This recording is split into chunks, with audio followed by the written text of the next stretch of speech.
back to your seat with you. Take the poster back to your seat with you.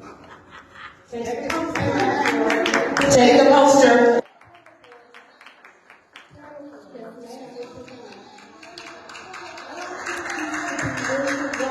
The speaker, okay?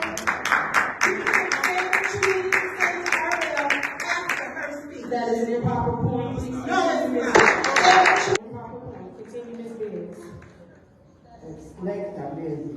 You are that red lipstick you wear. Ms. Biggs, this is going toward personal, so either you get back off of the personal attacks or you have a seat on all your own knowledge. All the time foolish. The speaker has a First Amendment right. No, sir. Not when we talk about her. Not when we talk about her. But she should have been praying for them victims that her daddy got hold of. All right, that's nice. You may now have a seat. Thank you. Thank you. Ruby Red, thank you. Absolutely, as long as you know the colors. Is there anyone else that would like to address the council? And you want to talk about personal attack? A personal attack? He said, as long as you know the color, then it's not today. Go ahead. Yeah, afterwards, let me tell you something. You cannot stop her from what she got to say. Period, point blank, man. Amen. You know what? You need to get out your feelings, man. I thought you were a better person than what you are. Mr. Woodson, What? this is borderlining a personal Man, I attack. ain't even worried about what I you need got you to be worried. I I'm want not you to say worried. I'm not yes. worried. Absolutely. What's your point, sir? That's not a point. Go ahead. You are worried. First of all, you cannot afford to do 27 plaintiffs for back and forth. Oh, it's not a back and forth. Thank you. Go ahead. It is a back and forth. I was That not was done. your point. I was not done. And I think you may be flustered, but you're still Not flustered at all. Improper point. Get to the proper point or you are finished. Get to the proper point or you are Tell finished. me how to get to my point of order. Get to the proper point or Excuse you you, are Madam finished. Chair. Get to the proper Excuse point. you. You're not going back and forth with you I either. can't even talk. You're going to close your mouth. Okay, you have to continue. I'm out of order. What is your Point point? of order. You cannot go back and forth with the audience. And I told you that I'm it's not improper. done. You I'm guys not are going back done. and forth. I'm not done. That's fine. You I'm don't not have to done. say it at that time. You Bring it cannot on. cut me off. I can. Bring it No, on. you can't. You don't get to control my voice level. That's Continue, not Mr. your Woodson. right. Understand what your Continue, Mr. position is. Woodson. Continue, Mr. Woodson. Continue, Again, Mr. you are Woodson. the worst council person I've ever seen in my life. And you don't know how to take you mix personal and political, differences. You are sad. I spoke to every council person. And Councilwoman Lewis, we know we don't like each other, but she still had the professionalism to speak back. You spoke back. You said, how you doing? Oh, yeah. But I still like you. But at the same time, you spoke back. Yeah, man. That's the thing, man. We got court tomorrow at 2 o'clock down in the house. Viola tried to get the residents to speak out against being attorneys for Flint water cases.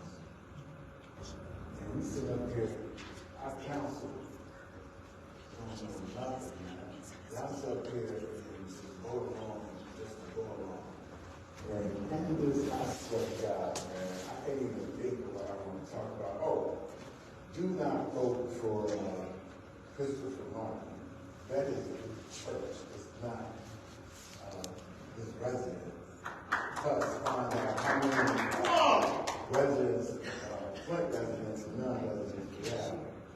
I'm trying to think of something that I can say personally about you, Kansas, so you can try to put me out so I can sue again. Because just like the medical detectives, y'all like to violate people's rights. And you, Kansas, I'm going to make sure that I get out to help Miss Marie, Jan Marie, to get you out of office. Because you are a sad person. When you sit back and you try to tell somebody not to do something, and then you throw on your little smart remarks at the end of what it is that you're evaluating them for.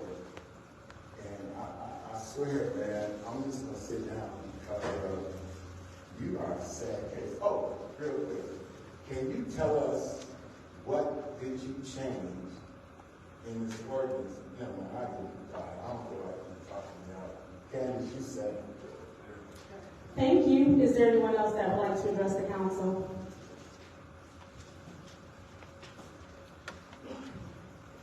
Good afternoon, council. My name is Jan Marie Arbor, resident of the 7th Ward and candidate for 7th Ward Council seat. I'm here specifically to refer to some of the resolutions that will come before you during special affairs. To avoid sounding repetitive, I will omit 2400 and refer to each resolution by its suffix. Resolution 21, regarding priority waste acknowledgement of the ML King federal holiday to afford its employees time off. It presently reads a day versus the day. Does Councilman Murphy suggest any day off, or might it be specific to the third Monday of January each year to observe the day with appropriate civic, community, and service projects in honor of Dr. King? I urge amendment to the resolution with specificity to the date and to its purpose. Regarding resolution ending in number 42, regarding recognition of February as Black History Month in the city of Flint. Black History Month occurs annually, as we know, between February 1st and March 1st. I recommend the time period be added to the amendment, along with a revision to include language such as honoring the triumphs and struggles of African Americans in Flint's history and United States history. Resolutions 43, 44, 45, 49, and 51 regarding appointments to boards and commissions. None of those resolutions include the name of the individual who is being replaced by the newly recommended individual. It's my understanding that this has been a practice in the past. I request that all of these resolutions be returned to administration for amendment to include the name of the individual currently holding the seat to ensure an accurate historical record be made. And finally, resolution number 43, regarding appointment of Christopher Martin to Hurley Board of Managers.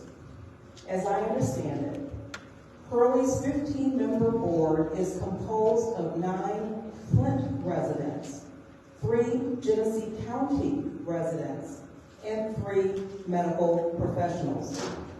Mr. Martin is a member of clergy and not a medical professional. Thank you. It is therefore desirable Thank you, to know who Thank among you. the Your 12 time is individuals up, Ms. Mr. Martin will January. replace. Ms. January, And that your time individual is up. should be included in Your the time body is of the up. You no resolution. longer have the floor. It is my understanding that one's Ms. residency is Officers, relative to the matter. officers, As officers, one's bonus and letters. I ask that council perform its due diligence here to ensure both compliance and veracity. Thank Your you. time is up. No. I think he was joking. Yeah, but they might shoot Hey, them. who you Ain't know? nothing to talk about.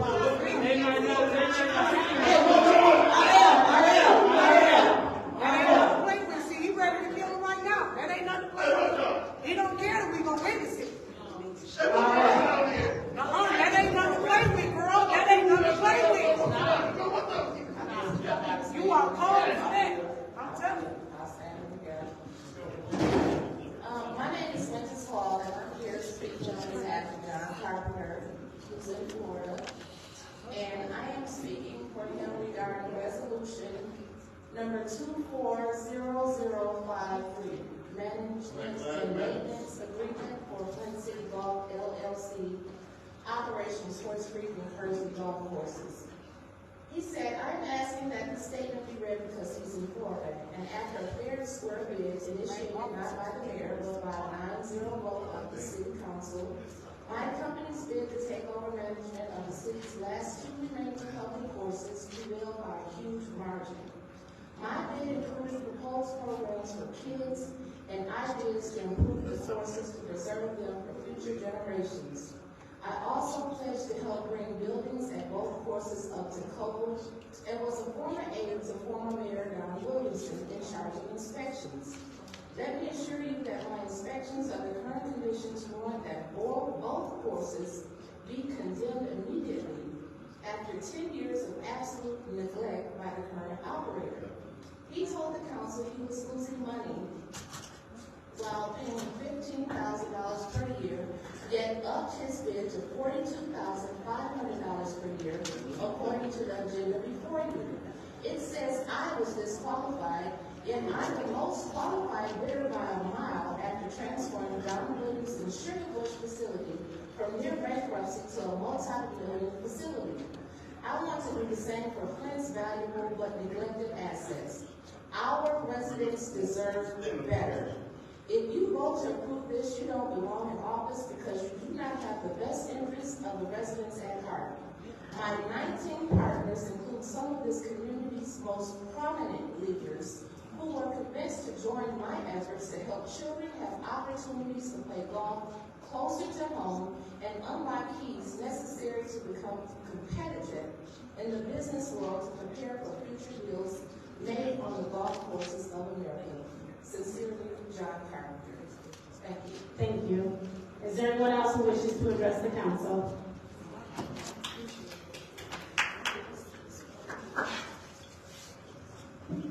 Yes, my name is Arden Young, and I want to address the issue.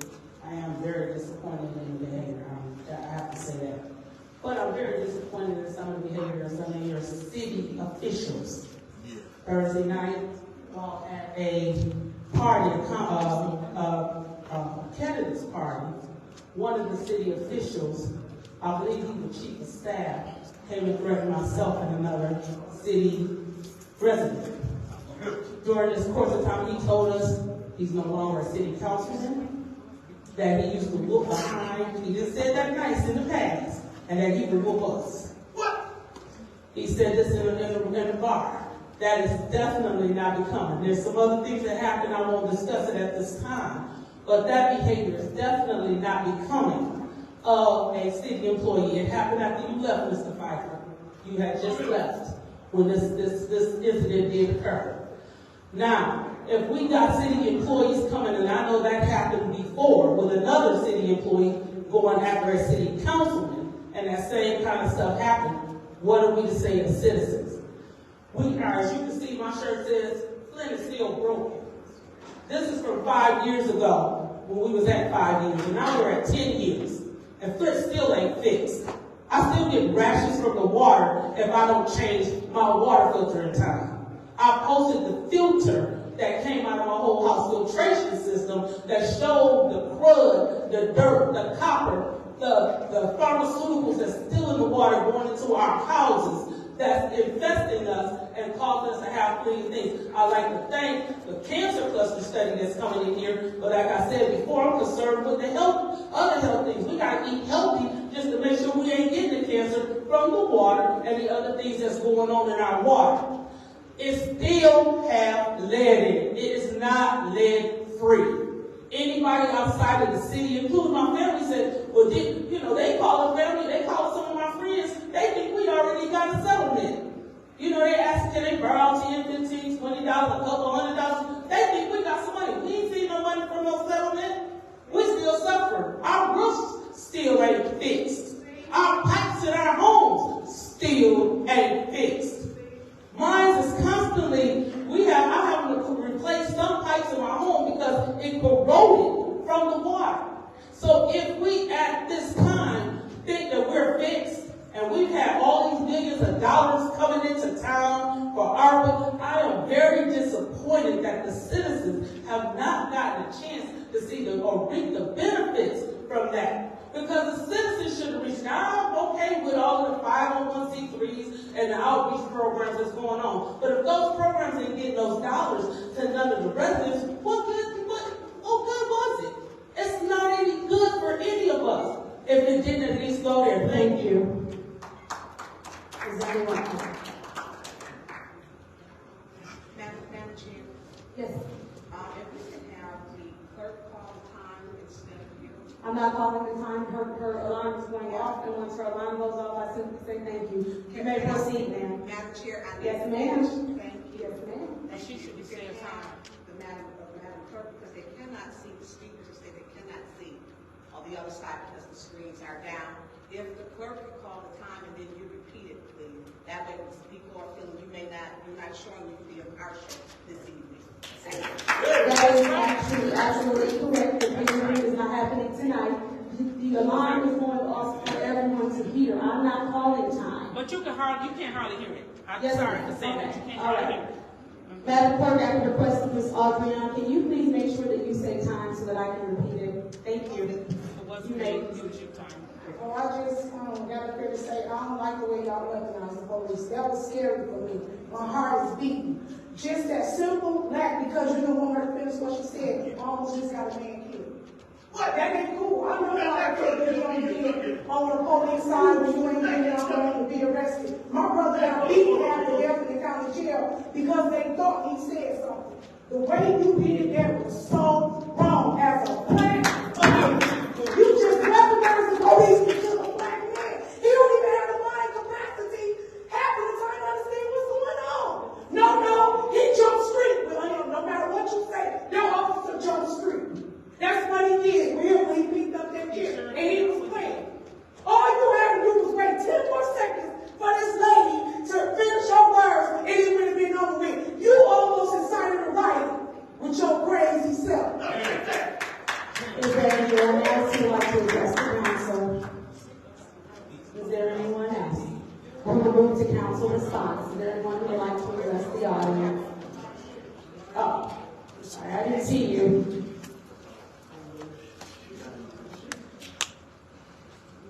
Whenever I come here to read out how they're gonna arrest people, they cause us to think, but I got the charter sitting here, and I guess you pick and choose which one out of it.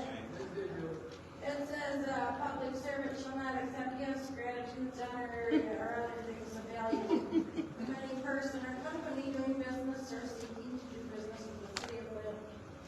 It also says you can't vote for yourself in this charter for yourself to get money, but I've seen that go on here. So you pick and choose, and you're against the people here. That's all I want. Thank you. Is there anyone else who would like to address the council?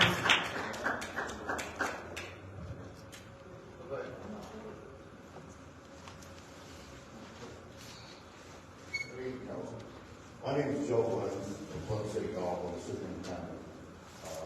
Very important that John could be here tonight. I understand his bid was turned down, he didn't follow the rules. I'm pretty sure it wasn't $1 million, I think it was $75,000 was the bid. But regardless, we're here again after 18 months. You know, I think the big deal last time was money. So Frank went ahead, he bumped his bid, $11,000 or something. So we're here we just don't want these golf courses going back to the fields. I mean, you get somewhere, somehow you guys have to make decisions. Thanks. Thank you. Is there anyone else who would like to address the council? Mayor McClendon, 2 issues. One, the ARPA money that was transferred into the general funds, guess what? That's still our money. We ain't forgot that. You got budget hearings coming up. You can still propose $16 million additional dollars for home repair and rehabilitation. The council lady in the 4th ward talking about only 4 or 5 homes being rehabbed. She should be leading the charge for more money, more millions for rehab and rehabilitation. Number 2, the council, somebody please ask for a special order for the 190 homes that were foreclosed upon. It's our We hearing it on the street that the city of Flint was never notified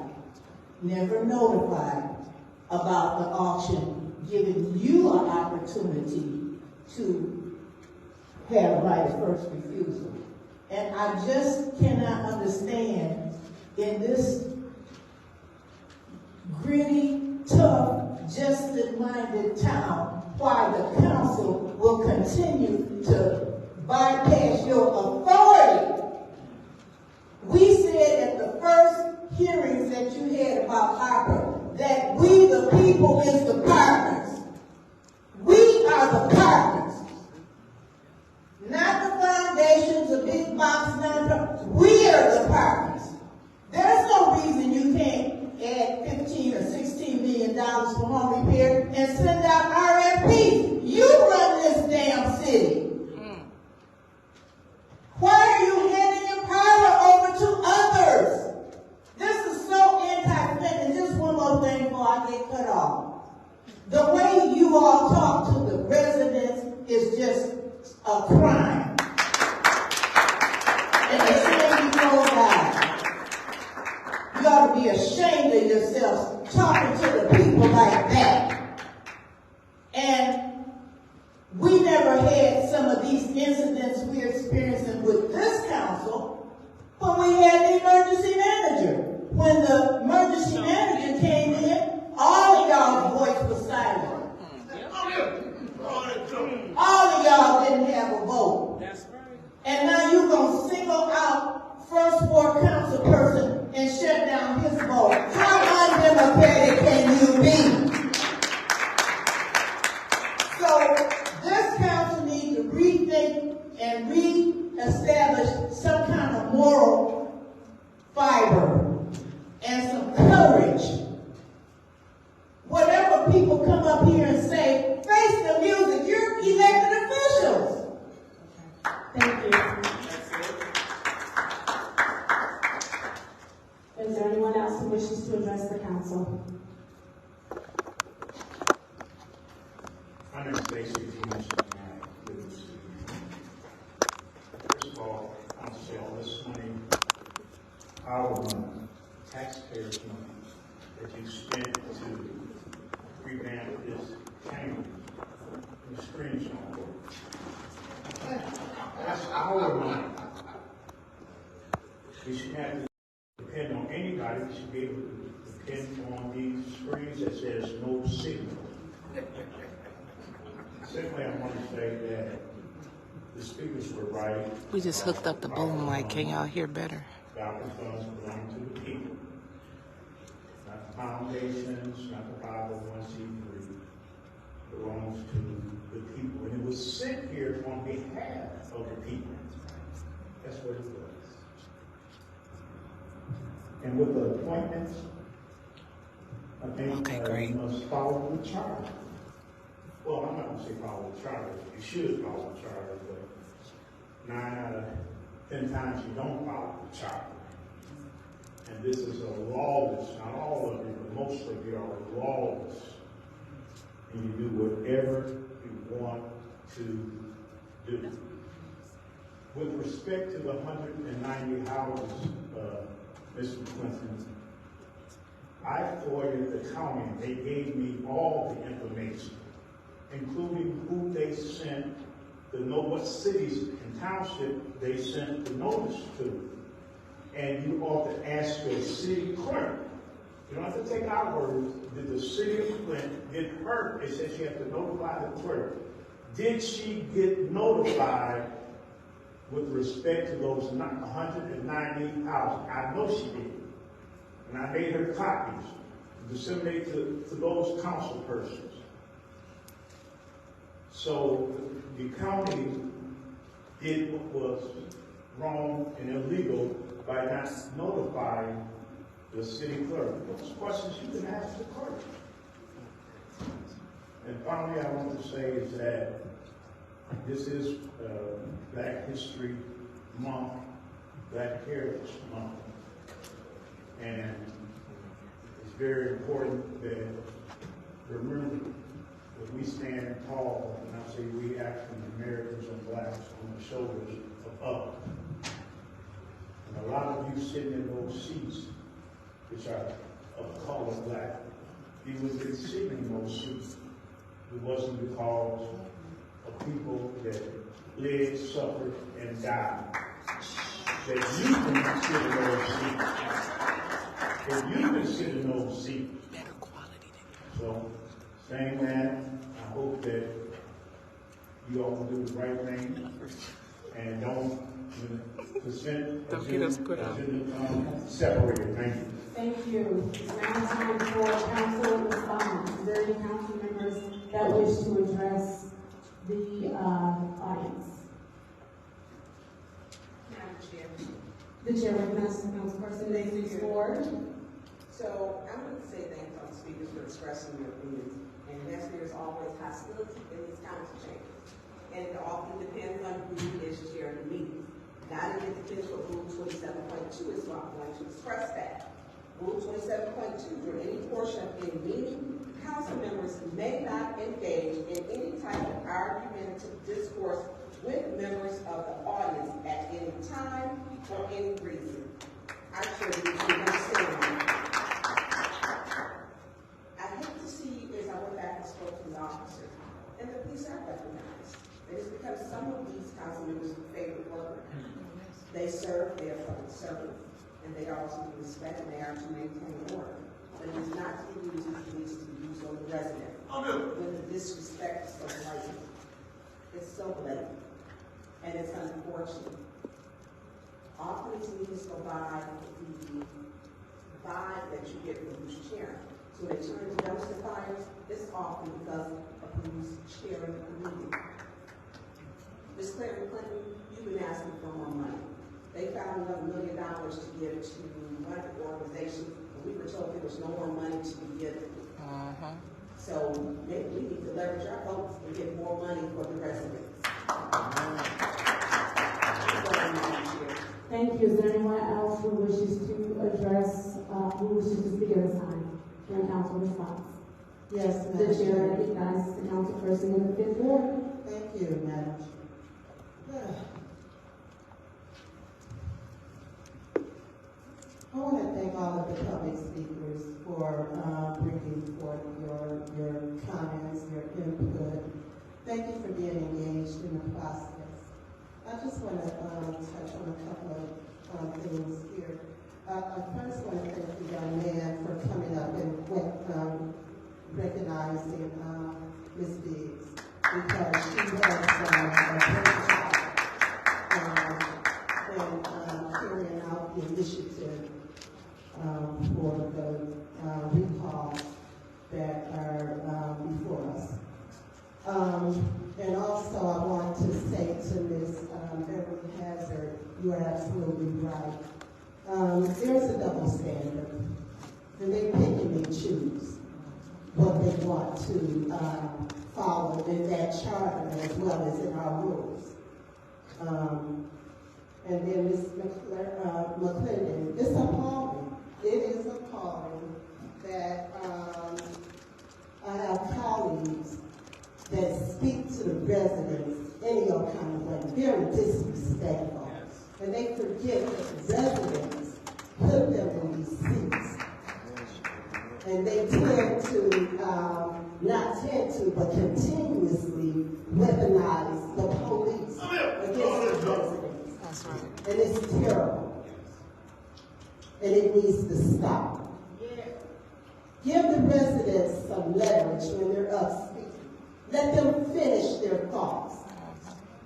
It's not going to hurt anything. I need Pepsi. Thank you. Thank you. Is there anyone else who wishes to speak during council response? Yes. The chair recognizes the councilperson in the third ward. Thank you so much. I want to thank all the speakers too for speaking. Let me touch bases with Claire McClain. I know you talked about ARPA funds going into the general funds, but the ARPA funds going into the general funds is still restricted to ARPA funds. So we do agree that ARPA funds is still ARPA funds, the people's money. And even though it's in the general funds, it ain't just in the general funds.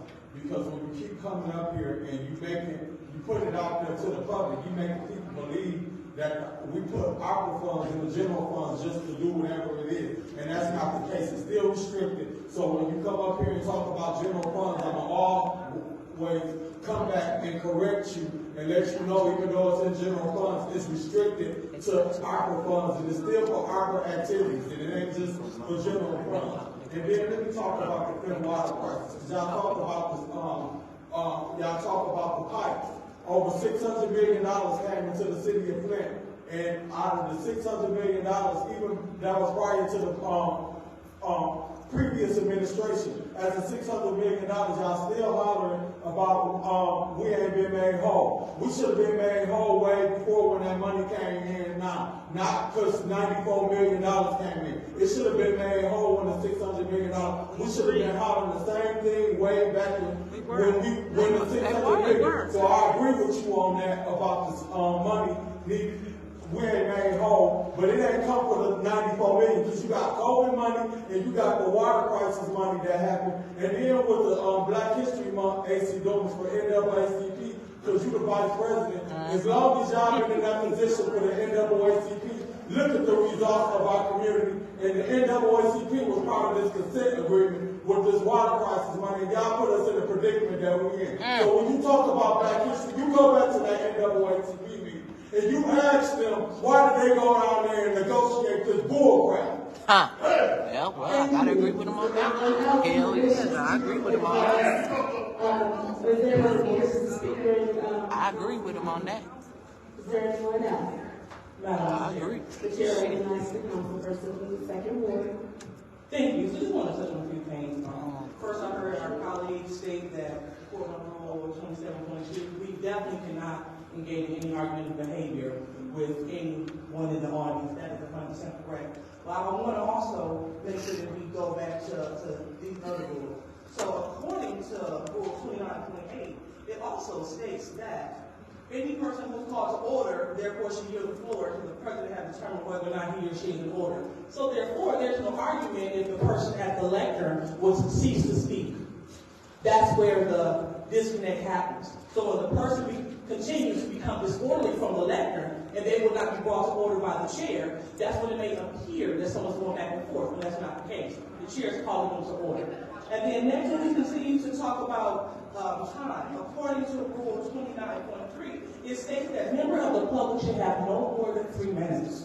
So that means not 3 minutes and 1 second, 3 minutes or 2. It means no more than 3 minutes. So at the conclusion of your 3 minutes, your time to speak is over. So according to these council rules, you are to leave the lecture. You're not to yell out, you're not to overtalk the chair.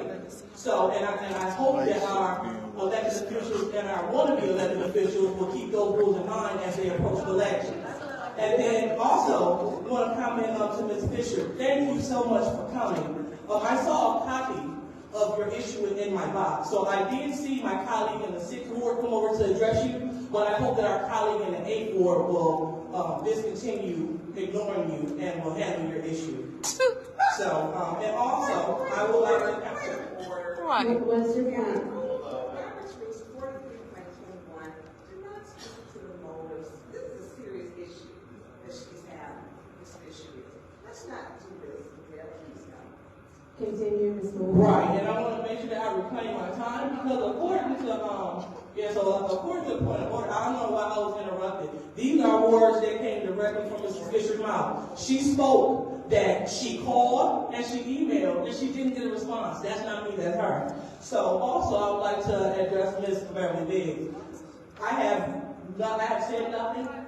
I have no connection with Pastor Reed in terms of prompting anything. However, if you willfully knew that this gentleman was spending $19,000. Thank you, Dr. Lewis. Dr. Lewis, your time is up. Thank you.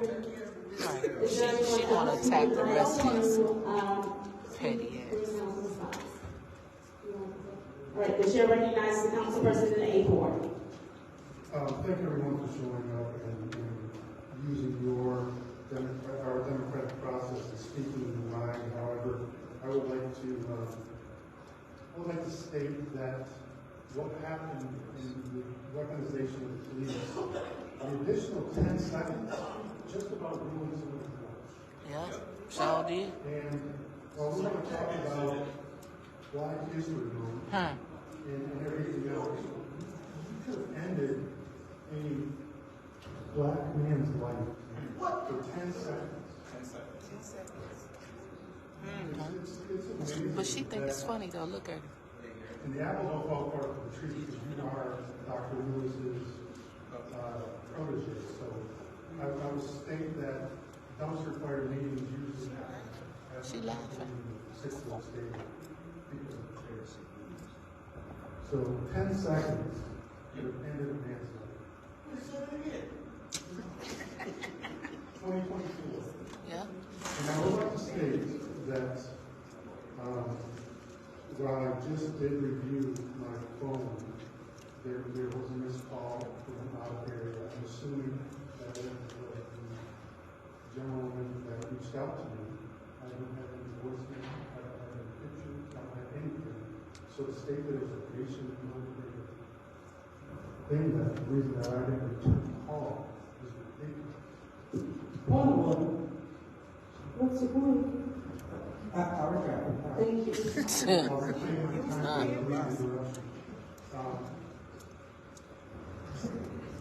But I will say that it seems nice that the house is not very good. Get it right. So I just want to put that on there. Oh, she definitely not getting caught. So That's evil.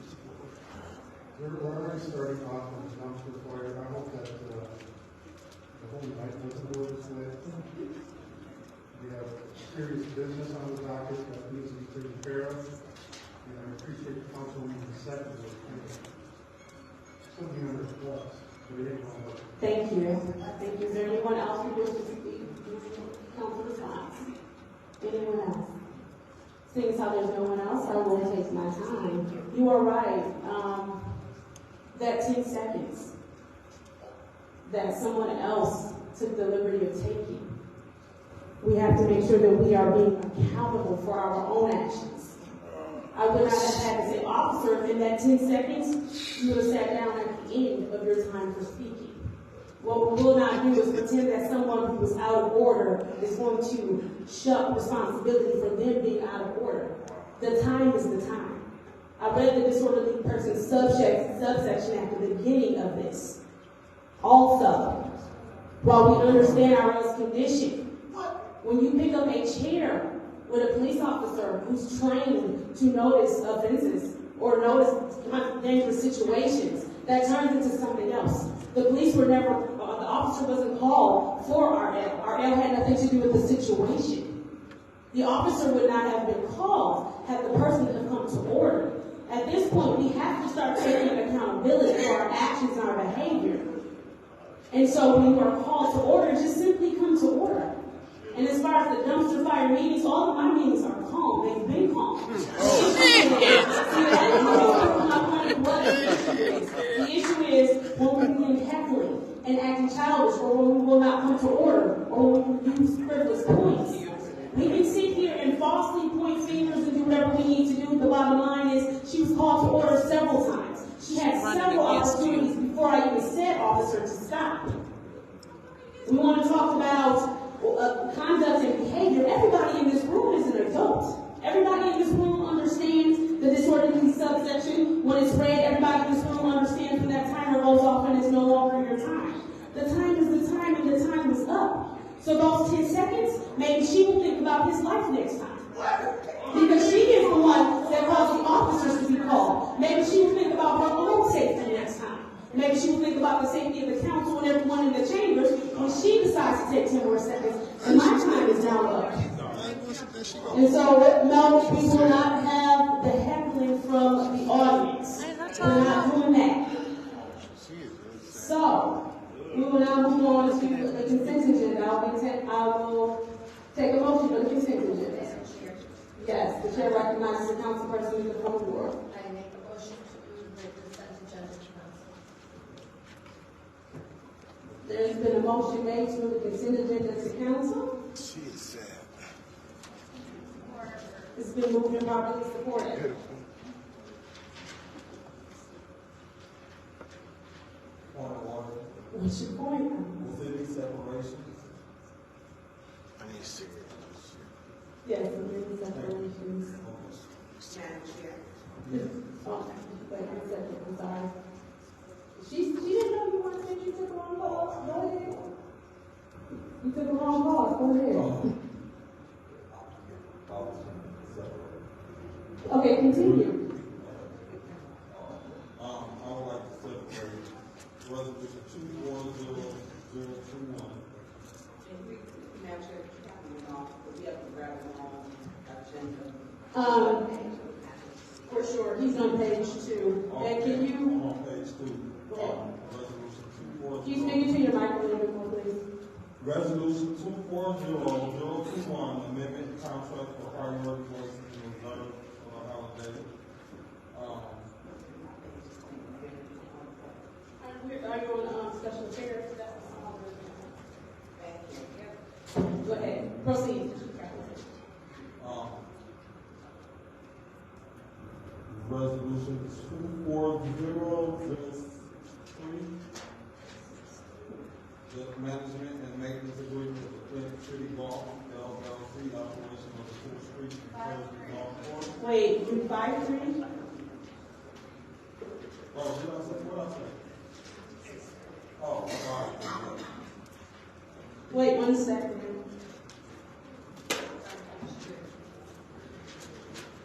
Oh, okay, we're with you now. Go ahead, I'm sorry. We good? We're good, go ahead. Okay. Resolution 240043, the appointment of the early board of hospital managers, Christopher Martin.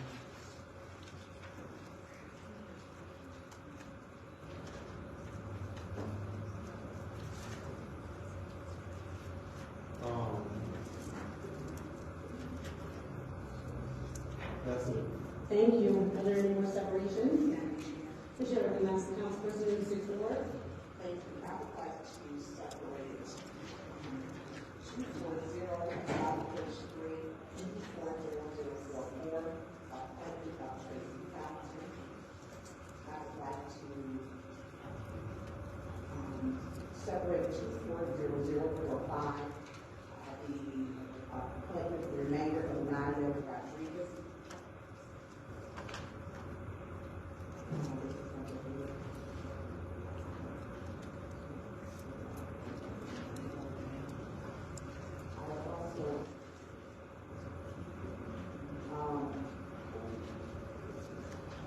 I would like to separate 24048. I would like to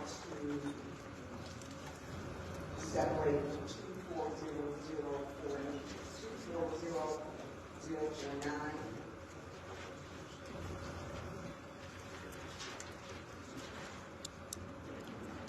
And 24051 and 0052. Thank you. Are there any more separations? All right, since there are no more separations, the consent agenda will consist of resolution 240042, recognition of February as Black History Month. 24046. Yes, go ahead. I do want to do 24042. I would like to separate that. Thank you. All right. So, correction, the consent agenda will include resolution 240046, reappointment to Flint Planning Commission Carol and Blower. 240047, reappointment to Flint Planning Commission Mona Monroe Jonas. And 24050, reappointment to Zoning Board of Appeals Jerry David. Roll call, Madam Clerk.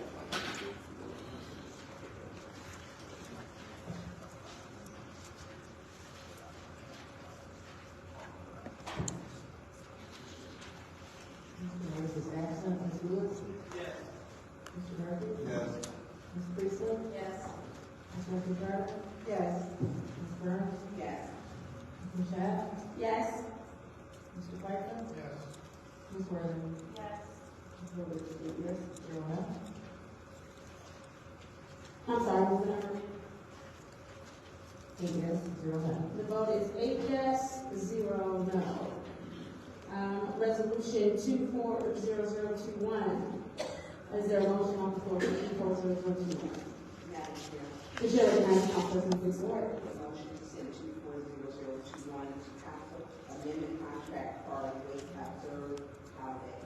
There is a motion to send 240021 to council. Is there any support? Support. It's been moved and properly supported. Is there any discussion? Yes. Councilman Murphy, you have the floor. Thank you.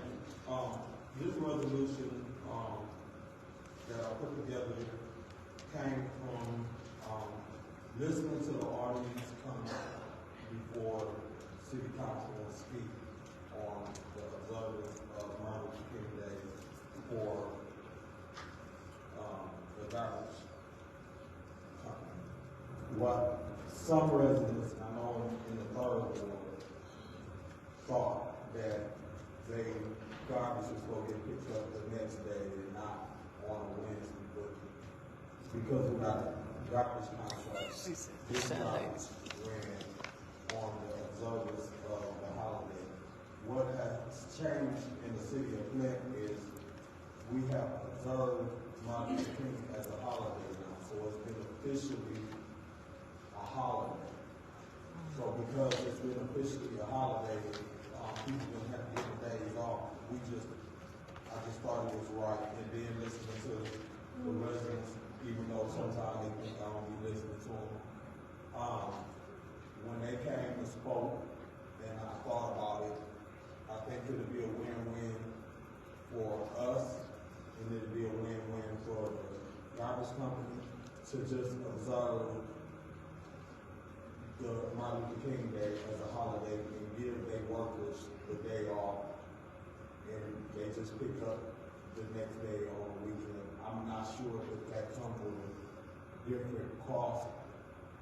So I was wondering if we could get together and either have them come in, see if they want to volunteer to say, okay, we'll make this change starting next year, that we observe that day as a holiday. I know it was not in the contract, it was not, I don't believe it was officially observed in the city of Flint when we did the contract with the garbage company. I'm not sure or not, but I'm just saying that we should reach out to them, to send an olive branch, and ask them, we can send a letter, vote as a council, to send a letter to Priority Waste, asking them what they consider, and if it comes with a cost, let's look at that and see if that's something that we willing to take on. But I do think that the garbage company, and I do agree with the residents that that should be a day observed for the garbage company too, even though they are a private contractor. So that's what the spirit of this resolution was when I put it together with the help of our clerk, the Bingham, thank you so much. With any input from the council, y'all looking at this resolution, y'all think we need to change something in there, keep it in committee, or move it to council, vote on it, and just send a courtesy letter, vote on sending a courtesy letter to the priority contract, and then let them respond to us, and then we go from there.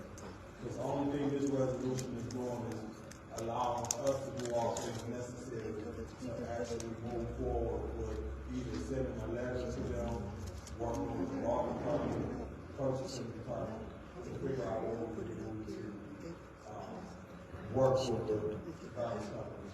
Not saying that it can't happen, but I don't see nothing wrong with us making an effort to put an ask out there. Thank you. Thank you. Is there anyone else who would like to speak to resolution 240021? Madam Chair. Councilwoman Burns. Thank you. Councilmember, when you put this up last time, I know it was left out, and I have raised it about what was forward. I did tell you that, so I understand the importance. You were later ridiculed for leaving because people don't understand what Black history and how where we got to where we're at, and you don't understand your history, you should not have been ridiculed, not at all. Because Dr. King was fighting for sanitation workers in Memphis when he was killed, when he was gunned down. The person who ridiculed you didn't understand their own medicine. So I want to read to people so they can understand to this day. So Jack Walker is a union man. He drives a garbage truck in Memphis, where his route can take him barely past a shotgun house along the Mississippi River down the narrow alleyway near the Lorraine Hotel, where Reverend Dr. Martin Luther King Jr. was assassinated, died, lost his life for union workers. He was assassinated. He is aware always of his union protection, that they are tied to Dr. King's death, and that Dr. King's death and that of another man, his father, Robert Walker, Mr. Walker's father, also a sanitation worker, on February 1st, 1968, as he was collecting garbage when sheets of rain started pouring down. He and his colleague Ethel Cole took shelter in the compactor of their truck. When a compressing piston malfunctioned, the two men were crushed. They were crushed. The city had no intention to pay death benefits to Robert Walker's widow. Why? He was a black man. They were black. Robert Walker's widow only received $500 for funeral services, funeral expenses. She had 5 children, including the son now that works for the garbage company. So we talk about, you should have left, and you should have not revelation. You should have been ridiculed by your colleagues. 2 black men, and even more, they were poor working conditions. He was here to fight with the union to make sure that they receive the same amount of pay to take care of their family, their children. To make sure that things were equal, not separate. If a man does the same day's work, they should get the same pay, period. And when we don't understand and we start to sympathize with racists, which I will never do for my elected seat, I understand how I got here. And I understand I have a responsibility to make sure that those that come after me, because you know what, my skin is black, I don't check the orange box, damn napkins that those protect. I'm not pumpkin colored, I'm a black woman, I have black children, and my ancestors are black. They didn't come here on the Royal Caribbean cruise ship. They came on slave ships. Big difference. So yes, we need to put it back on priority, that they do something. We can't just sit back and let these companies say it's okay to not honor a federal holiday. How can you say you won't win or you can't win when you haven't even tried? You present failure before you even start. This council and city is majority black. This should have been a win-win. Should have been a no-brainer. But it's not. These men deserve the same thing. And when y'all see those signs that they said they walked around, I am a man, they would use those to protest in the garbage strikes against the union. I am a man. No black man should have to tell anybody, I am a man. My family is important. You shouldn't have to beg for things that come to people who don't share the same color as you. You should not. And I will not allow my colleagues who ridiculed you, just absolutely wrong. When you represent a board that's over 90% black, and you ridicule a black man on this council because he wants to do something for Dr. King, who lost his life fighting for black people. When you know your history, you do better. When you don't, we regress and go back. I'm not doing that. I support you in it. And that's why, I was not in my seat, but you should know now who stands with you and who won't. And you should know who stands with you and whose voice was silent in the time that you because I was focusing for Dr. King. We know who our friends are who stand with us. Thank you. Is there anyone else who wants to speak at this time? Councilwoman Ricardo, you have the floor. Thank you. say, Councilman Murphy, thank you for bringing this resolution, because you know what? This resolution, to me, initiates cultural capital, okay? We need to start talking about that, and we need to start building our cultural capital. And thank you, because our young people need to understand what happened to Dr. King and why. And I want to point out something else, and thank you, Councilwoman Burns. I want to point out something else. The residents, they were not even aware that the garbage was going to be collected on Martin Luther King Day. Several residents put out their garbage. I was one.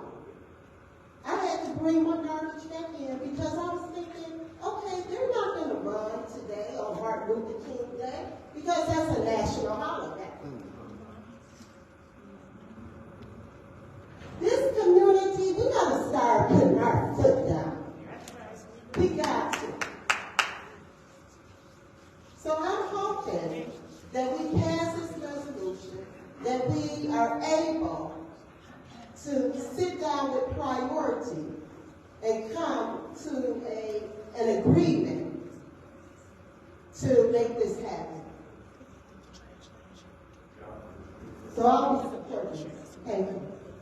Thank you. Is there anyone else who would like to speak to Resolution 24021? Madam Chair. Councilwoman, would you have a floor?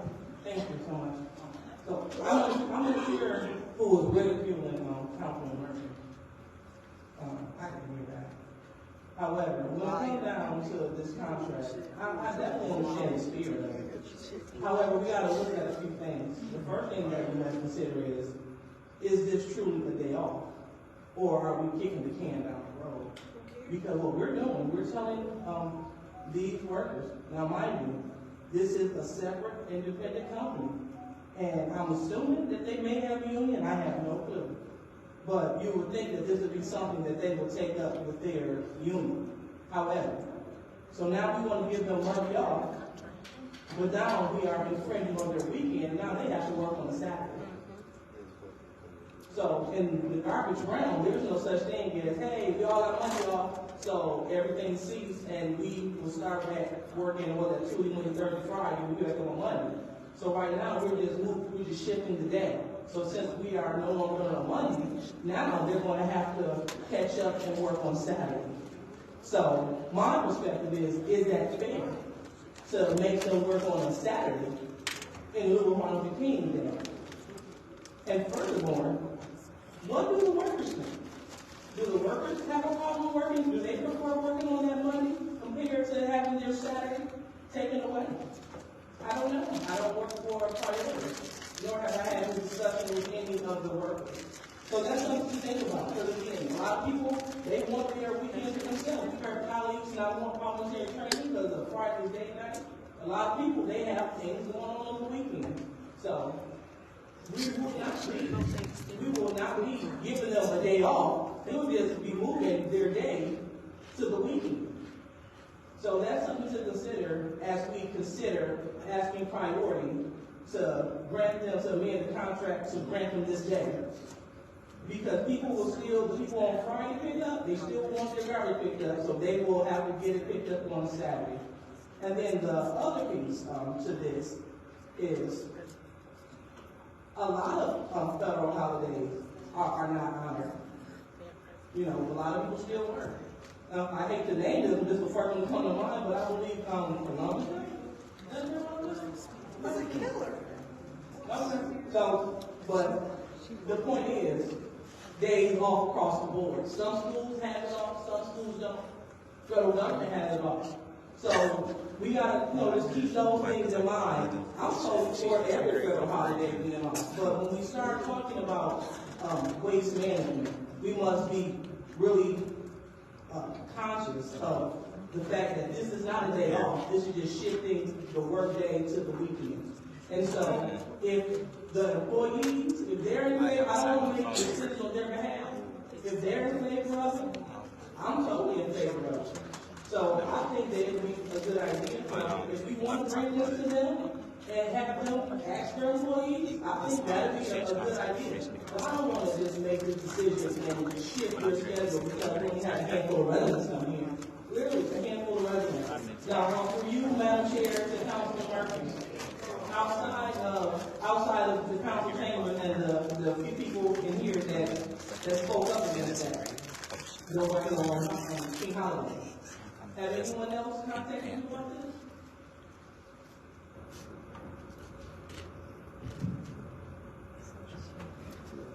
Yes, the residents did also about the garbage company.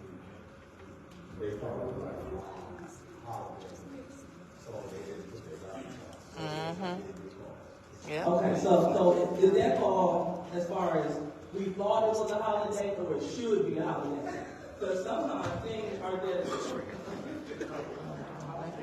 because sometimes, again, something should happen and then getting information on what's happening is so. So if people call and say, hey, we thought that we had the day off. Okay, you don't. So now you know to put your garbage out there on King Day. Or when people come and saying, we demand that they have this off. The whole deal is you don't want to change this major thing when you did not contact the major stakeholders and you have a small sample of people that feel that this day should be taken off and moved to Saturday. Thank you, Madam Chair.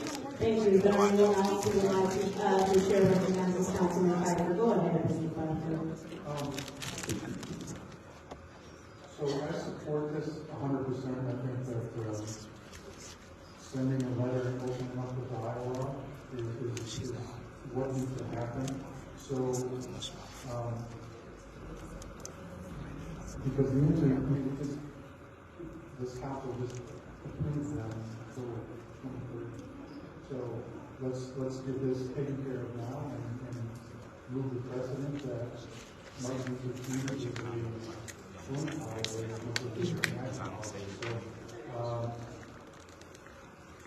if you don't mind, Mr.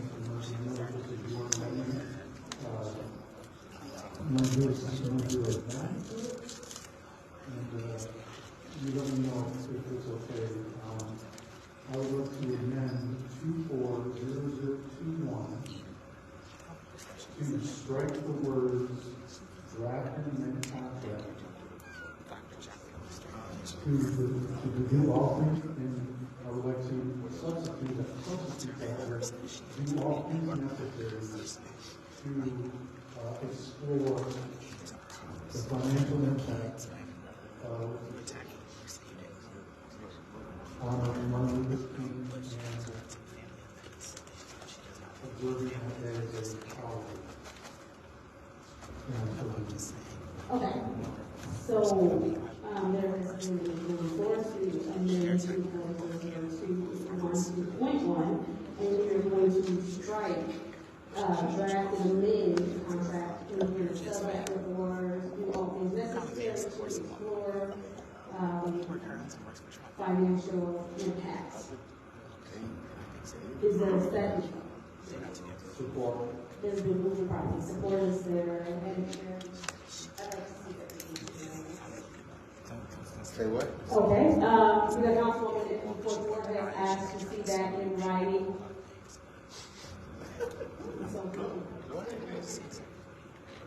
Did you say financial impact? He did, he said it's for financial impact. Madam Clerk?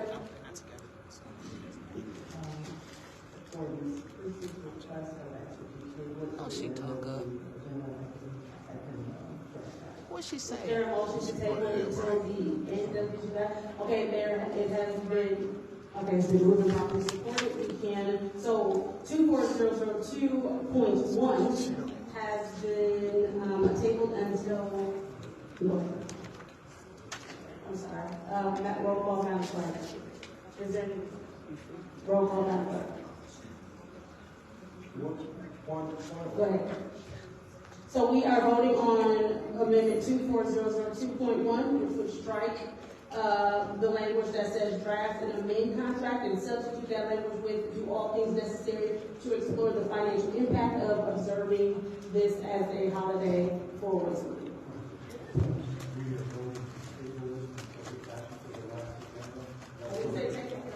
That was reading to the table.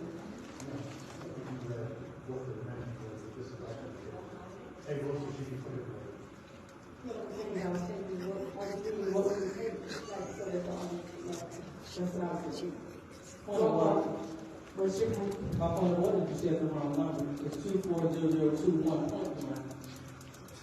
Thank you. 21.1. Thank you. Huh?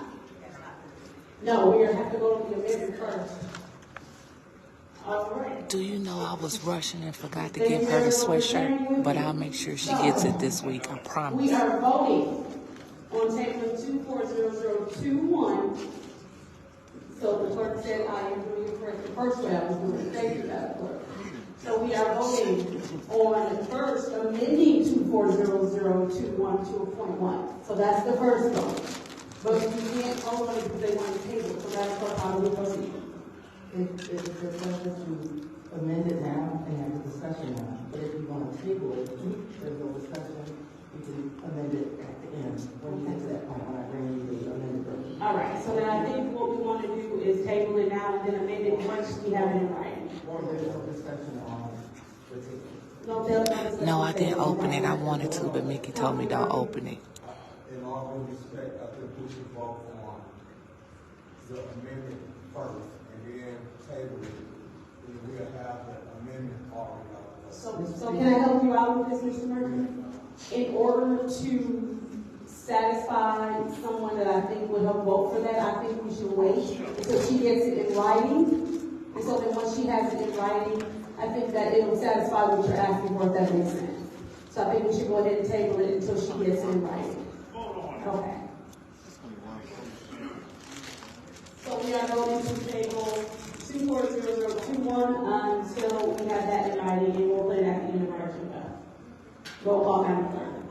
Mr. Murphy? Yes. Ms. Priestley? Yes. Ms. Ricciardo? Yes. Ms. Burns? No. Ms. Michelle? Yes. Mr. Pfeiffer? Ms. Worthing? Ms. Lewis? Yes. The vote is 7 yes, 1 no. The vote is 7 yes, 1 no. That agenda item has been tabled until the end with the rest of the items. We will now move on to resolution 240042. Is there a motion on the floor for resolution 240042? Madam Chair. Councilwoman Burns. I think I would like to see more of the motion for to send resolution 240042 to council. There is a, okay, it's been moved and properly supported. Resolution 240042, recognition of February as Black History Month. Is there any discussion? Madam Chair. Councilwoman Burns. I do have discussion, and I almost wasn't going to, because our agenda is rather long. But I think that we have to sometimes stop and pause to really understand it is not Black History Week. It is Black History Month. It is the shortest month. With Dr. King, we only have one federal Black holiday. One. And Flint can't take it off. With garbage, one holiday that is a national federal holiday. One. Uno. No other. And we have people who are defending. I never thought I'd see this. These council changes have got to be changed in some of the ideology and the misconstrued perceptions of people of color. Should not be referred to as gab, which I was on Facebook, had a councilperson this past week in the 9th ward, as gab. When you understand where it came from with gab, my grandmother worked in the store in the South, and they would tell her, "Gal, we don't really give you that. Gal, we don't really give you that." It's the same thing. Boy, come over here. Boy, what I tell you. You don't demean any adult or any person. You don't do that. But when things become so comfortable, and I say you all the time, which will Councilman Priestley say? She has colored friends or David colored man and that black friend. You can't make this stuff up. You know, I went to school, born in the 60s, went to school in the 70s. We didn't do it then. And then for us to do it, you people. What is that? A little. Yeah.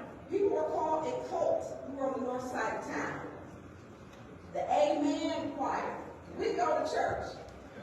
Black church is where we go. The black church. And people here were coined the Amen Choir. You took the church and made it negative. So the one little thing that we asked for here, which Councilman Murphy asked for, was to take the day off, which is reasonable. Because Dr. King wants to start fighting for it. The union workers and the garbage workers wore signs that said, I am a man. Why? So when you go back to this, we weren't as black people even listed as humans. We were listed on the animals with stock. Our names weren't there. We were property. We were owned by slaves. So people make, remarks about the Jews said last week, housekeeping, and we should honor, as someone stated, we should celebrate. Let me tell you where housekeeping came from. My grandmother's in Antwerp.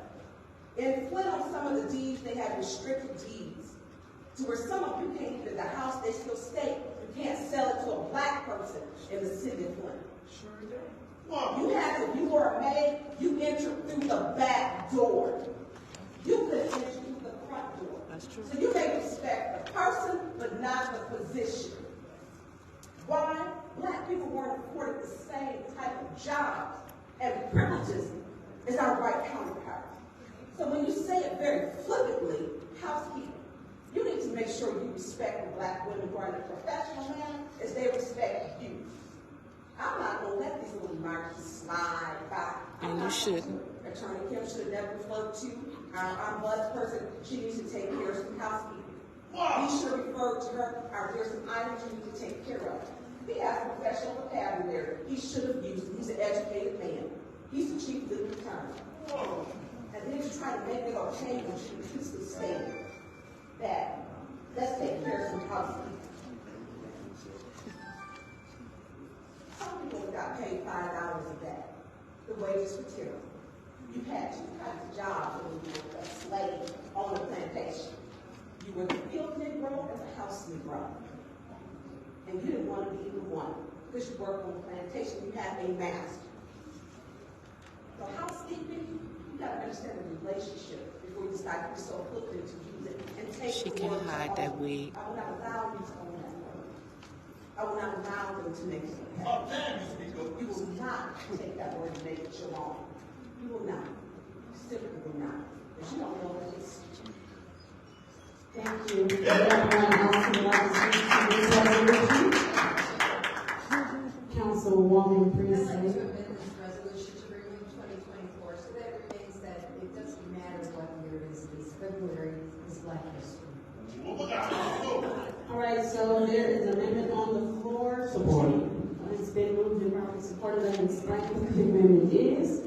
The amendment on the floor is for Resolution 240042, which is recognizing recognition of February as Black History Month. If you look at the resolution, it does put the year on it as 2024, and Councilwoman Priestley would like to remove 2024 and just have the month of February, period, no year attached. That has been moved and properly supported. Is there any discussion? Madam Chair. Councilwoman Lewis. Thank you. Last year, we submitted a resolution that acknowledged Black History Month for the month of February. So I don't understand why we're doing two. That's it. Thank you. Is there anyone else who would like to speak to this amendment on the resolution? Anyone else? Madam Chair. Councilwoman Ricardo, you have the floor. Good evening, Del Rico. I don't care if we do it every year. We can have a resolution every year. That's it, baby. Black every year. If we need to. because every month of February, every year, the month of February is Black History. That part. Exactly. I celebrate Black History all year, 12 months. So it doesn't matter. We can have a resolution every year if we want to. Thank you. And you know, I mean, I don't know who, Quincy, did you bring, Madam Chair, Quincy, did you bring this resolution? Okay. Yeah, so, yeah, I think we did have one last year, but we can have one every year. Thank you. All right, thank you. Is there anyone else who would like to speak to this amended resolution? Councilwoman Burns, you have the floor. Thank you. I agree it needs to be acknowledged, because we also acknowledge it with Maya, and there's other comments that we honor this emotion. We're all unique and different. There's nothing wrong with celebrating and having, let's make resolutions. Nothing wrong with that. But what we have to do is respect each other's culture, values, and morals. This is a resolution that Councilman Murphy did without by Mayor Neal. I support this resolution. I will be voting yes on this resolution. And we have to be mindful as a council that our votes are independent and to be independent. I would never say to someone, don't vote this way or don't vote that way. I don't do that. Votes to everyone, especially to my residents and constituents. But this is only February, the shortest month. We get one extra day this year because it's leap year. So only one extra day. So I will be supporting this resolution. The recognition of February as Black History Month as sent up by this administration. Thank you. Thank you. Is there anyone else who wishes to speak to these amendments? Anyone? Okay. With that said, I will just take a second here. Wholeheartedly agree that even though it is federally recognized, that every city in America should individually recognize it. I'm not sure if you all have already brought this resolution forward or not. I know that I will be supporting it in reverse striking in 2024. From this, that means that every year this will be recognized on this year moving forward. And so, again, like I said, I can't speak to the history before I got here, but I know that this covers every February, every year moving forward with this resolution. So, with that said, 1 second, wait.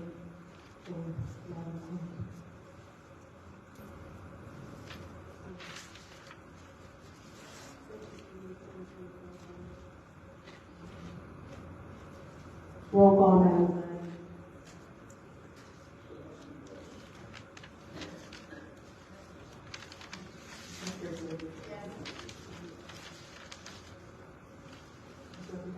Yes.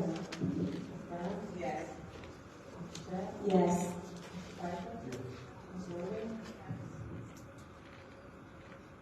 Ms. Lewis? Yes. Mr. Murphy? Yes. The vote is 8 yes, 0 no, so we have amended 240042 to 240042.1. Is there a motion to Madam Chair, make a motion to send council 240042.1. Is there any support? Support. It's been moved and properly supported. Is there any discussion? All right, roll call, Madam Clerk.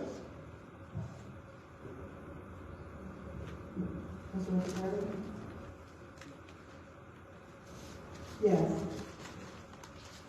Ms. Burns? Yes. Ms. Scott? Yes. Mr. Piper? Yes. Ms. Worthing? Yes. Ms. Lewis? Yes. Mr. Murphy? Yes. Ms. Priestley? Yes. Ms. Lewis, yes, 0 no? The vote is 8 yes, 0 no. Resolution 24042.1, recognition of February as Black History Month, February every year as Black History Month, has been moved to council. Madam Chair. Councilwoman Lindsay. Yes, I'd like to make a motion to move 240053 council. There's a motion to 240053, management and maintenance agreement of Flint City Golf LLC operation towards Creek and Kersley golf courses to council. Is there any support? It's been moved and properly supported. I heard Councilwoman Burns first, so I'll take Councilwoman Burns as the supporter of the motion. Is there any discussion? Madam Chair. Councilwoman Burns. Thank you. I see Mr. Frank Perkins here. Madam Chair. Absolutely. Would you please join us at the lectern? Thank you. So it's been a while. I know we go to Florida. So there were the 3 bids, and your bid was it 25,000 at first? Yes, it was 25,000. And then it was bumped up to 42,500. It was, we bumped it as a, trying to get this thing done, but we originally wanted a 5-year deal with a 5-year option. We went round and round with that. That didn't seem like it was going to be a possibility, but we ended up, at least at this point, being offered a 1-year deal. So I know time is really an estimate for you to start working on the ground. Right. And so when do you start working on the ground? Well, we start working on the grounds when the weather breaks. It's usually first part of April, but we have a lot of work that we need to do now with maintaining equipment. Why did they take the lower bid? There's a lot of with the golf carts, kind of maintenance equipment that needs to be done now. Okay, so with the bid, because there were other bidders, I believe $1 million was one, 42.5 was another, then yours was 25, which has been bumped up to 42.5. But the 42.5, I believe they had told that person that they had to pay $100,000 in taxes, and then also $60,000 in capital improvement. Are you paying any of that with this? No.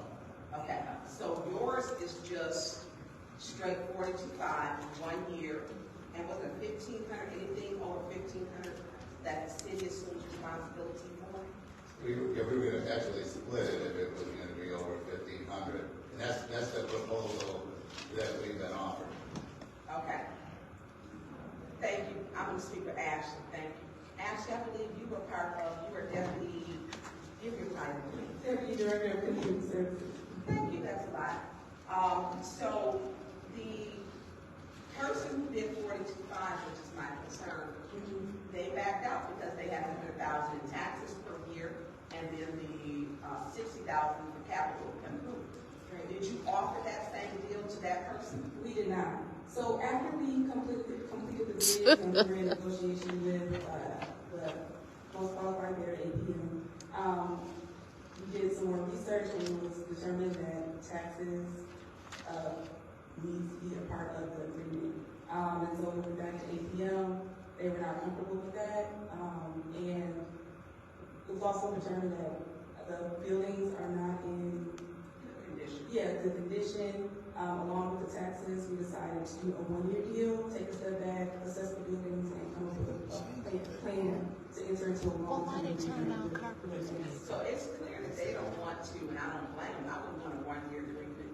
I mean, they've been maintaining it, so I'm quite sure that they want to have a 5 or a 10-year. That was a sweetheart deal with her team. Okay. It was $15,000 per year prior for 2 walk Kersley and Sports Creek. And I think, and Frank, I think you would say you were having a tough time with the 15,000. So with the 42.5, how are you going to maintain that? Because that's almost 3 times the amount that you said you were breaking even. You weren't. Yeah, I mean, our time is short. This is when I wish we did have more time. So, Frank, how are you managing that? Because it was 15,000. One of them has a bar, and Sports Creek has a bar. Right.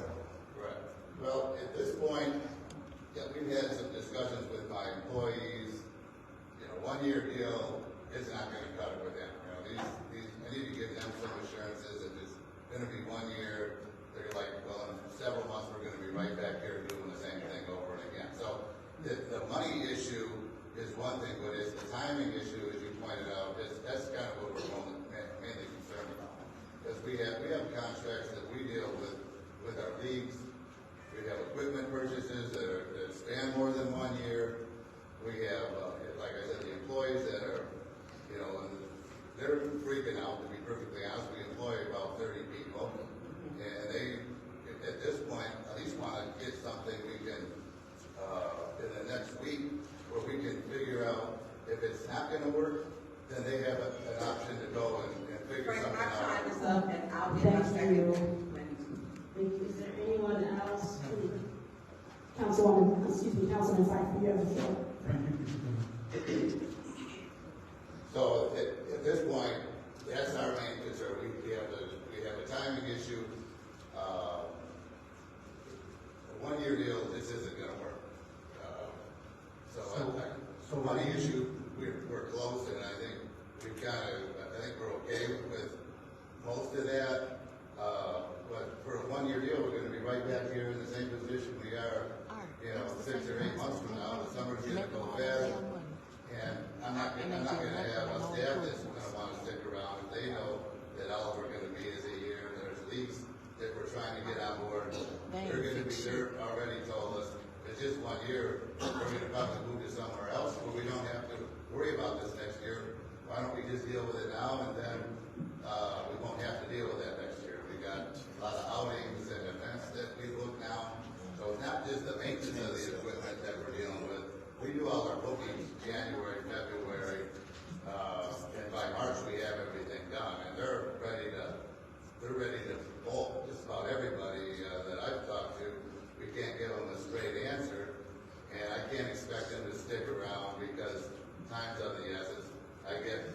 There's only limited amount of golf courses in the area, so for them to get a slot at some place for a league or an outing, it's getting tight for them. So now it's starting to cost me, you know, some money where it's going to put me in a pinch, which it's starting to do already. So you don't support this? This amendment support this? No.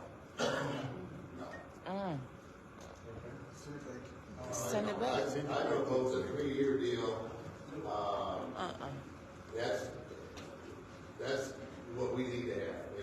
And in order to do that, then I can get into some of these other contracts and go from there. We haven't had any luck with anything better than a year up to this point. And it just, you know, I thought maybe we could make it work, but it's so, not. So are you, I'm proposing a 3 year deal, yes. If we vote this for the 1 year, you're saying you won't sign on to it? I can't do it. Okay, because Right. that's a little different than what we was discussing. You want to answer that question? Yeah, this is new information to me. When I spoke with Frank at the city hall, we agreed upon his terms, and so that's what I presented to you all for us to get through this year and again assess the conditions of the building and make a plan for our long-term safety. Because if we went with a 3 year contract, would we have to give it to the most qualified bidder? You think? I mean, so, I just want to clear this up. So the $100,000 of the capital improvements is not part of this contract. Correct. So that would that would come back to the table if it would be more than 1 year. Is that what I mean? Yes. Mr. Edwards, you want to provide some clarity? This is some friendship stuff. Council Chair to Mr. Pfeiffer, just as a statement, this is news to us because of my understanding that this agreement was set. This agreement was about a gap fill. No way the administration would make a recommendation for 3 years without the full terms that were set before us, taxes and all. must be included in this process. And so if we're going to have that talk and negotiation, that's what we were talking about. We asked about financial situations, profitability and financial situations as they relate to these golf courses. We never received that information. That was all part of the bid process. So unless we get full disclosure and the terms that have been put forth, the full terms, are considered and agreed to, we're not agreeing to that. We're not recommending. So with that, what does the administration want us to do at this point? Hearing this new information, do you want this to go back? Do you want it to die? Do you want us to pass it and then you have them officially turn it down? What do you want? Is at this point, the vendor who is listed in there is not in agreement, then at this point we say, just take it and let it die. Okay, thank you. Is there anyone else? Councilman Murray? Thank you. Thank you for clarifying this. This is something that me and you kind of worked on together with this golf course. I was just concerned when I saw the lease agreement and the contract and the minimum amount of rent that you guys were paying. And when I looked at the budget of what y'all were bringing in, I just was shocked at y'all was paying less than people pay rent on their houses. I was out passing on Friday today. A real little bitty tiny apartment over in the Rosewood neighborhood was $750 a month. And when I went in there and looked at it, it was just boom, boom, boom. And for the amount of space that you guys have, y'all was paying $500 and something for the golf course that was in my ward. And then when I looked at the collectibles, as far as how much I was collecting, and I was looking at the itemized budget as far as what you guys were putting out. I understand the overage because it costs. I also understand not wanting to go what a minimum 6 months or 7 months when I look at this contract. I think it extended until the end of November or something, December of 2024. Then I looked at the letter. You guys didn't come up with a mutual agreement.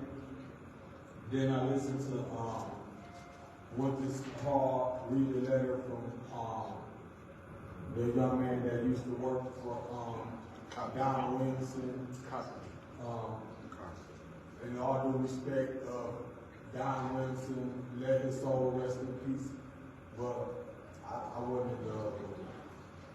So the say Don Williamson name to me was not making me be like, oh my God, I want to give it to Mr. Carpenter. And then I did have a conversation with Carpenter about this golf course, what I didn't want to do with him, and I still say it today.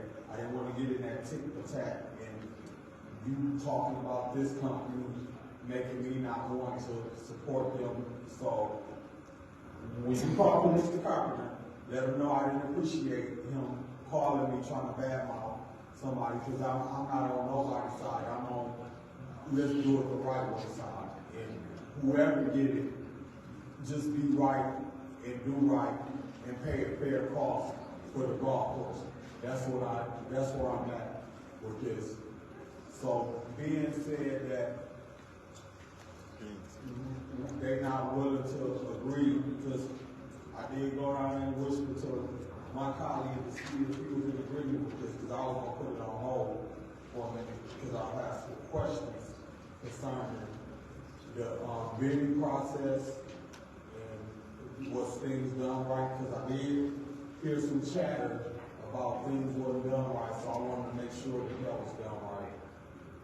Being that you guys don't want to agree to the temporary extension, I think we should, my recommendation would be to let it die, or vote it up, vote it down. Since they don't want to agree to this, we should vote it down, and not only should we vote it down, just because, not because we don't support this, had they wanted to go to the extension to December, I would have been down with supporting it until then, so they can get through this summer, and then look at other options, whether we get a 5-year, 10-year, 15-year, with you or John Carpenter, because I'm not against him getting it if it's fair and it's reasonable or whoever. But I didn't like Public Act 436 and the emergency manager coming in, ousting and contracting out our golf courses. So I really would prefer looking at another option to see if we can bring it back in-house. And we got ARPA funds, community development block grant dollars. Would it be cheaper for us to operate it ourselves? I'm not sure, don't know the cost factor, but I think maybe we need to look at what it will cost us, because we may bring that back in-house to generate our own funds, to generate our own funds. Thank you. Is there anyone else who would like to speak to resolution 24005?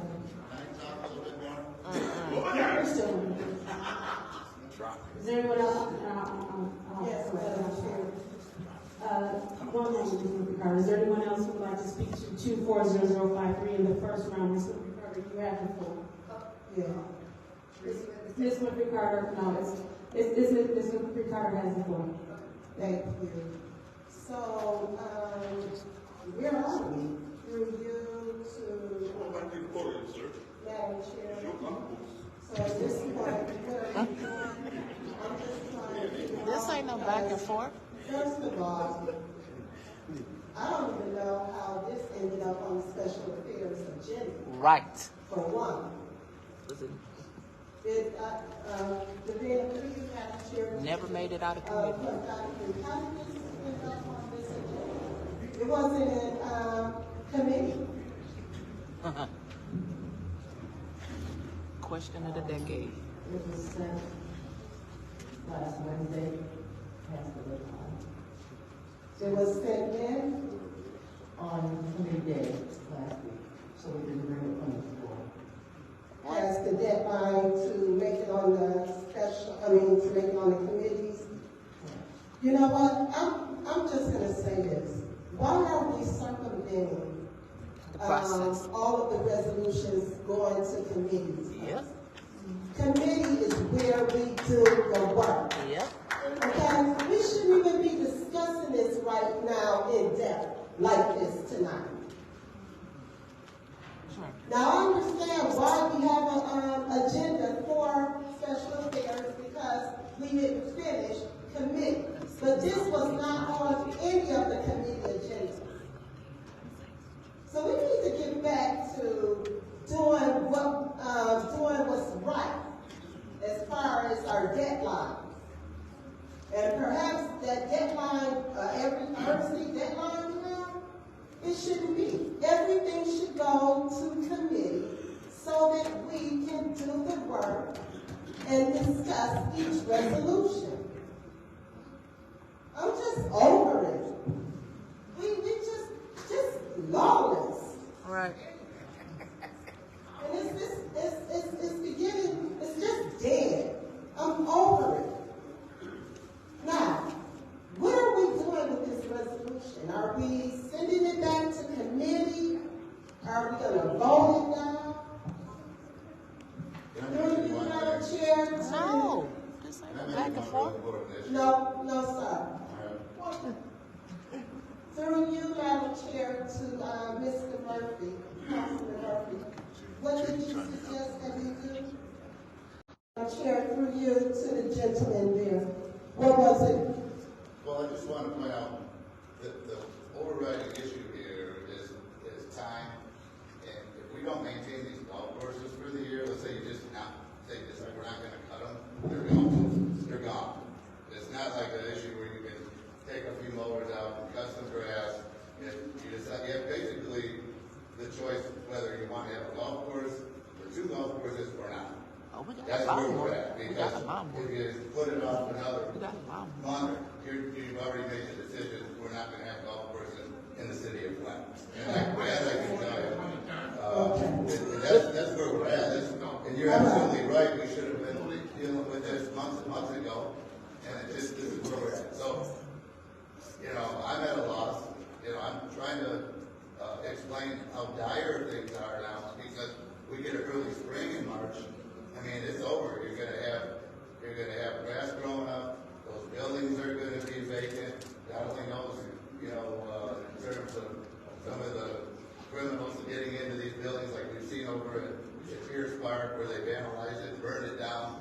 I mean, I'm a city resident. That's the last thing I want to see. Thank you.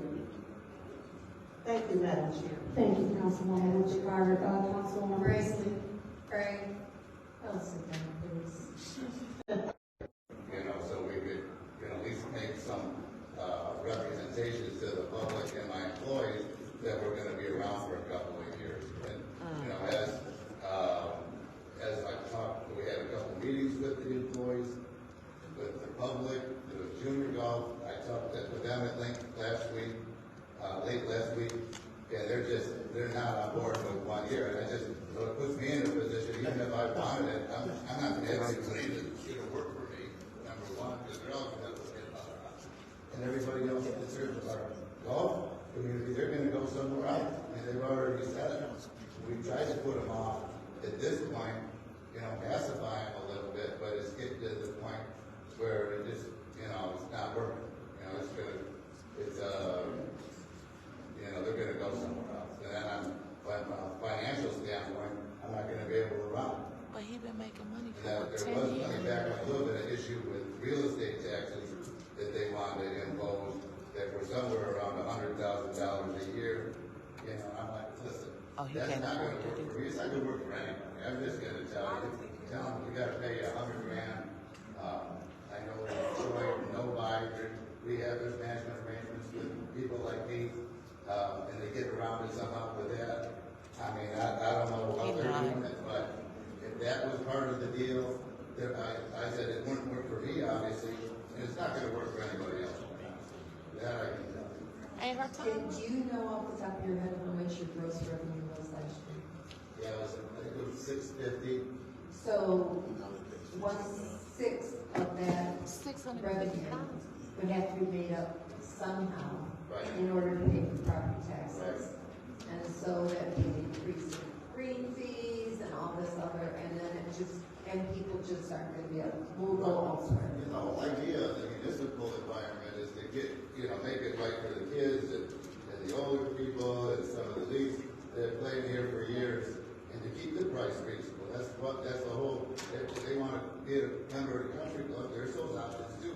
But this is an option for people that want to play a lot, that aren't rich, and they want to come out and use these municipal facilities, which really is what they were designed to be. You know, and at this point, yeah, do I want to raise another $10 or $15 a round? I'm not even sure they would go for that, you know, to cover some of that stuff. Right, so your recommendation is that we look at this? Yeah. Thank you.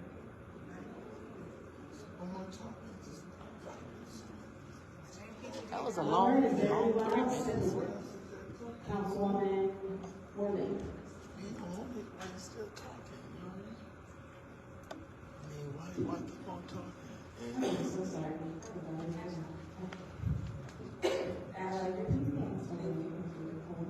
So, what is the city's plan?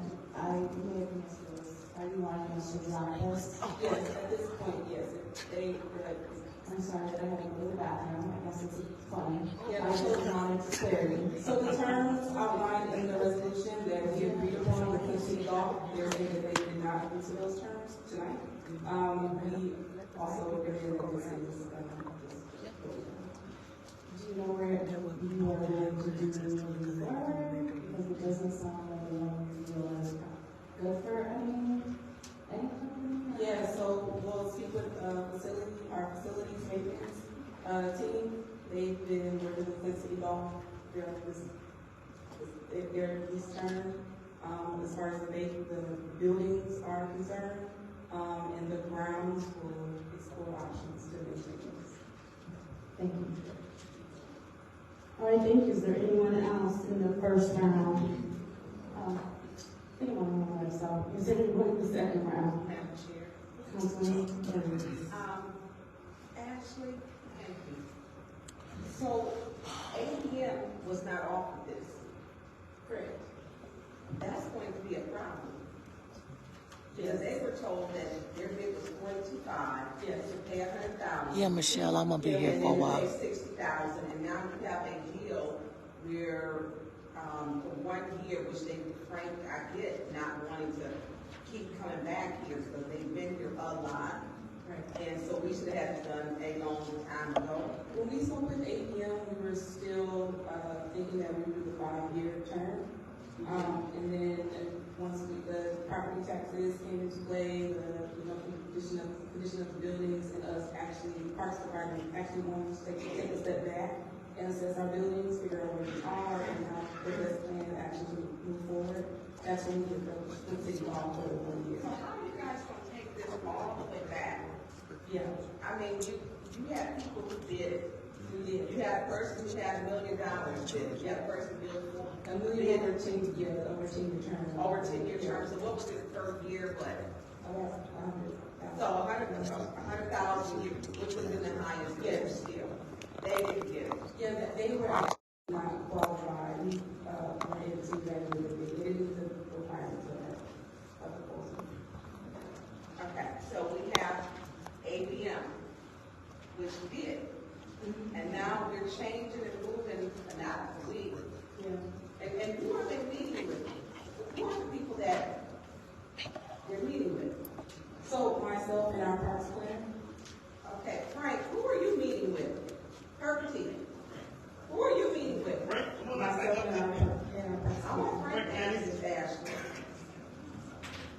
Thank you. Who are you meeting with and talking with the negotiation? Because clearly it's not clear. Because if we get a resolution and the resolution is for a year, you would think there would be a year or maybe an extension. Who are you talking to? What do you mean? Or negotiate for your contract? Who am I talking to? Who did you talk to when they said, hey, Frank needs to go from 25 to 42.5? Who did you speak to? Yeah. And who else? Well, we had some meetings. With who? Who was that It was Attorney Bush, Lee Osborne, Jill, Joe, obviously myself, Gavin, and Ashley. Yeah, I have to be clear, I've been running point on this project, and Frank and I agreed to these terms in this resolution. Okay, I need Frank to speak. Thank you, Ashley. So Frank, who else was at these meetings? Was that it? That was it. Yeah. And so, when did this decision be, when did you know this would be, who made you aware that you would be here today? Was it Ashley? It was actually I heard from my assistant Jill. So Jill heard from. Yeah. So we have a problem. Thank you, Frank. So Ashley, what are you going to do? Because he's saying right now, Yes. he doesn't want it, and time is of the essence in there. We go on the groundhog theory. It's going to be early spring. Yeah. You know, and it has been rather warm, unseasonably. So you want to drop this, or what? Yes, so I'd like to drop this. We'll work with our facilities team to assess the buildings, as I said before, and then determine the plan to maintain the grounds. Because Frank is sure he doesn't want it, right, for the 1 year. Yes. Okay. I think that was my time. I don't know. I want to remind the audience to please silence your phones so we are not confusing the sounds. I think we still have more time. How much time? Okay. Ashley, I hope that this comes back to the committee so we can do the work. They've been here a long time. The bid that Frank gave. And then when the bid ABM was given, they weren't told that they would have to pay an additional 100,000, then another 60,000. This whole bid was changed for everybody. So I guess we're going to let my colleagues, when I see Councilman Piper needs some time to talk. So I'm done now, Chair. Thank you. Is there anyone else who would like to speak to this resolution in the second round? We're in the second round. Councilman Pfeiffer, you have the floor. So, I mean, Ashley, in the part of this resolution states that, I should say part of the resolution, the staff review states that usually the agreeable terms could not be established, and this is for basically the parks and rec to review for the year. I can't get this. Correct. And the long-term view of these financial dollars to improve the facilities and whatnot. Yes, so look at capital improvements.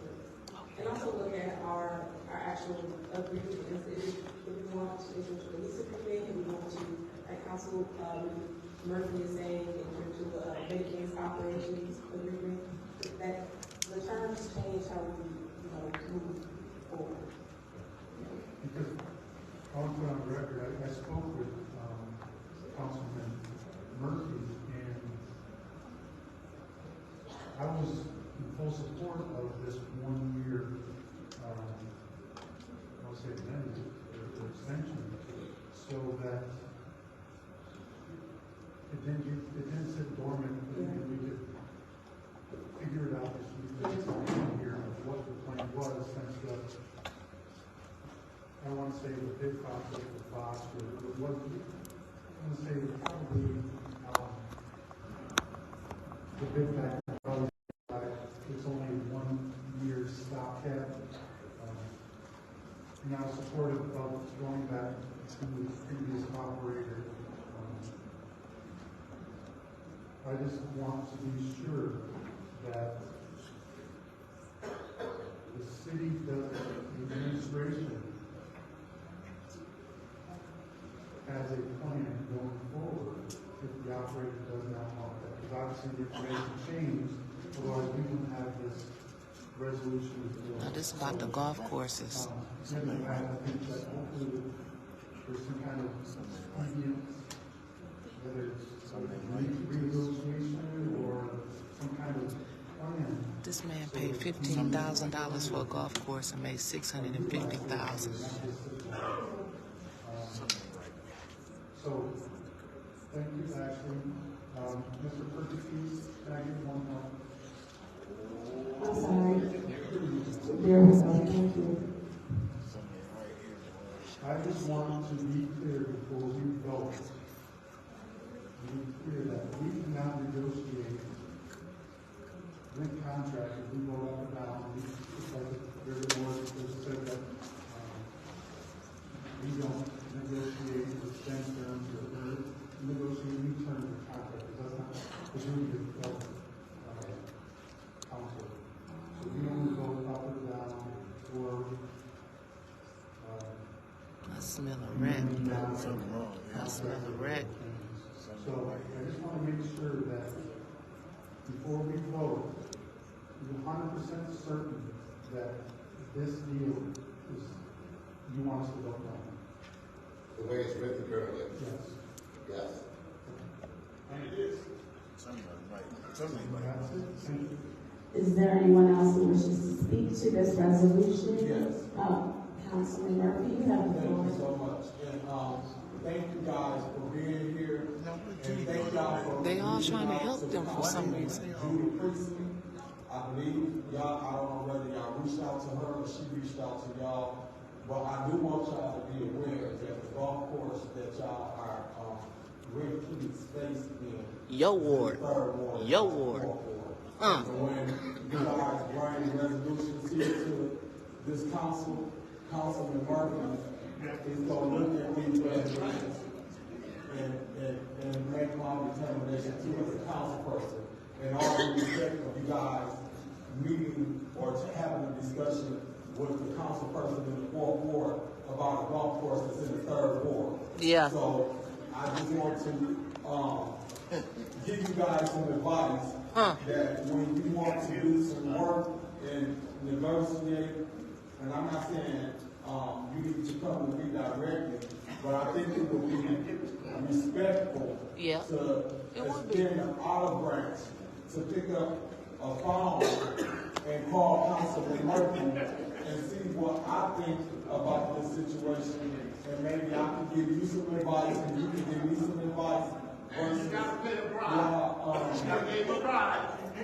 Wait a minute, Hold on, sorry. Can we pause the time really quickly? I'm going to ask the audience to please not yell out. Thank you.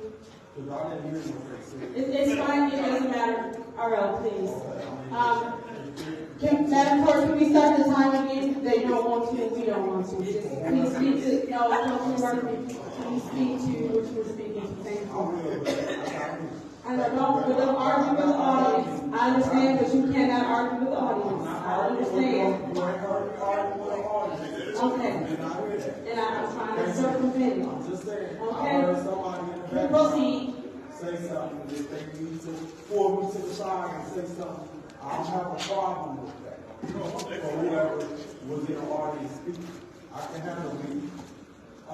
But what I suggest that you guys do, I don't know where, because I think we'll be holding this down, but reach out and let's have a conversation to see, you know, because at the end of the day, y'all getting ready to either vacate the premises, and it's a golf course in the third ward that I want to make sure that it's being secured and maintained, like my Councilman Pfeiffer said. We don't want to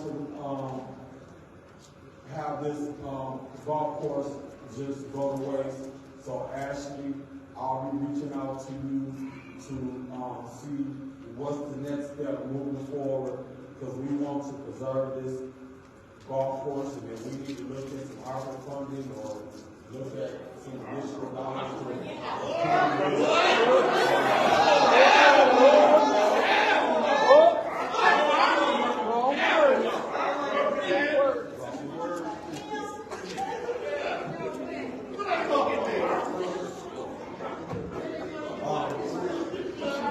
So whatever we need to do to look at preserving this golf course to maintain it, I'm willing to have a discussion with the union administration and whoever else, even if it's with the people that's in there or some other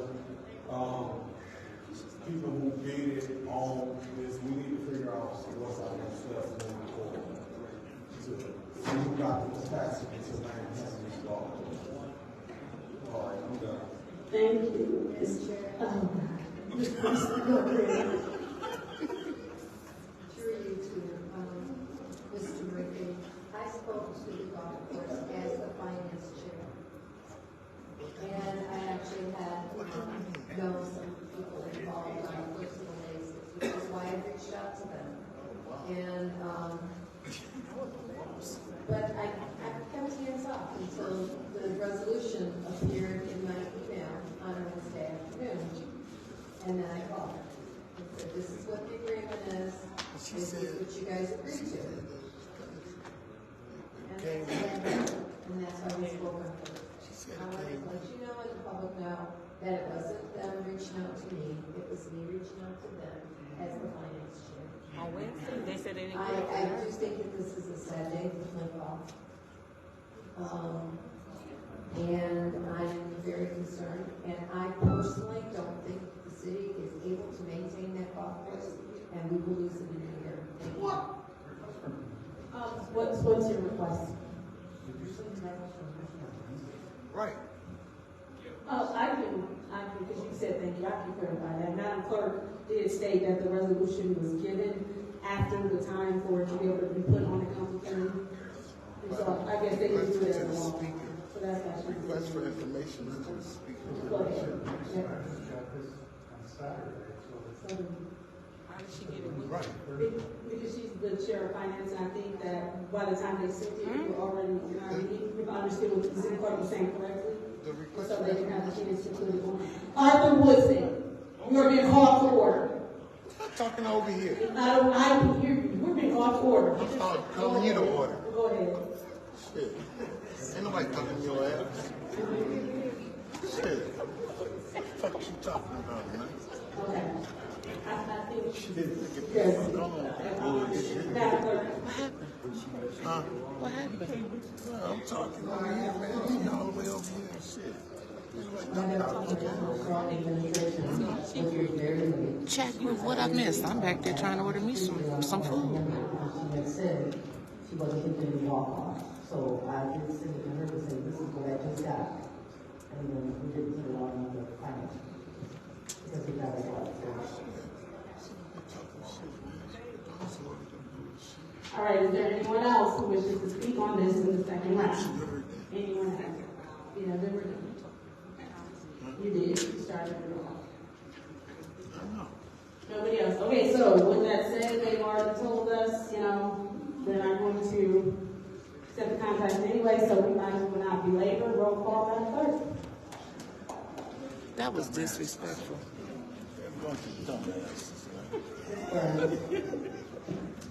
Bullshit, man. Get me started up in this motherfucker. I don't care to call the police and shit. We are voting in resolution 240053, management maintenance agreement, Flint City Golf LLC operation of Forest Creek and Kersey Golf Courses. We're voting to send it to council. Roll call, Madam Clerk. Upside down. I abstain because the terms of the contract are not clear.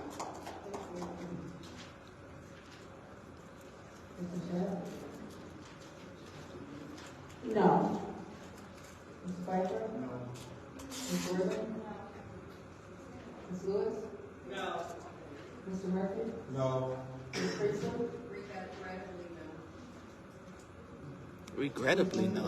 The vote is 0 yes, 7 no, and 1 abstention. The vote is 0 yes, 7 no, 1 abstention, and that has failed to move to council. Moving on to resolution 240043. Is there a motion on the floor for resolution 240043? Appointment of Hurley Board Hospital Manager, Dr. Christopher E. Martin.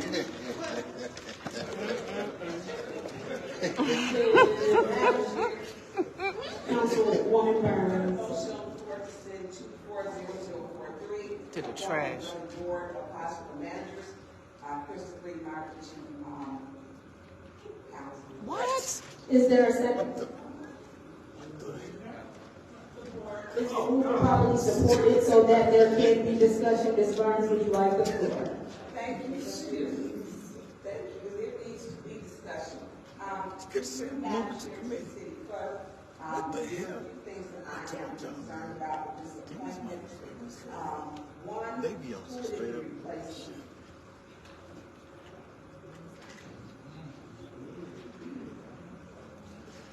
And then number 2, does Christopher Martin's voter card reflect the city of Flint?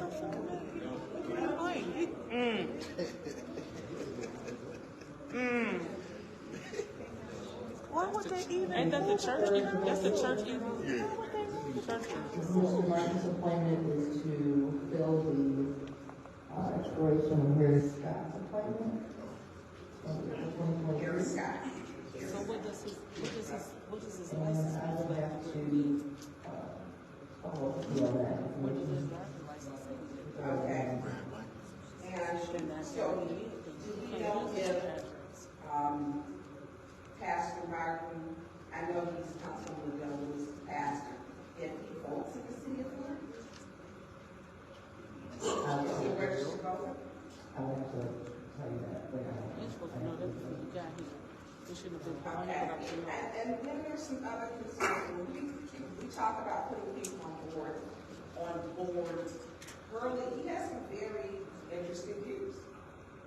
And some of his views I absolutely do not agree with. I will not appoint anyone who is homophobic.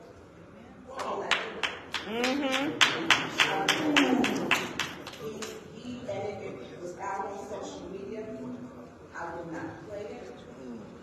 But it was disturbing that a Flint pastor has very clear views as he was making comments about another pastor in the pulpit and about a dude who knew was gay. before you should have appointed him, you should have hired him. And that he is if there's, you better make sure that you don't have, if he's not if he's gay, you have a first gentleman, not a first lady. You know, I have a problem with that one, because it's none of our business. People's sexuality. It's not our business. Number two, that hospital serves everybody. Everybody. It doesn't matter if you're gay, straight, heterosexual, homosexual, LGBTQ, black, white, whatever, Hispanic, Latino, if you have anything to do with that. Someone that strong views, and to say in the pulpit that was recorded, that board has a responsibility to make sure that they are impartial and that they are not biased. So without having those, the whole homophobia is a number one problem for me. But the other part is I know he has on here 2 times his voting address, which was actually a voting site. It used to be a precinct. So I don't think he would be right. The precinct where his church, Old Country School, which would be now the name of his church, it shares the same address, would be where he lives, and it was a precinct. So I would not be supporting. I would not. Madam Chair. Thank you. Is there anyone else who would like to discuss the resolution on the first round? Yes, Madam Chair. Councilwoman Ricky Carter, you have the floor. Thank you. I too will not be supporting this resolution.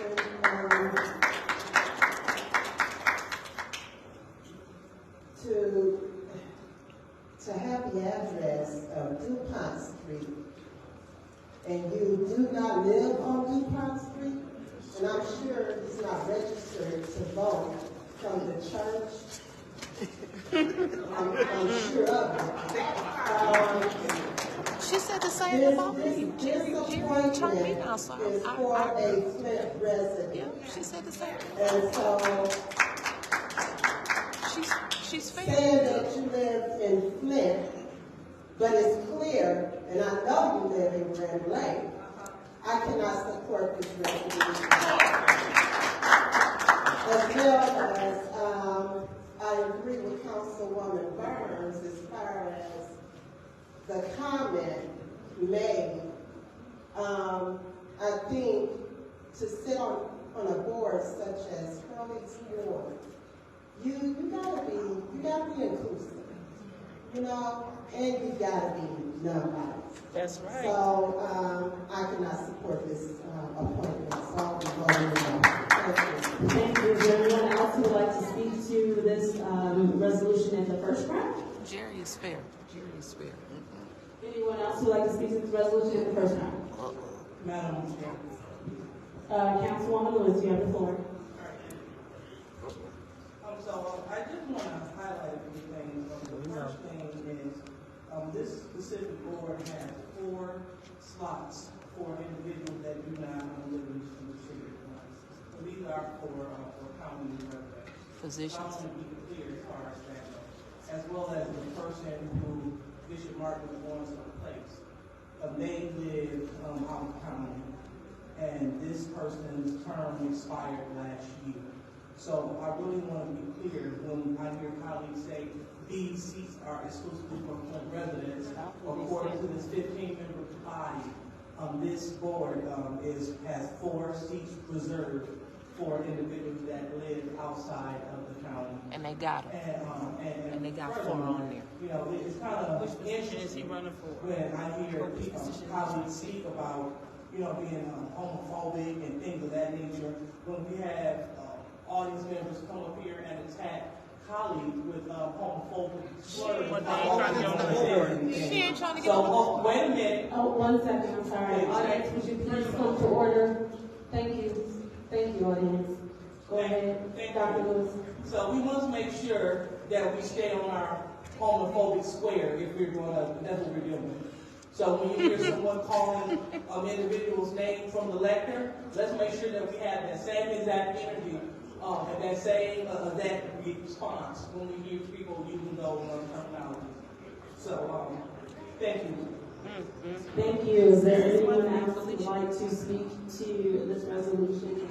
Okay, Councilman Pfeiffer, you have the floor.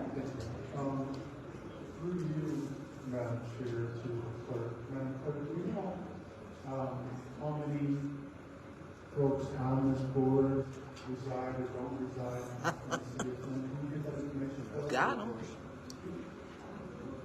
I can get it to you tomorrow.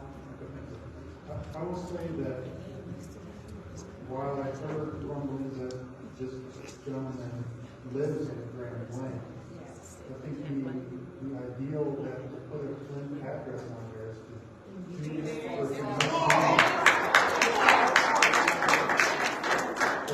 this is not a representative of the city. This is a trying to identify as a Flint resident. That's what this is. So I will not be supporting this. Not only did this gentleman make homophobic slurs and that and the videos out there, I'll let the audience look that up. But this gentleman also stood and tried to start a race war. Yep, he sure did. Yes, he did. I'm conflicted on that, so I certainly will not be supporting it. Yes, sir. He sure did. Thank you. Is there anyone else who would like to speak to this resolution in the first round? Is there anyone else who would like to speak to this resolution in the first round? All right, is there anyone who would like to speak to this resolution in the second round? Yes, Madam Chair. Councilwoman Winfrey Carter, you have the floor. Councilman Pfeiffer, you are absolutely correct. And with that too, how dare you stand to represent, in my opinion, it was definitely a lie. You stand there. You have a press conference. Yes. On a lie. Yes. Before getting your information correct. Yes. Before doing your research. That's right. Yes. He did incite a race war. Yes, he did. Yep. Which was terrible. Try to take it national. Try to take it national. So how are you going to represent the Hurley board? How? Are you going to be fair? Are you going to collect your research before you step out there? That's right. Yes, you're right, Councilman Pfeiffer. That's another reason why I will not be approving this or agreeing to this appointment. I can't. It's been so much. Thank you. Thank you. Is there anyone else who would like to speak to this resolution in the second round? Yes. Councilman. Just for the record, I want to put on the record that I appreciate the movement of Jaleel Carter and all of the folks who went to Hurley Hospital board and fought and protested the injustice that was going on at Hurley Hospital. That meant a lot to me. I was watching, and I really think people like Jaleel Carter, and I know he may not want me to say his name, but I think people like him ought to be flanking on the Hurley Hospital board. They fought tirelessly at Hurley Hospital board about the different treatment of the patients that was coming into the emergency room, was being left there, and I remember that speaks volumes. So I'm just not in love with the appointments. That's it. I'm not going to say Chris Martin, just anybody, because we do be out here in the community. I just don't support this appointment.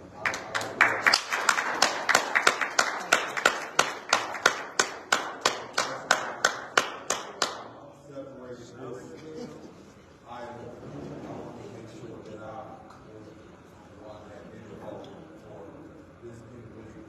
It's just a lot of things historically that has taken place with this pastor that has a bad taste in my mouth as far as some of the comments.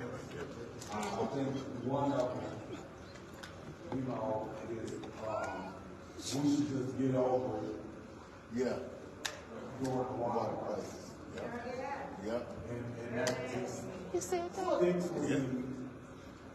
And then all of this other stuff that you guys are talking about, I wasn't aware of all of that. I haven't thought about it, but that's unfortunate that those comments are being made, and then we can appoint somebody to represent early times that deals with all congregations. So, this one right here, you know, respect Chris Martin and the folks who follow him at his church. May God be with y'all. Thank you.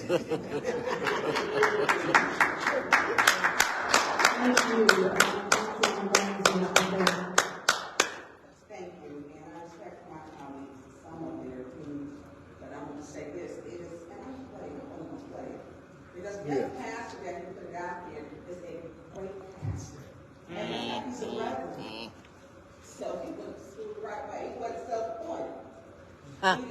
He didn't make himself one. And so, I'm going to play it. Y'all were sitting here in church without the baptism in the Holy Ghost. Because if you got the Holy Ghost, you can tell that some of the preachers y'all listening to are gay. It inspired one from my church around the other day. I said they should never hire him. He's gay. They should have voted him out. He's been gay. He was gay when they hired him. He was gay when y'all fired him. When they ripping TVs off the wall, have a little girl, a little tantrum. He's supposed to say, this ain't no time to be putting y'all over the Lord's people. Sitting up under these folks who are a man pastoring you ought to be married to a woman. There ought to be a first lady somewhere. If not, he might have a first gentleman. We cannot have conversion over the people. Pastor, you mean I'm not me. I'm telling you, I'm trying to show you life. Even if the people in the pew are suffering or struggling with that spirit, pray them through. You ain't got no business up here dealing with it. How you gonna preach to them and you got it? We trying to get people out of what they in. We trying to lump them out of what they in. If you in it, you can't lump nobody out of it. You gonna tell them to stay in it. And you gonna let that spirit of perversion be all through the church. He be with Governor Whitman now, man. So I have a problem with someone who say you got it. They don't just jump off of you. It doesn't occur that way. The spirit of conversion. I got a problem with that. Yep, that's the pastor they want to put on the board. Speaking about Yep, that's the Dale's pastor. is a great pastor. Well, I'm going to go there. You know, we all God's people are good pastor. You should know that. That's right. We all are God's people. And just like the people that earlier are going to be all people that earlier. You're supposed to get the same treatment. Same treatment. I will not normally appoint someone who thinks you got it. I don't know when you see the person, you know, who got it. I don't like that. I don't like, we have to allow space for every member in our community. And Christopher Martin has very clear views. This was his sermon to his congregation. His congregation, I don't know what their views are, but one of his members sits on our council. So I have a problem with that. I will not be supporting his homophobic views, because it's serious. It's serious.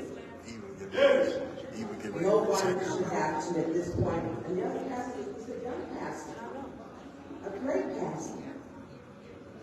And he preached that hate in the pulpit. So I will not be supporting this appointment. Thank you, Madam Chair.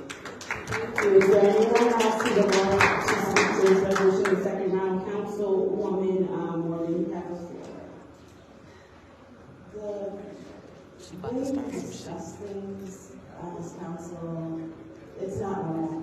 It's not normal to try to destroy other council people's character in every single vote that we have.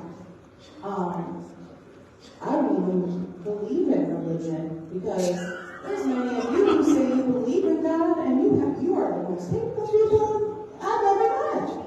So let's talk about that. I mean, just the hatred that spews. Someone is very unhappy, and God's not helping them be happy, let me tell you. Because if he was, you wouldn't say or do the things you do. So if we want to sit here and judge others for believing in God their way, we have got to look at ourselves then. And that is why religion is evil. And that is why Jesus himself said that religion is bad. Because look, here we are all the time trying to use God because he's on our side. And he was on Chris Martin's side, and all of you agreed with him when he called me a racist when he was loving Karen Weaver. Now that he loves Neely, oh, you can't stand him. He's a bad man. But you loved him before. Not me. Politics are fickle. And being here for 6 years and seeing how disgusting you use God and religion and all of that for your votes, that's right. It's gross. That's true. It's gross. That's true. You may want to, as you like to say, check yourself. That's right. Wow. All right, is there anyone else who would like to speak to this resolution in the second round? Wow. Is there anyone else? Dr. Lewis, you have the floor. Thank you. Hold on 1 second. Audience, please. Thank you. Madam Clerk, are you ready to start the time? Dr. Lewis, you have the floor. Thank you. So it is very unfortunate that we pick and choose. You know what we're going to, I guess, say and what we're going to support. You know, when we start talking about we're not going to stand with people, we're not going to stand with people. If you want to be solid, be 100% solid. Because for one, it's very disheartening to hear that my colleague is accusing this pastor of trying to start a race war when what popped all that off was the lack of apology for referring to your colleague as a monkey. And to this day, we still haven't had a resolution about that. There has been no resolve. So let's be clear. He had nothing to do with what you said and for your choices that you made. You made a decision, a conscious decision, to sit over there and to refer to me as a monkey when you were speaking. You did that. I'm sorry. Please hold. Stop the time. Stop the time. 1 second, Mr. Ricardo. I didn't hear that time. It was like audience. I need you all to come to order, please. Ms. Ricardo, you have the floor. Do you realize he did not call you a monkey?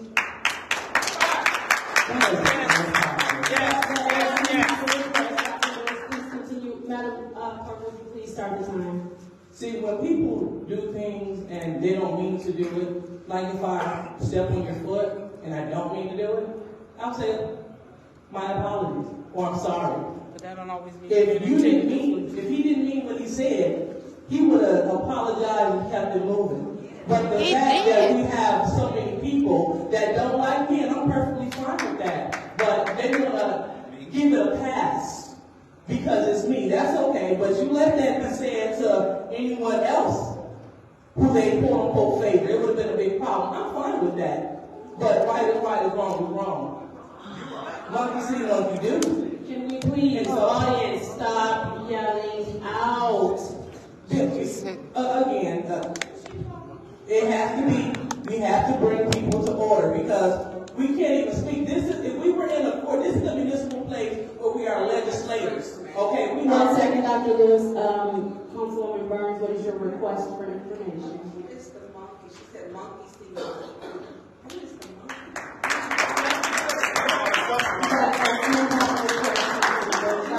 monkey? Who is the monkey? Thank you. And so, and then we have Ms. Beverly yelling out again. See, here's the deal. She ain't say nothing. She ain't say nothing. Audience, please, that was not misleading. That was not, I saw who it was. I do apologize, but okay, I do apologize. Please go But ahead. here's the deal. This is a municipal place where we make rules and laws.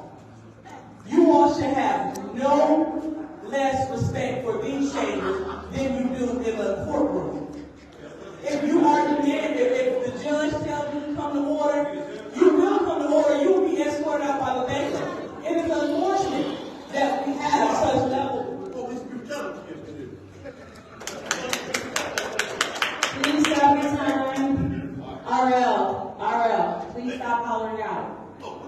I would like to reclaim my time, please. Absolutely. Go ahead and give her 20 seconds.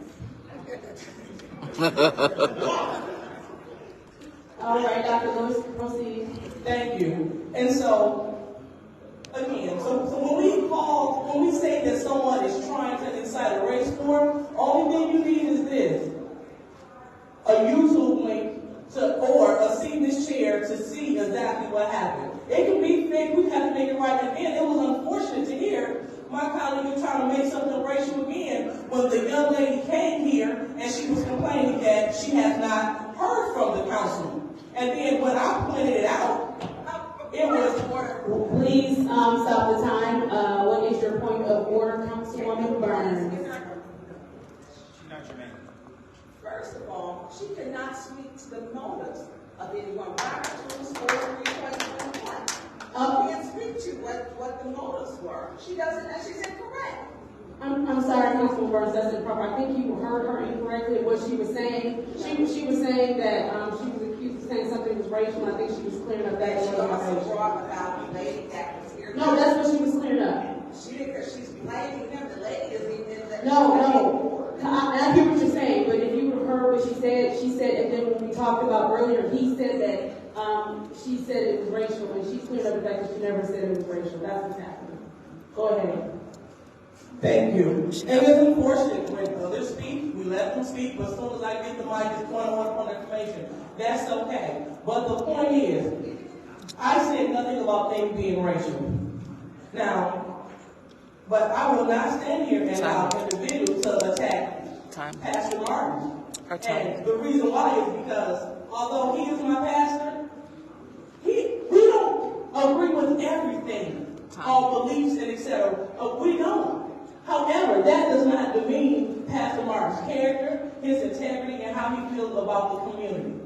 So let's not demean people, because if that's the case, we need to check a lot of people that come to that lecture. I'm not going to be messy and call them out, but let's not try to demean someone's character on one or two items. That's not fair. That's not fair at all. But I could not sit here and I'll be remiss to let people attack him for standing with me because of the quote-unquote monkey comment that went viral and that has yet to this day to be apologized for.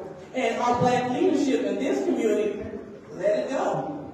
So it would be very interesting to see what happens in the very near future if he does not decide to side with them and see if they bring this up, return to the table.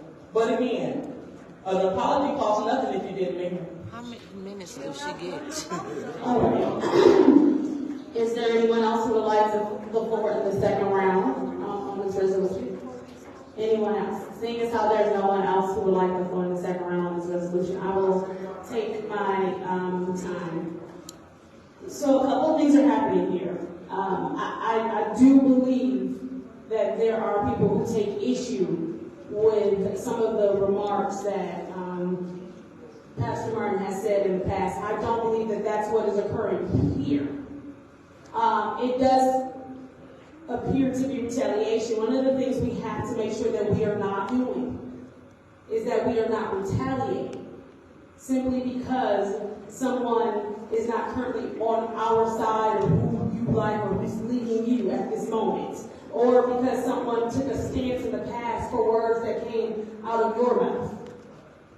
People have a right to defend however they're going to defend who they're going to defend. And what we cannot do is send a clear message to this community of, we will retaliate, we will hold you back, which is what we seem to do. I will agree with the fact that when my colleague spoke about the address, I feel like you had a very valid point there. But once my colleague started speaking to, and they did this to me, is where we step into the line of retaliation. We have to be very careful that we're not telling residents that we're going to retaliate against you or deny you something simply because of that. I feel like there are enough factors here outside of the clear retaliation to which we all can make a clear, concise vote on how this has to happen because of some other factors. But I just want us to be clear that residents do not need to feel like if they want to apply for boards, and this is not the first time this council has done this, that we are going to retaliate or hold them back or not allow them to serve in the community. At one point in time, we were all sitting somewhere hoping for an opportunity to serve and wanting to do this. And so let's always remember those mindsets. With that said, roll call, Madam Clerk. And we are voting as to whether or not to send 240043, appointment to early board of hospital managers, Dr. Christopher E. Martin, to council.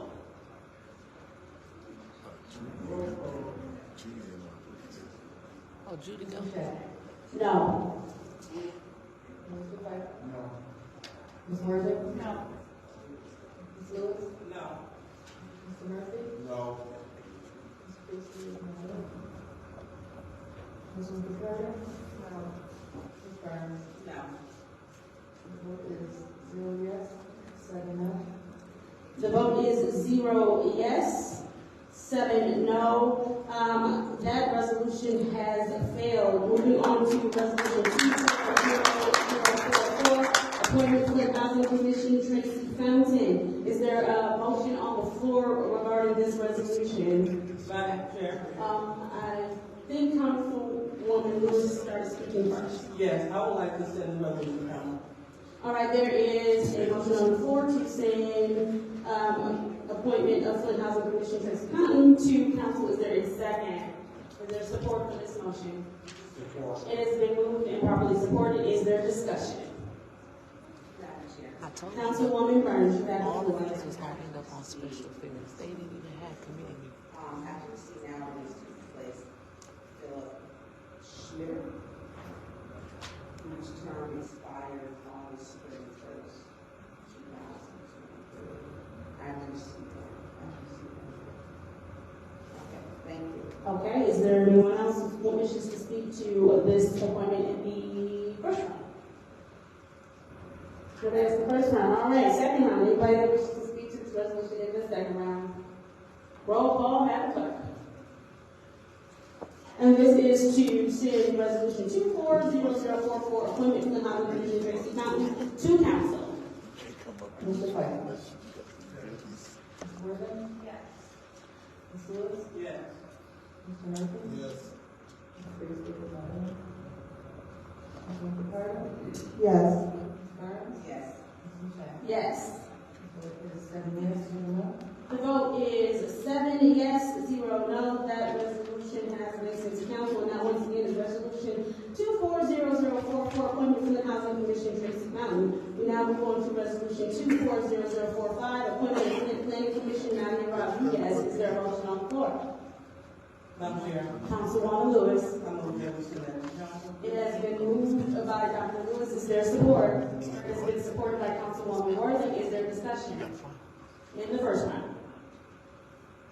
Any discussion in the first round? Go ahead, Councilwoman Burns.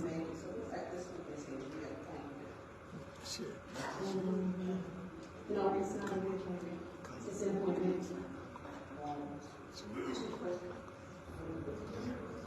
4 5. So who is this person?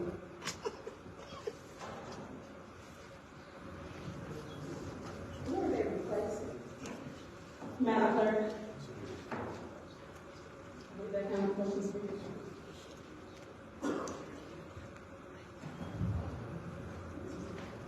I'm going to say that I would prefer to list the attorney's office because if it's not listed, I'm not certain who they are replacing it.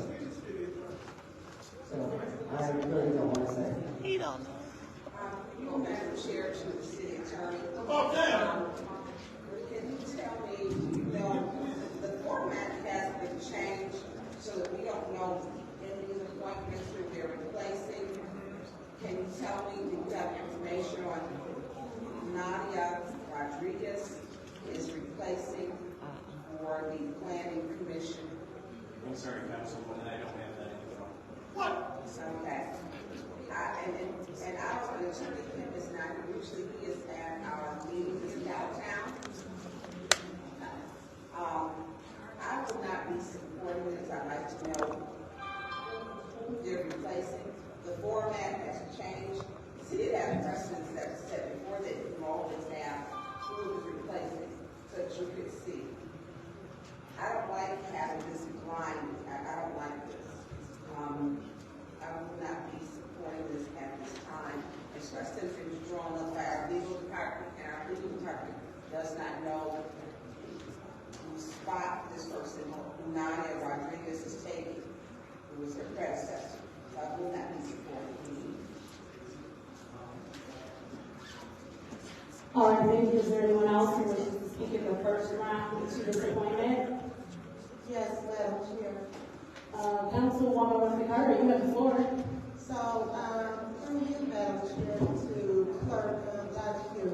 Clerk Donahue, I thought that you kept record of all of the different boards and the replacements for each board. So I'm confused.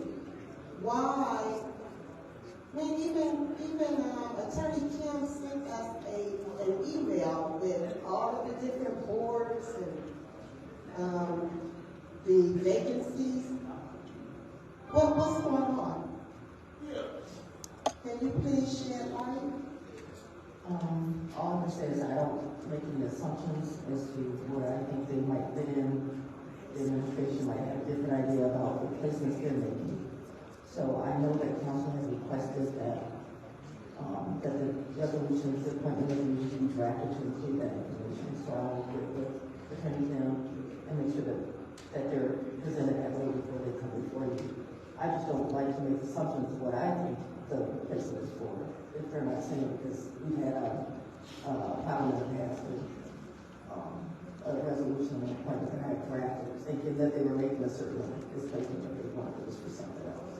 So I'll just get with them and say that we need to know moving forward every time on these resolutions that information that we should always be included. Yeah, but you don't have record of that? Do you keep record of that? Yes, but I don't. That's for after the fact. I'm not making any assumptions. I just I see it when you see it. Now,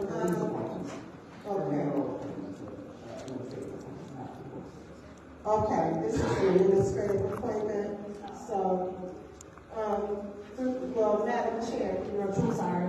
Madam Chair, to you, because you are the 7th Ward representative, Yeah. did you nominate? I did, yes. But you don't know who this person is replacing? So, I was never given that information, and I've asked, and I just want to make sure I don't waste any of your time. I'll let you know. Okay. Yeah, because in the past, the resolution should always state who the individual will be replacing. And the term of the expiration date of the term and all of that. So, thank you, Madam Chair. I'm gonna, maybe perhaps we should send this back to committee so that we can get all the information we need to get. Yeah, they never met the first I'll make a motion to send this resolution back to committee. It still should be in There's committee. a resolution, excuse me, a motion on the floor to send this back to committee. It's been moved and properly supported. Is there any discussion? Councilman Pfeiffer, you have the floor. Through you, Clerk Donahue, I just want to be clear, the planning commission is at the will of the mayor, correct? So how can this be set of board? Just through you, Madam Chair, did you bring this forward? Oh, look who comes back. So I was approached by someone in planning who said they need a 7th ward representative, and it was I recommend. I guess I'm a little wonder when you're saying that there might be some ambiguity of what the mayor intended. I can see that for at large, but this is specifically for the 7th ward.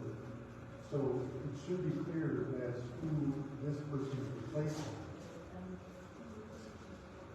There shouldn't be any gray area of the normal at large, which I do understand if that was specifically the 7th ward, and there's one per ward on this board. So can you tell me who occupied the 7th ward seat in the planning commission?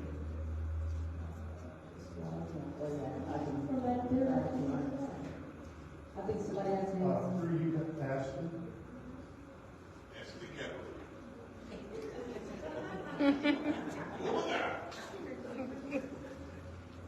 And I'm sorry, I want to refer to you as Ashton. Ms. Harris, correct? Yes. Okay. Philip Schmitter, and his term expired on 8/31/2023. Sorry, can you repeat that name? Philip Schmitter. I've never heard that name. I've had several planning commission meetings. I have his resolution. They would still have to call his name for the role that he was appointed. Madam Clerk, do you have any information? This resolution is 240044. 45. 45.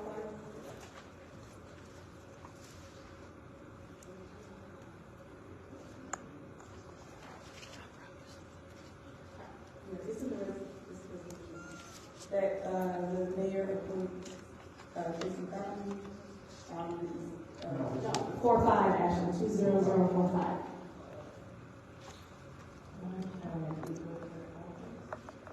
People cook office. Now that name I recognize. Yeah, I can send you the information.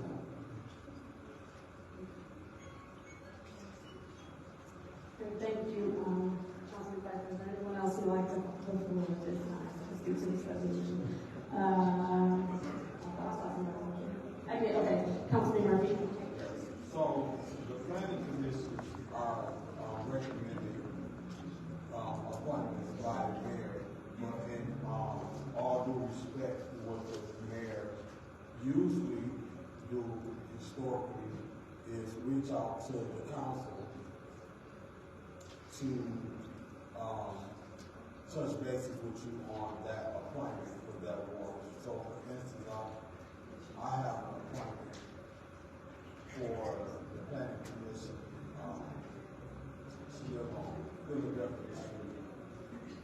And even though it's not my appointment, it was recommended through the mayor to reappoint that individual to the planning commission. So just in courtesy, when you see the 7th ward appointment,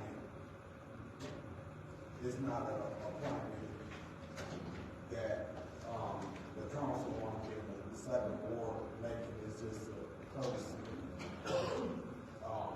olive branch that the mayor gave. I won't be supporting moving this back because we don't know who the appointment is.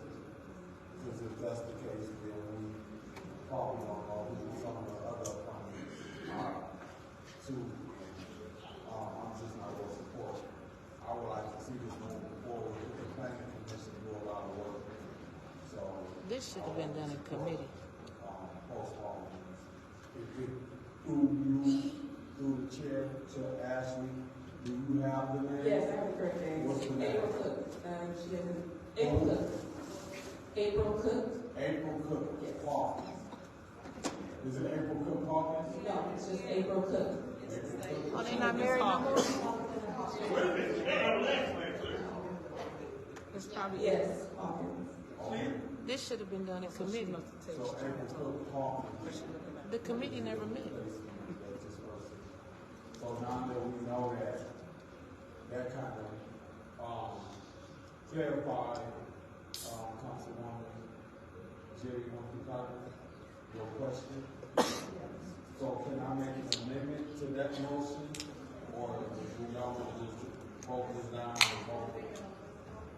What's the point of having a committee? I call for the question. Support. I call for the question. Oh, support. Oh. I know, but you're not doing that. So.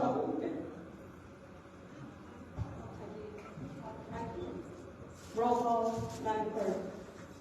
Thank you.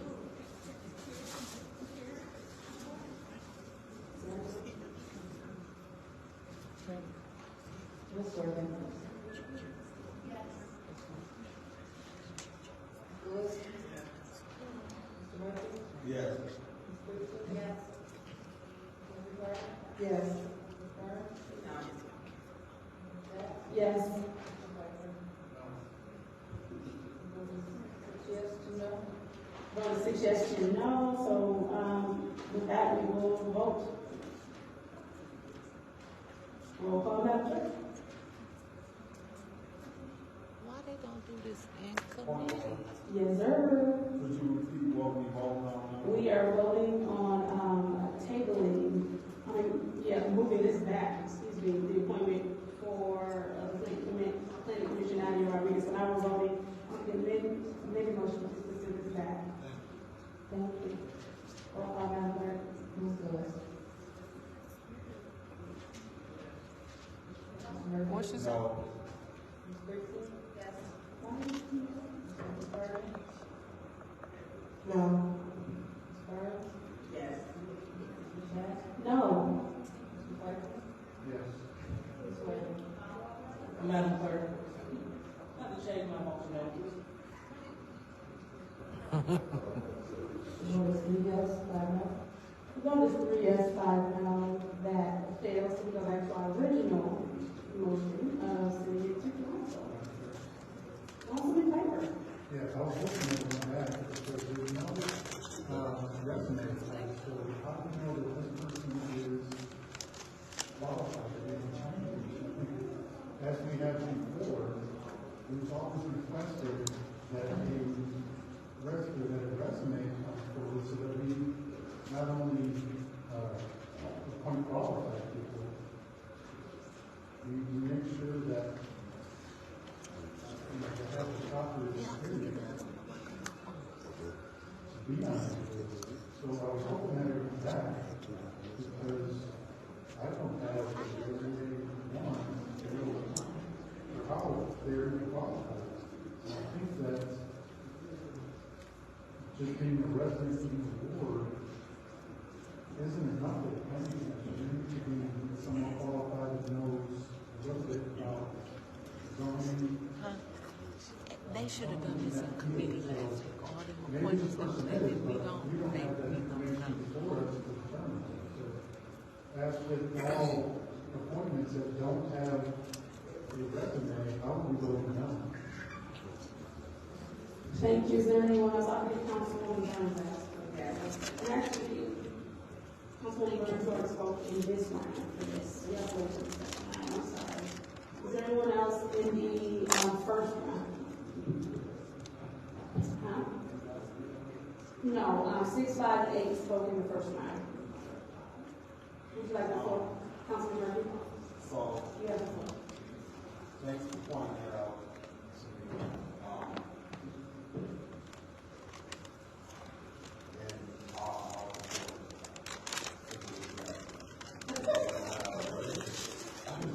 You know, after all of that,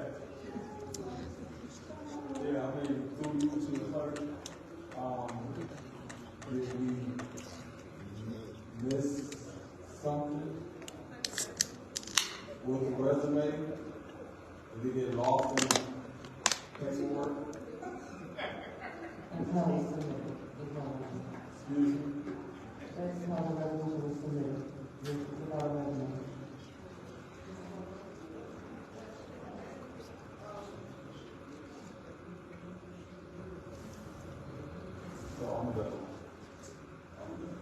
Thank you, Councilwoman. Chair. We're still in the first round. Anybody else in the first round? Anybody else in the first round? That's why it takes so long. They should have did this. All right, moving to the second round. Ms. Burns, you have the floor. Thank you, and as we do, make sure that we are, and we don't even have to, but I do want to state this because I did think at first, and I did have conversations with Attorney Kennedy a couple times.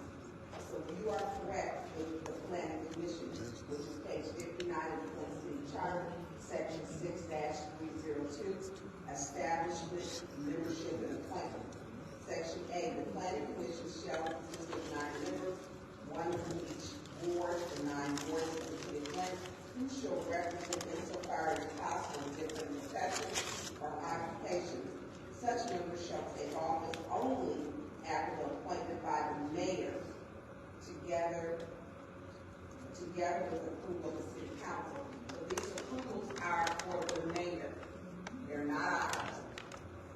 Yeah, page 59, section A.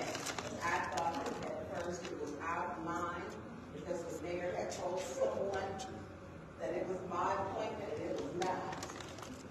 Not at all. It was not my appointment. And I did not have that person removed. So I had so I had to speak. So I had spoken with Attorney Kennedy. And that's where it made clear that conversation. We're supposed to write a book in agreement with the administration, the mayor's appointments to figure out who we want. These come up and we did not even come up with a resume back. So it definitely needs to be, I don't know how we send back or send back to the committee. Just keep it, yeah, keep it, because this is, yeah. I'm going to have a college, but I'm going to be here and I can call the question.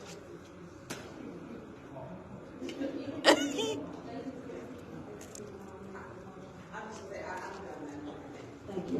All right, is there anyone else who would like to speak in the second round? Count. Not in the second round, go ahead. Through you to Ashley, Ms. Harrison.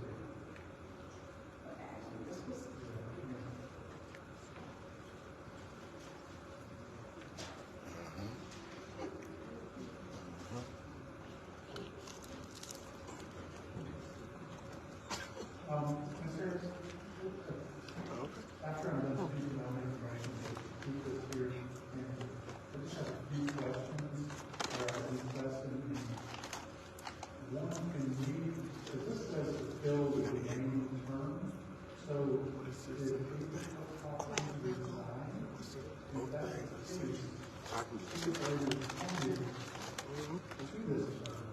So can you notify the resignation and also,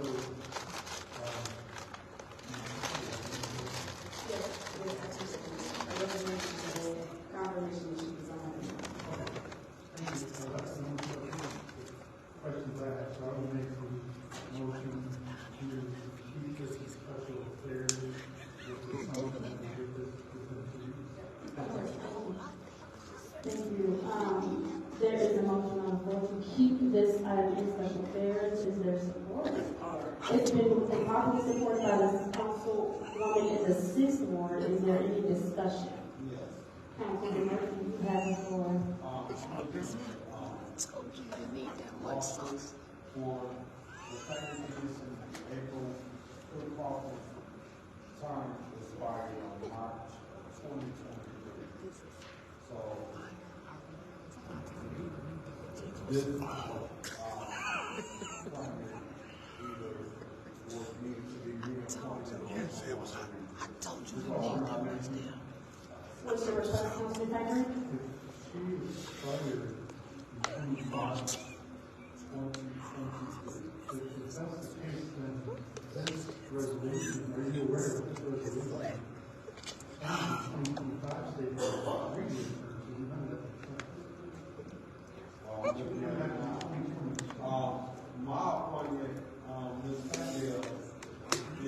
expired on March 2017, so we need to do something with that too. So while we out, can the administration write a resolution so we can get some updates?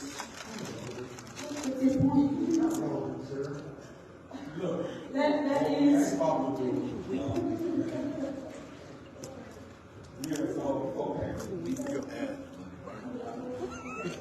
I'm not sure if these What's your request? Thank you, Madam Chair, Councilman Murphy, what are you looking at this? Do you have an email with? No, I went on the City of Flint website. Okay. And it said Flint Planning Commission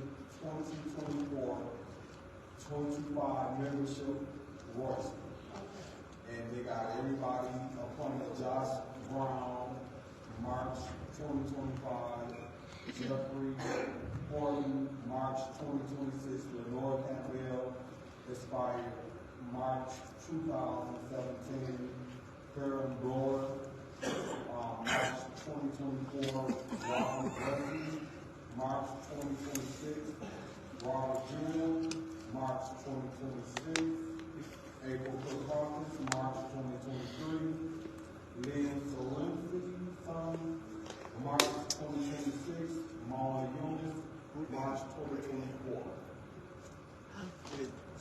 So that's what I got this from.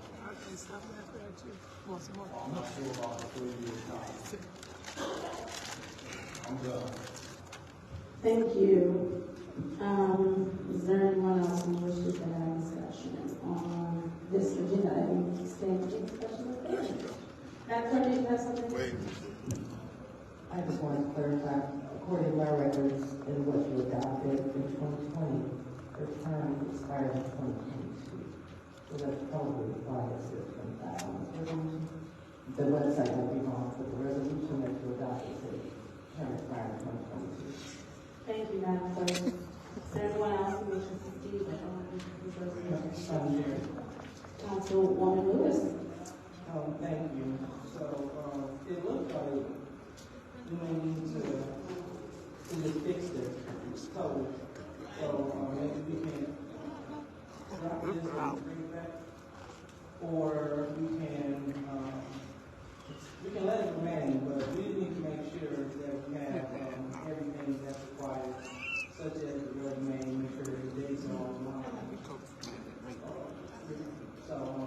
So since this is yours, this is in your board. You, Madam Chair, what do you recommend?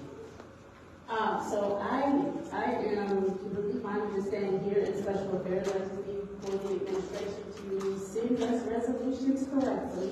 Also, with all items need, I believe we made this request on more than one occasion about how resolutions are sent to us.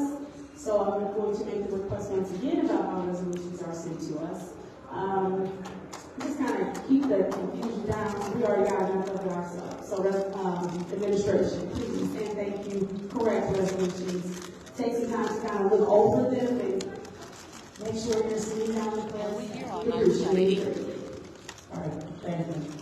Is there anyone else who would like the floor? Anyone else? All right, I'll take my time. Councilman Pfeiffer is correct. There is no resume attached to this. And so we do not need to move forward without a resume so that everyone has an opportunity to make an informed decision on how they vote. I was approached, not by the mayor, actually not even spoken to the mayor concerning the planning commission or any boards. I was approached saying they needed someone in the 7th ward, and here's the name, someone that's very committed to the community, who will show up for the meetings. I know with a lot of our boards, we have issues with making quorum because people accept these positions and they do not show up so that the business of those boards can move forward. I do have confidence that Ms. Rodriguez would show up and operate in her duties on the planning commission. And so, I mean, no need to be labored. We voted to keep it here in special affairs. Roll call, Madam Clerk. But they said the other one, the council, she didn't have no resume. Tracy, Yes.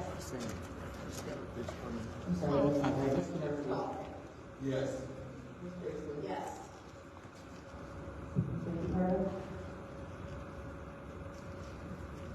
Yes. Yes. Yes.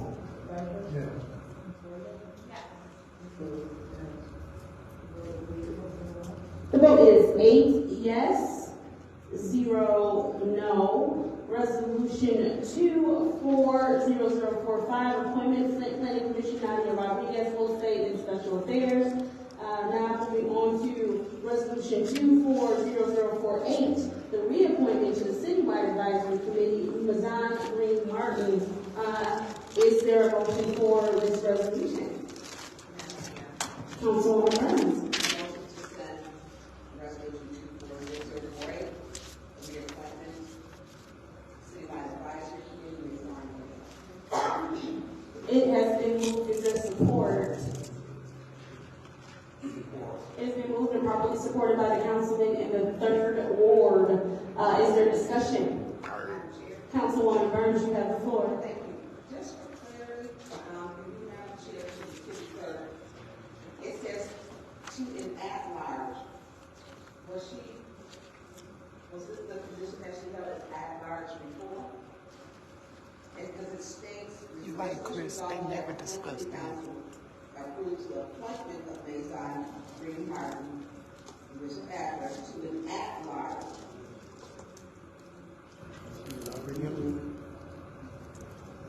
I say either March 20th or March If I 28th. may, May should be back. She would have to be at large because I recently appointed someone to the 7th Ward seat. Yes. Okay. That's fair. She's the mayor's role. And she served on that. What is her term? She served on that board before. She did. I heard she was appointed in 2019. Correct. And so you have to share with her. When did her term expire? Her original term expired May 31st, 2022. Damn. 2022, May 31st. They don't never meet though. They meet once a year. No, they don't never meet. The title says reappointment resolves as appointment. I don't know what that is. Okay, but it's not a reappointment here. This is now just an appointment thing, right? Reappointment, but Candace had said someone. So if this is the mayor's. If we did this in but it's committee, now at large. But if the mayor's going to appoint someone to the board. this one the minutes is on, because they didn't do this in committee. So but then her term expired, then. Right.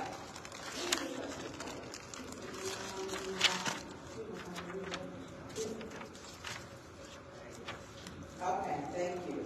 You're welcome. Councilman Parker.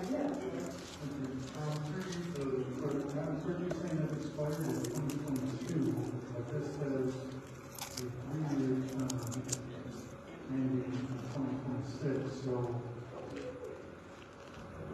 wouldn't that, if this were reappointment, be ending in 2025?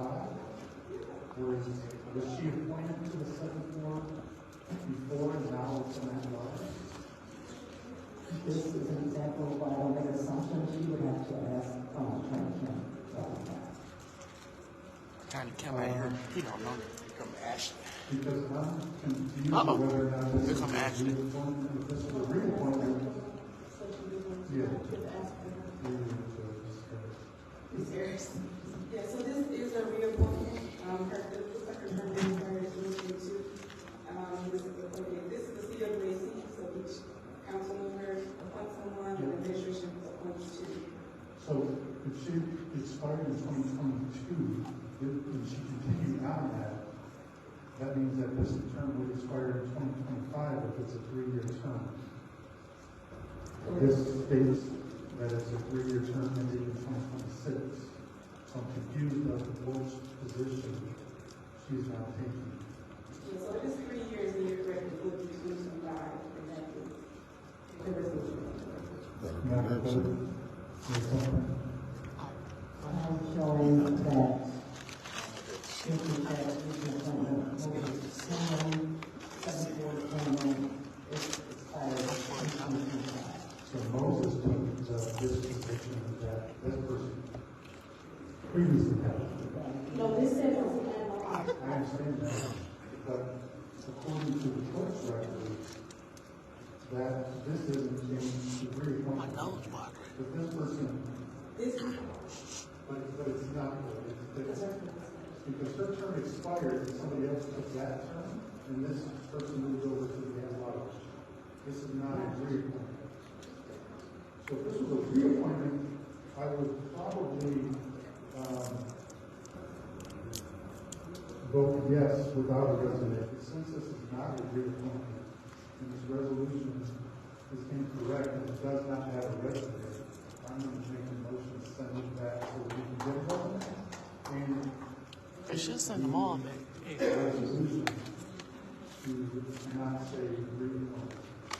So I'm going to make a motion to send it back to the It's been moved and properly supported by the councilperson in the 6th ward. Is there any discussion? Yes. Councilman Murphy? Call, of course.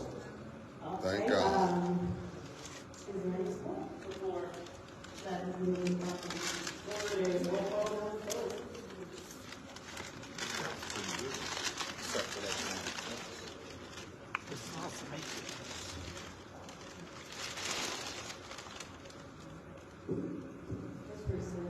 Yes. No. No. Yes. Mr. Piper? Ms. Worthing? Yes. Ms. Lewis? Yes. Mr. Murphy? Yes. We got 5. 5 yes, 3 no. The vote is 5 yes, 3 no.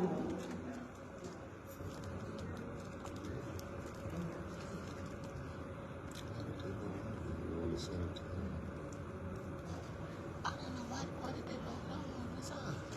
Why did they vote no on this side?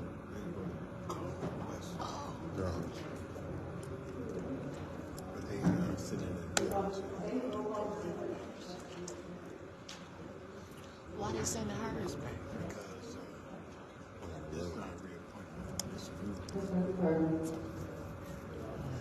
I'm sorry, Mr. Picard. We are voting to send this back to government ops. For what? If they don't meet on it, it's just gonna come back here again. Yes.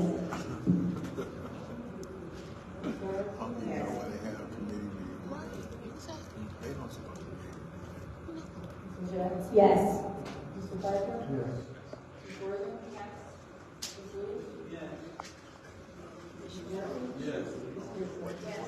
Please vote to the yes or no. The vote is 8 yes, 0 no.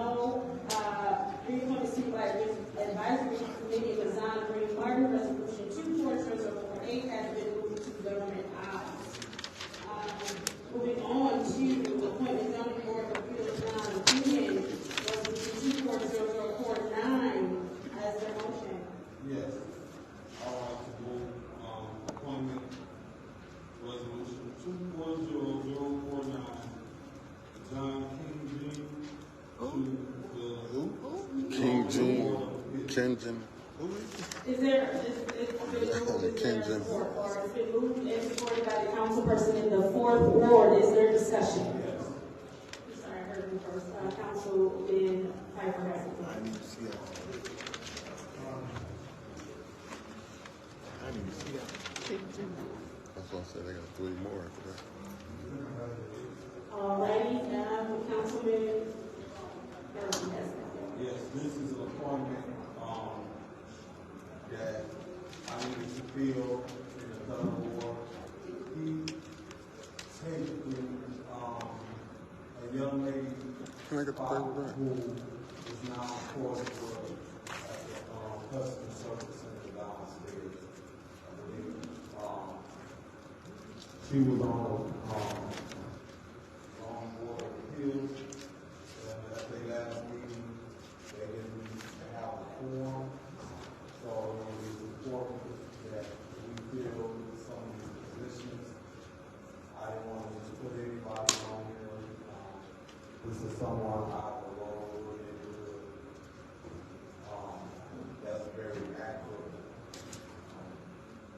you do have a resume, and I do have,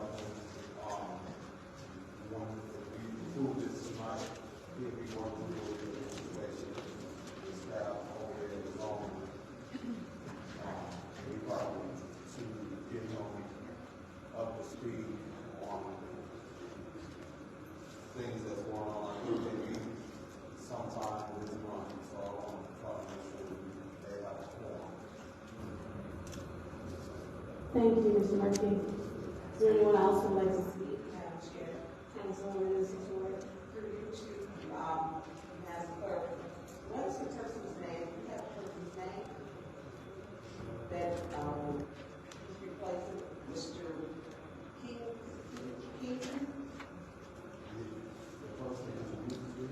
Yeah, what's your name that, and he's replacing that you're replacing? John King. You have the name that of who he is, who Mr. John King is replacing.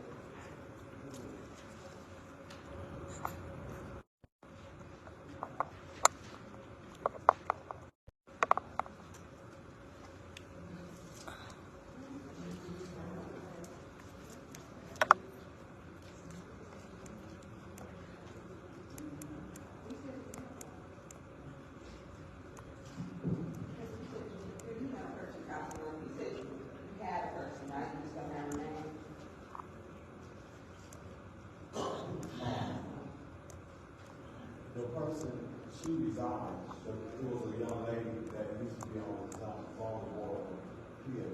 She now works in customer service at the board of information that's downstairs. So she resigned, and this appointment now will be her replacement. Okay, we have the name. I'll look on the website to see if it's on there. Can you say that again? I have Ari McCaskill. Ari Castle. Ari is first name. McCaskill is the last name. Ari McCaskill. Okay, and that's who was serving prior. Okay, thank you. Thank you. Is there anyone else who would like to speak?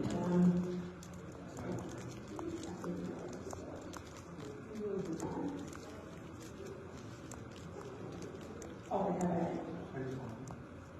Just to be clear, this is all for the 6 months. Until the next August. Madam Clerk? 3 years.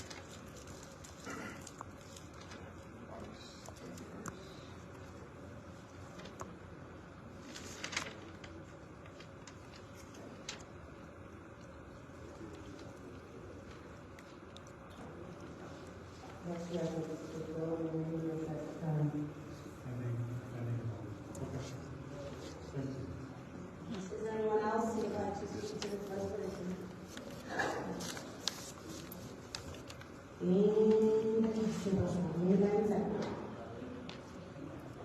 Roll call, Madam Clerk. And this is to say that 240049, appointment zoning board of appeals John Kingan to county. Ms. Roberts. Yes. Yes. Mr. Franklin? Yes. Ms. Worthing? Ms. Lewis? Yes. Mr. Murphy? Yes. Teresa? Yes. Mr. Burns? Yes. The vote is 8 yes, 0 no. Resolution 240049, appointment of zoning board of appeals John Kingan, moving to council. Councilwoman Priestley. There's a motion to move 240051, appointment of human relations commission Christopher Prior to council. Is there any support? It's been moved and properly supported by the councilwoman in the 9th ward. Councilwoman Priestley, you have the floor. Yes, this is an appointment that fills a vacancy that has been open since before I became on council. And it's vital that this wasn't that the news? I had the newspapers and the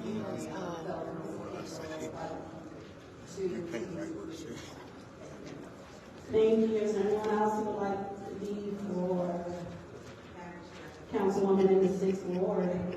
I believe it's because of Chris Fry that he serves, so I know officers who put, he works as a neighborhood united. Oh, that's that newspaper. And we're, putting him on,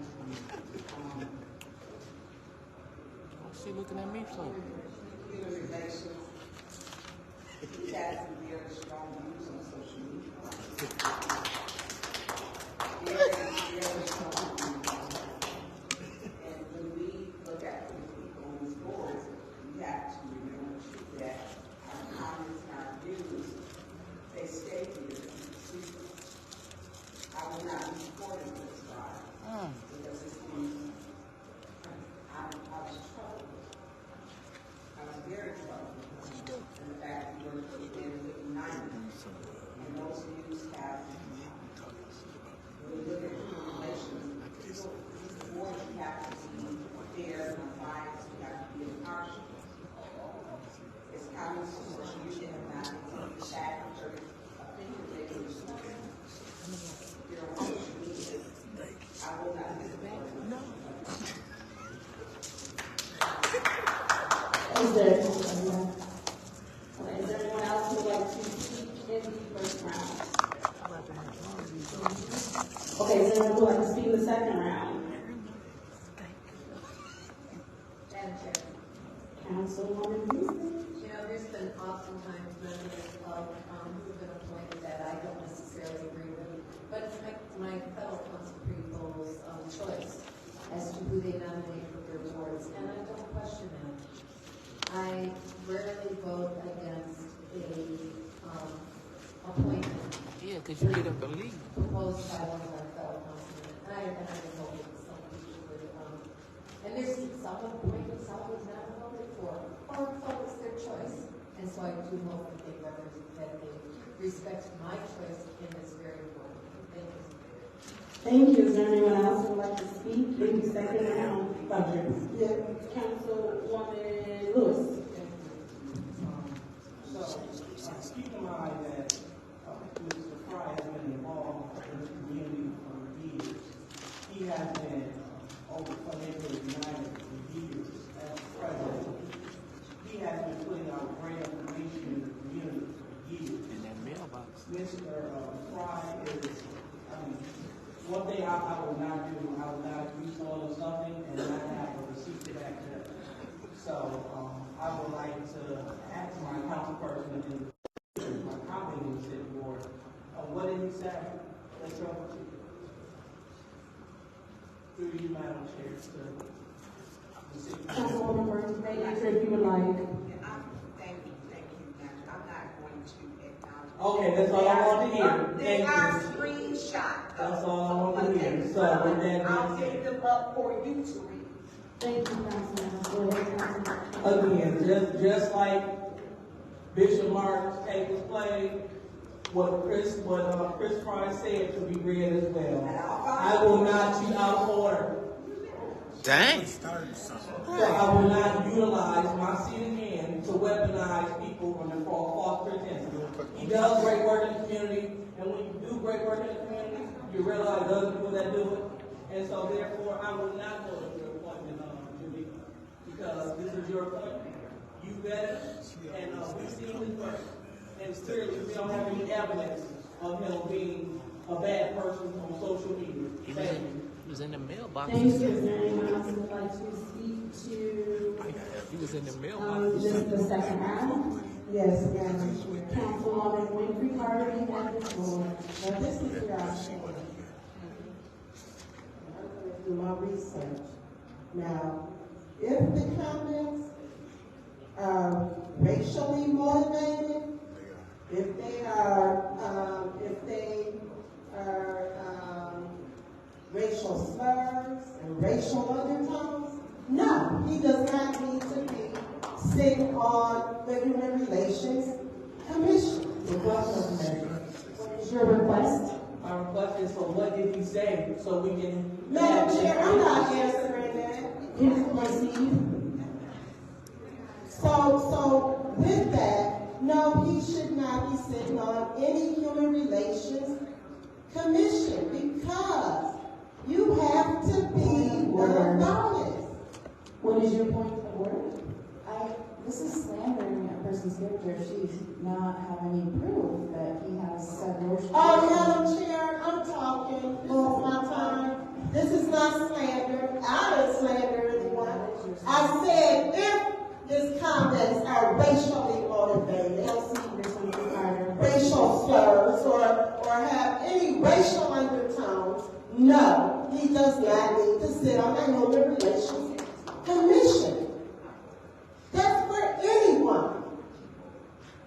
I'm tired of it. You got people coming in here talking about you people. You got Doug Matthews coming up in here, skipping up here every week, talking about he's a social worker and all his racial slurs. We don't need that. Carter, what is your point of order? So according to our rules, with that 27.2, we cannot attack the audience in their absence or in their presence.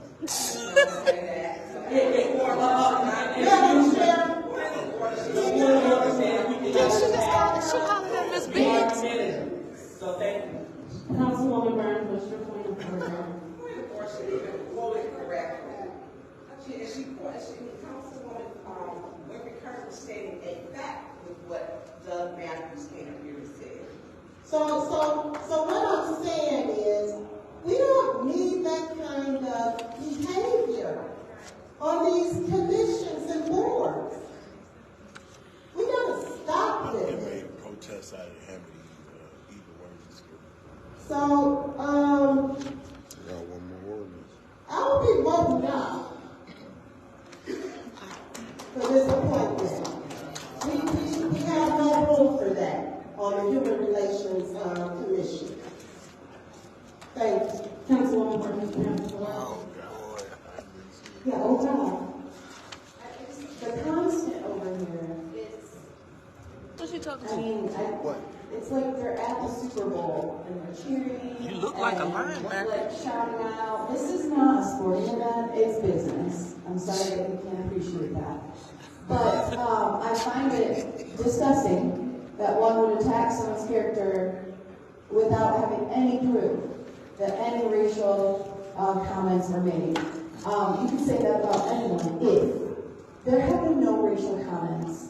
I'm pretty 100% positive I've never seen racial comments coming out of Chris Fry on any Facebook post. That's not who he is. And so, what is the point of doing that? Why accuse somebody of something they didn't do, and then just ignore that you just tried to slander someone's character? But that's what people on this council like to do, slander others. And usually when you accuse somebody of doing something, you're the one who's doing it yourself. Thank you. Thank you, Councilwoman Burns. Thank you. Listen, I'm so true. The person is usually the person who does it. You're already a gal. No, I'm not a gal. You will not refer to me as that racist term. You will not refer to me. Excuse me. No. You will not. Councilwoman Worthy, you don't have the floor. You don't have the floor. You don't have the floor. Go ahead, Councilwoman Burns. You want to see the local gal? I can pull it up right now. Councilwoman Burns. I can show you, gal. I'm not allowing you guys like this community as she is out of work. Thank you. I will not, I'm screaming. You are out of order. How about that? Go ahead, Ms. Burns. She is See, that's what she that's what I'm talking about. But the fact is she has I can pull that up, and that is not slandering. Along with calling people ghetto, where she had to give some apology. She called this community a cult, sections of it that are populated by African American or black people. She said the Amen Choir. So these are not allegations, and we can pull them up. I can pull them up for you. Oh, what is all of that? This is ridiculous. Councilwoman Worthy, you do not have the floor. Please stop. Where's her I understand, but please stop. You do not have the floor. Where's her warning?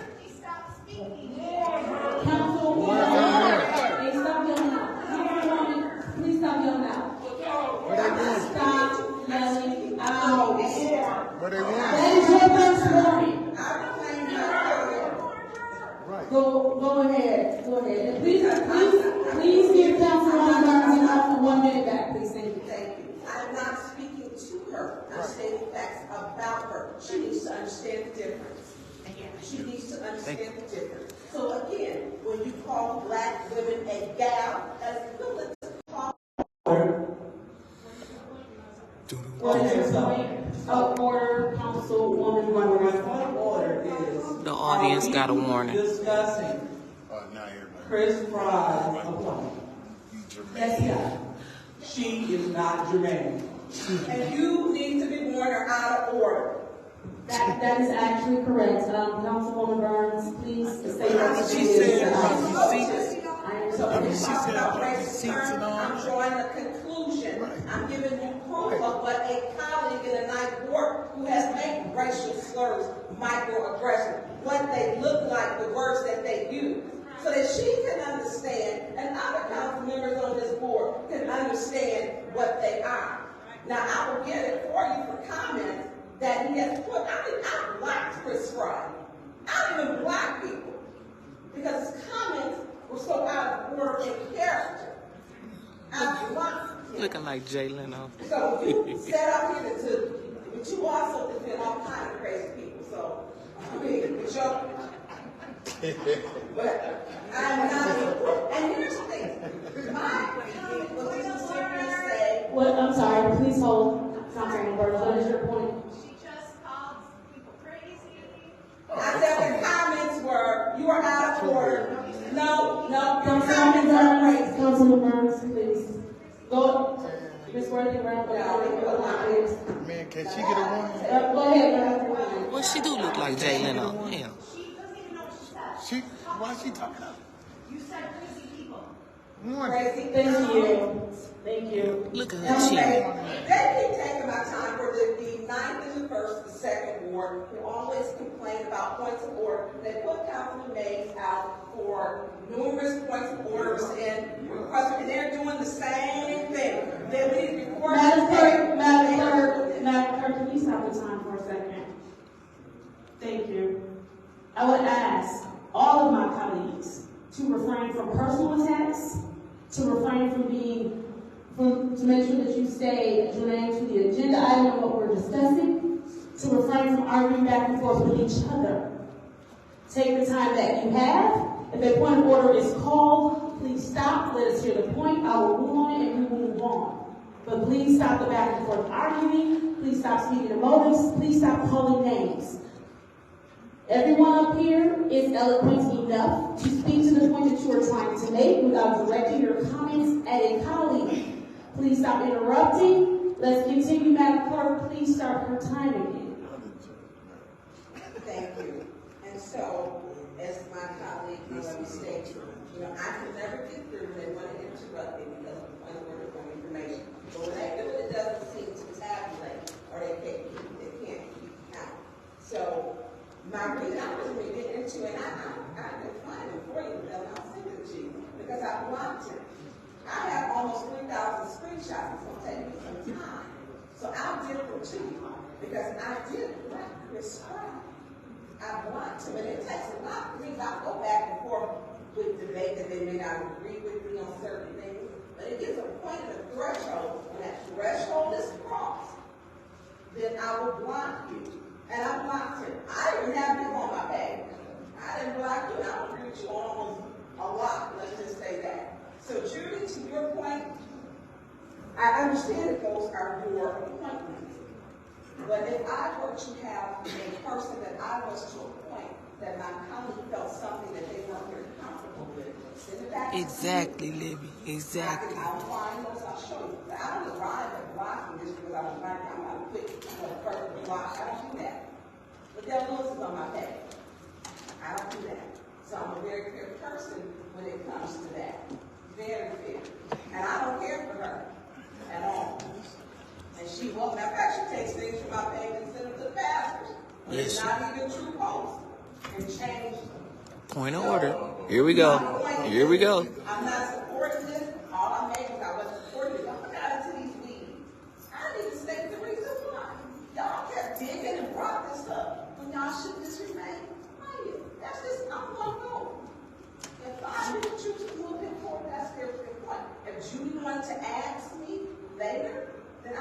explain to her. But it's not at, I didn't decide to do it without pause. Here. Thank you, Madam Chair. Thank you. Everyone that has spoken so far in this round, 42596. Is there anyone else that wishes to speak in this round? Is in this round? Yeah, in this round. Thank God. First round, would you please spoke? Councilman Murphy, go ahead. Thank you. So I know Chris Fry too. I know he worked closely with, what is my friend name? Carmen. Yeah, Lewis. I just can't see Carmen working that closely with someone that's out here making racial slurs or comments or whatever. I'm not sure.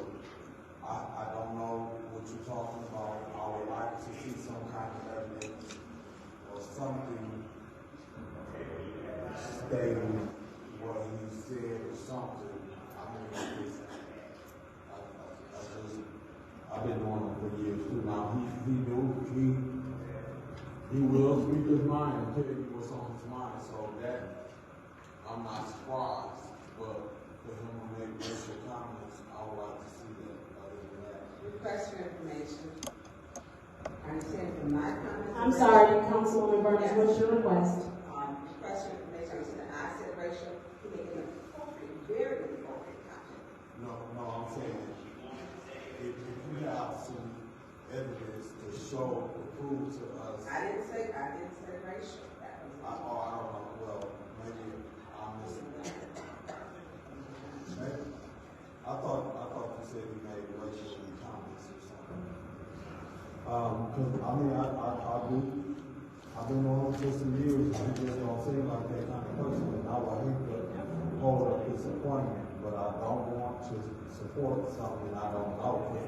I just don't be following some of the stuff on Facebook like that. So I'm just not aware of it. And if you are aware of it, like you played the tape for Chris Martin, that will help me make a decision. Because what you played with Chris Martin, I never heard of. Wow. Just played. That helped me make a decision.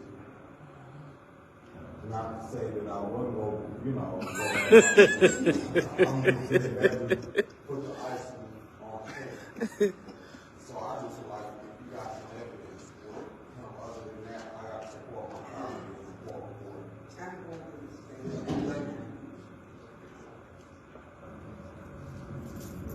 Uh-oh.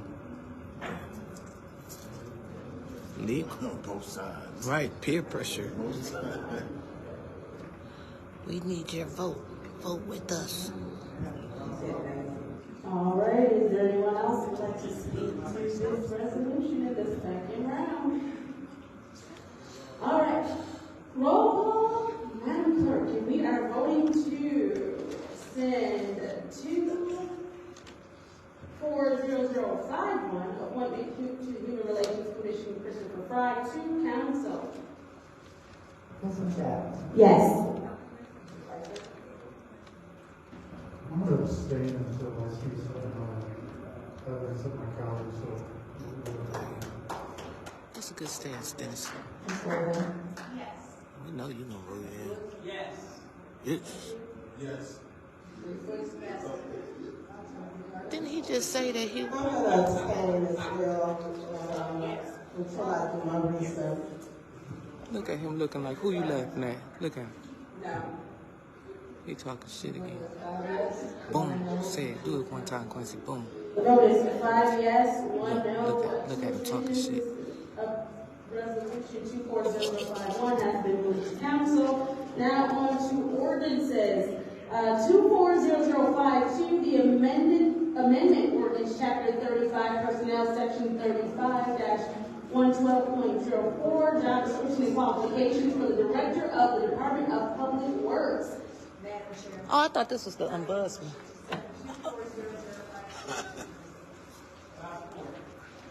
The motion to move this resolution 24052 to council by Councilwoman Councilwoman Priestley has been supported by Councilwoman Lewis. Is there discussion? Madam Chair. Councilwoman Burns, you have the floor. Through to Mr. Edwards. Mr. Edwards, would you please join us? I don't see Mr. Eddie Smith. What is the difference in the job orders that are changing the walking forward? Ain't that kind of important? Did the job description change? The qualifications, I know it's an issue with compensation that the job has been made since March 17, 2023. Through my chair to 15 years. Yes, what we've done is expand the possibilities, change the requirement so that experience is a big portion of, rather than just have simply stipulation for degree. We are substituting a certain amount of years of experience for someone who's actually worked in the area and doing the job, but they may not possess a degree. Oh, like Miss Little. So you're taking off the education component? No, simply allowing the substitution for expanding possibilities for a candidate. So you're adding that? Lots of years, yes, we're at, because it said. So in lieu of is an either or. Yes. So a person can come be DPW and not have the college portion that's on it now. But have the number of years. I think it's at least 15 years experience in the area doing that job. Here is my issue with DPW, because they're on water. Yeah. How do we change that part when we have a problem when they switch? Why would switch when it was poison? That's right. Everybody should be talking on that. If you had taken off, maybe kept the college, less than, I don't know how many years it's required, was it 15? If I may. Yeah. There are people in this area, there are people in this area that are certified, with or without the college degree. They're certified S1 distribution operators. So they meet the requirement according to EO. But most municipalities do require a college degree, is that correct? I'm not aware of that, because I know some circumstances where the people are working that have 20 plus years. You got nail polish. Okay, and so is that to fill the spot? This is to open up the range of opportunity. Okay, to help fill the spot. Yes, ma'am.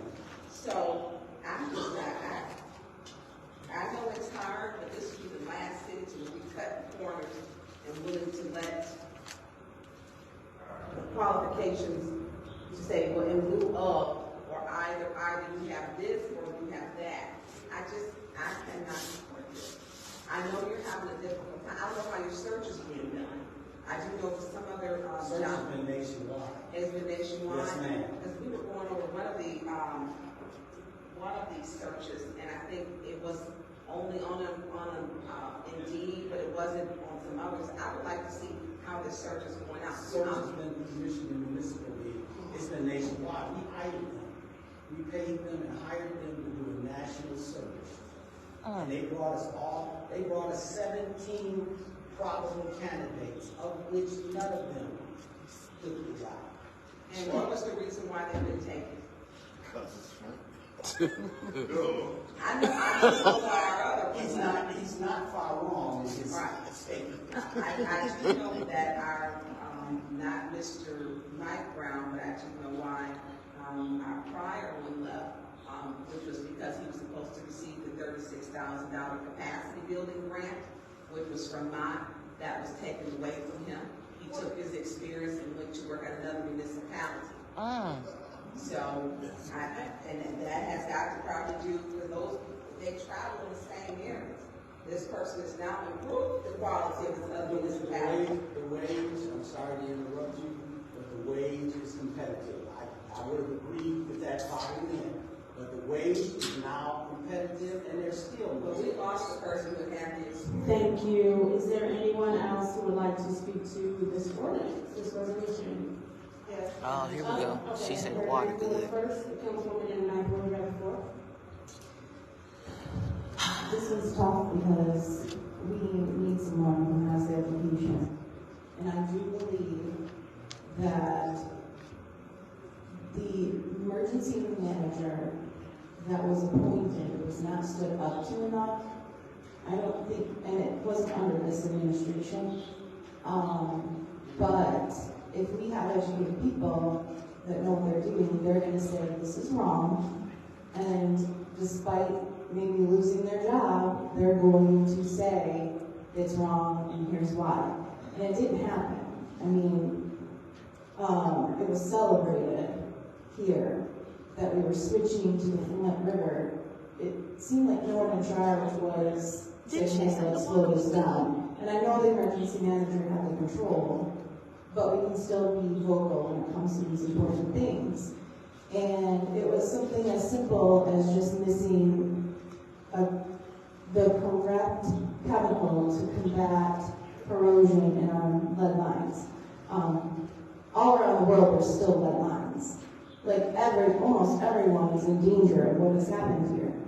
And the thing is that they're just controlling it until there might be a disaster. So this needs to happen in every community.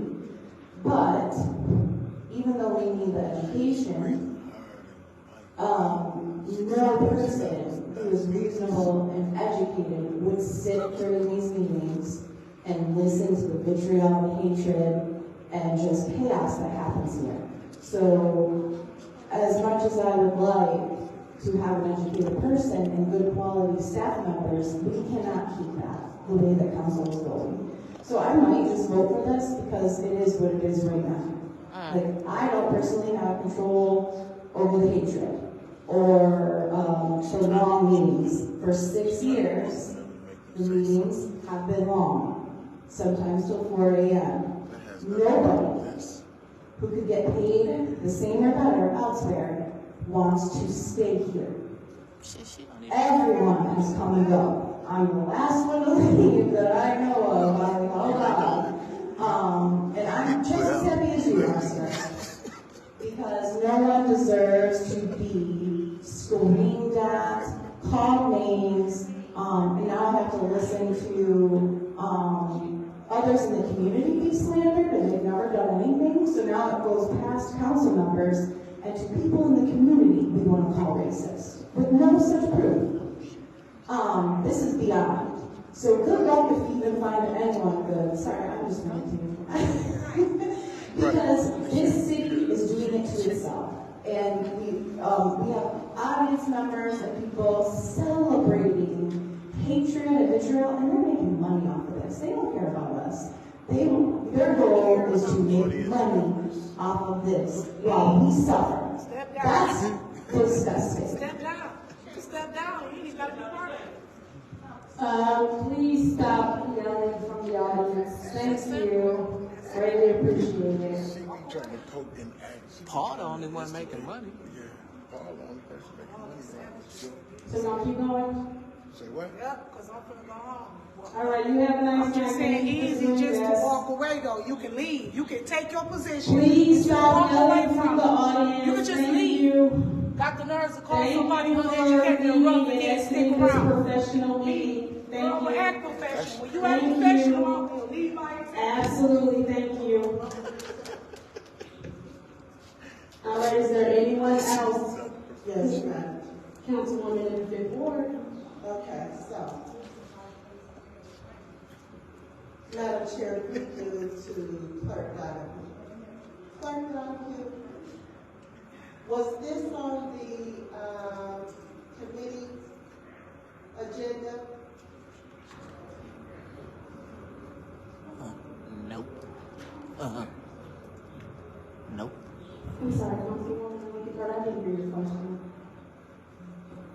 you, Madam Chair, to clarify. No, I still didn't hear your question, I'm sorry. I was asking her, was this ordinance on, the committees? Just showed up today. Thank you, Ms. Montgomery. Nope. It wasn't on there. Just showed up today. Was it on the agenda for legislative committee? Nope. Ma'am, I didn't hear you. No. Okay, so I'm gonna go through this again. Why are we getting resolutions on special affairs that should have gone to committee? She didn't show me.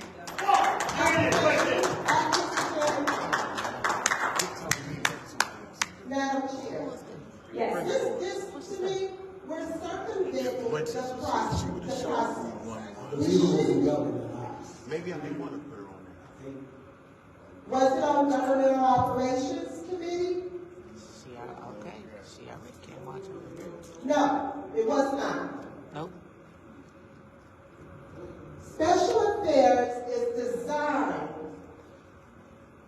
It's a committee that's designed to stop resolutions, you know, to complete, maybe get a document or two, and move on to council. But when May said it, he got put out. To do the work. We're doing Yes, work. yes. And we needed to have this in committee. So that we can sit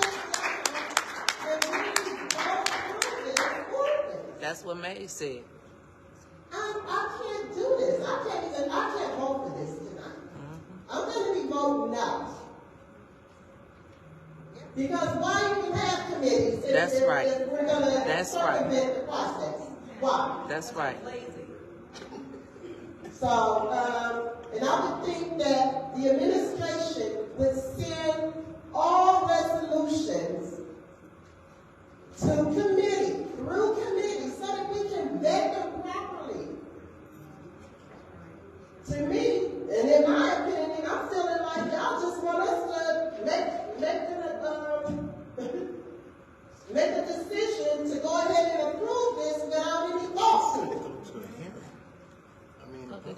I'm not going to rubber stamp.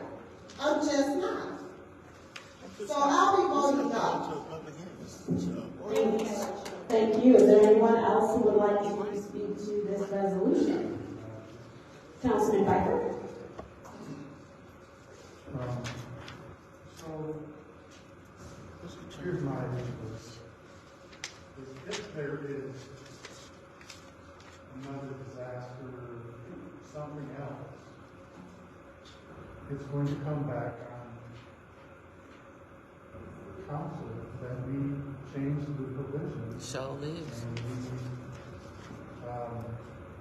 then in turn, allow someone who may not be qualified to do the job. When you lesser these standards, are we getting lesser of the person, right? Oh, Miss Little shit. So, through you, Madam Chair, to Mr. Edwards, how do you know 15 years is technical? I would know this. How did we come up with 15 years of experience being equivalent? How was that determined? That's probably a question for HR. And he over there too. I just don't want to be sitting on this side of the desk if something has happened and we change the requirements. And then in turn hire someone that is not qualified. Even though I would say that. Thank you, Councilman. Oh, that's not, is that somebody else's phone? Oh, can you pause the time? I would ask everyone to please turn your cell phones off. That's the administration. Administration, please make sure that you are compliant and turn your cell phones off. Thank you. Mr. Edwards, would you please ask the administration to comply and turn their cell phones off? Can you please give Mr. Pfeiffer 30 seconds of his time back?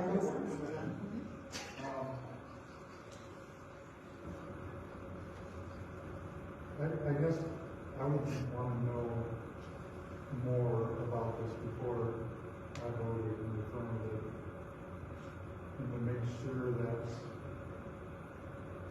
what we were doing wasn't putting the public in jeopardy by changing the requirements of such an important position. Listen, I'm not unaware of our recruiting problems, and, you know, just to contradict my own argument here about class ownership, we have some qualifications that we have for this class ownership. So I'm not unaware of that, but I'm not sure I want to change the requirements to put somebody who may not be qualified. What is progressive leave? 15 years of progressive leave years of progressive leave responsible experience. What is progressive years of progressive leave responsible experience? I'm sure that's a typo, but because that doesn't make sense to me, but I don't have a degree, so I can't call it.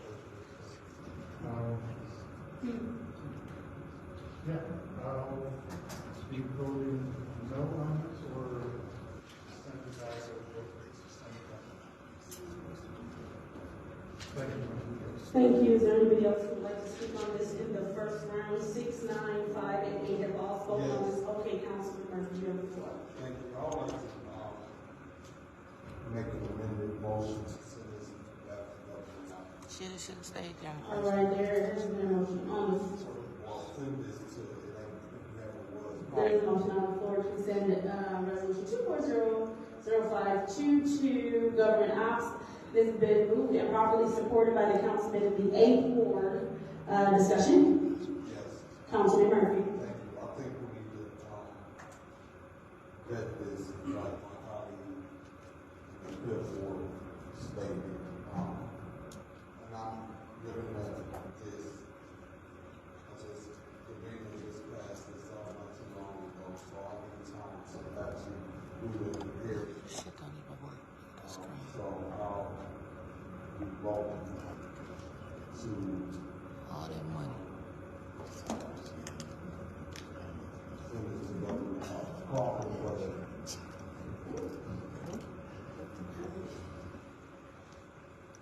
The question has been called for. There is any support. It's been called for, properly supported by the councilwoman in the 2nd ward. Roll call, Madam Clerk.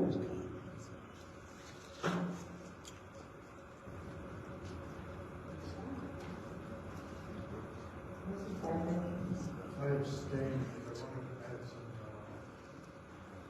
requirements on some more documentation for the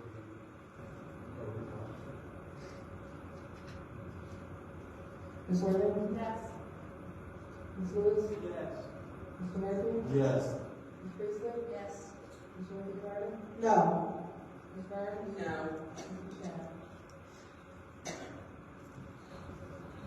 Rico No. don't even work. The vote is 4 yes, 3 no, 1 abstention.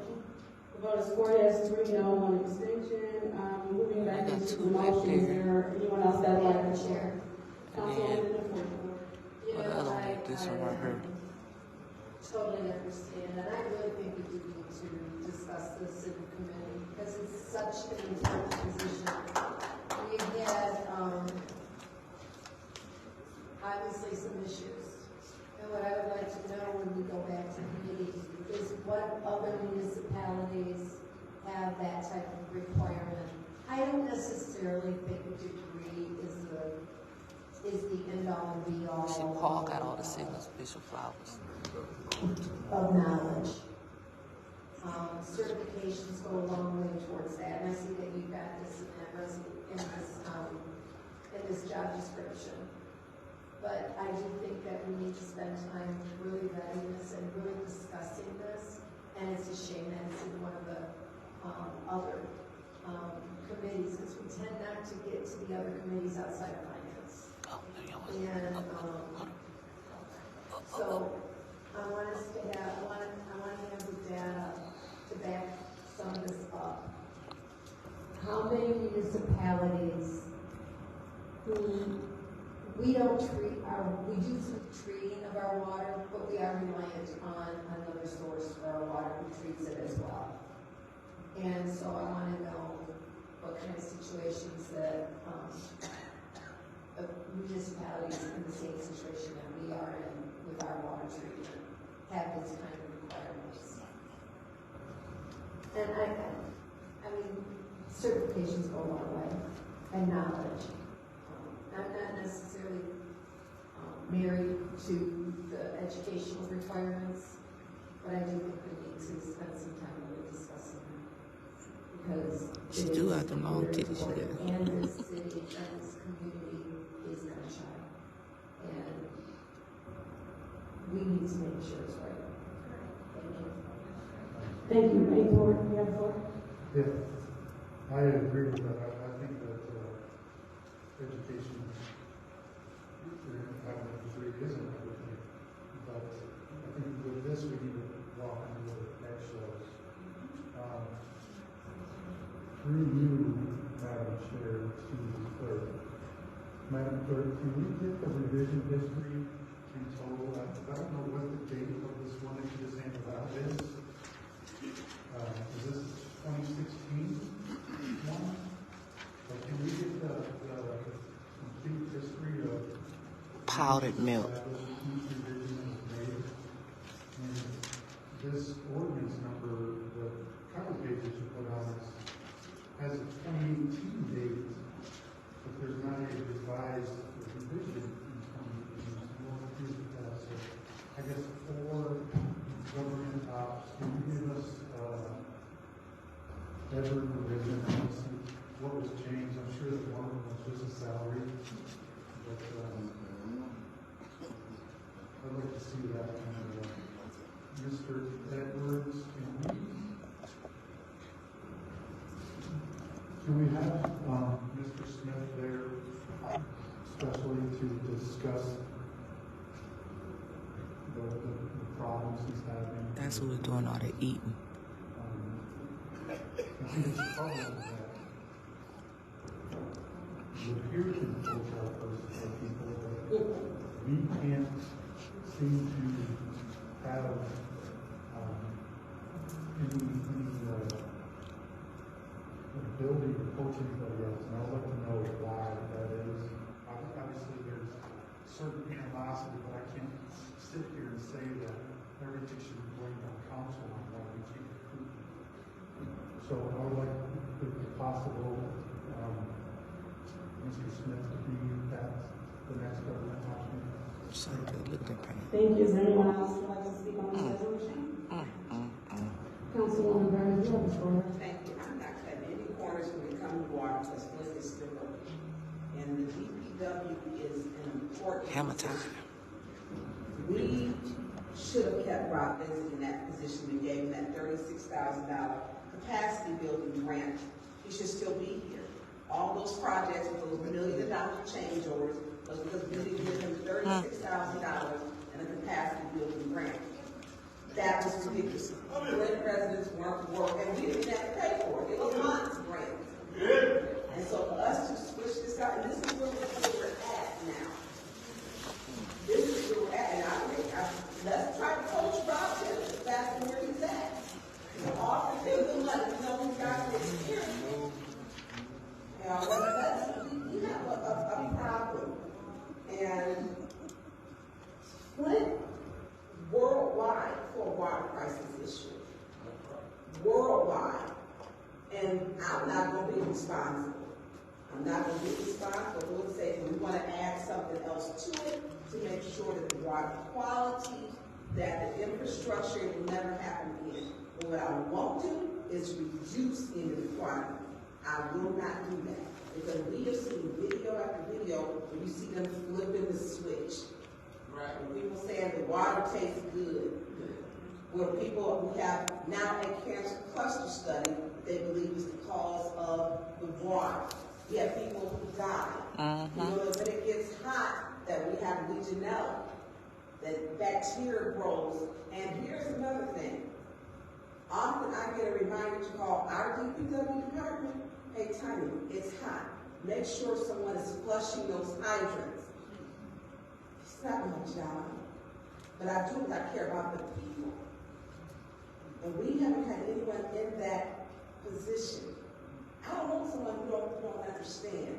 I'm not cutting corners. Cutting corners was $1 or something a day to treat the water, $100 a day to treat the water, and the whole city was poisoned. I'm not willing to cut no corners just to fill the spot. I'm not doing that. Thank you, Madam. Is there anyone else who wants to speak?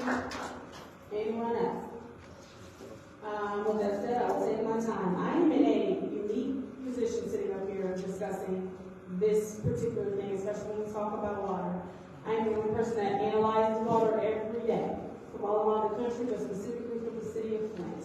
The reason I voted no to calling the question is because this is not something that can be rushed through. As the person who analyzes Flint water every day, y'all want to get this right. Because when they tell you that there's still a problem with our pipes, they are not lying or exaggerating.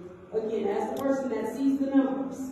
So we owe it to residents, to ourselves, because we live in Flint, to make sure that we are providing a safe drinking water. And so we want to make sure the person that is in position, I'm not necessarily going to say, I understand why you had to do the music. She was on video drinking the damn water. She was on the video drinking the water. I someone with experience in doing something, and they've done it daily, so they know how to do it. I agree with Mr. Pfeiffer. Let's just vet this a little bit more, make sure we have certain things from the administration. Mr. Edwards, as someone who's worked with you in the past, I trust your ability to make decisions, right? And so I just want to make sure that as we vote on something so big for the city, that we do have this correct, that we get it right and we not fail. I'm with Mr. Pfeiffer 100%, and I don't want to be sitting on this end if something else goes wrong. I'm not interested in doing that one. And then as far as Mr. Benson coming back, you're not getting wrong back. Honestly, I worked for an administration where the only thing that happened to Rob was he got attacked, he got demeaned. All of a sudden, everybody thinks Rob is so professional, but Rob got dogged out. So council has to take some sort of accountability too, that this is not a welcoming She place. talking about Dr. Weaver. We're not welcoming to each other most of the time. To pretend like we're welcoming to other people and this is somewhere that someone should want to come. I'm going to leave my job and appear to come here so you can tell me I can't do my job? No, thank you. No, thank you. So at some point there has to be some accountability taken on our end too, why people are not coming to the city to work for the city. Because if it's constantly attack, gotcha moment, who wants to work in that kind of environment? I ask y'all, but I see your faces when you're standing before us. I already know the answer. Thank you for holding on, I guess. But as far as the other stuff, Ms. Priestley wanting to make sure that we kind of do some comparative analysis for other municipalities and how that works when we talk about the educational component. I think these are all good things. Can't wait to see it in government. Now, so roll call back. Wow. Yeah, that was your first round. You wanted to talk to me? Go ahead, second round. we only get one round. So thank you. See, that's why I have to cheer along. Go ahead, Madam Clerk. Yep, this is for the amendment to send this back to government ops. Roll call, Madam Clerk. Ms. Worthing. She don't know. Ms. Wood. No. No. Yes. Yes. They didn't word you, fool, Clyde. They didn't word Clyde to death and pants is big. Did I say that out loud? Well, I'm just saying, it's just too The vote, I'm sorry, what the vote? The vote is 5 yes, 2 no. The vote is 5 yes, 2 no. This will be sent back to government ops. And now we're going to our last agenda item, which is something we're revisiting from earlier in the evening. This is I will make a motion to bring off the table 240002.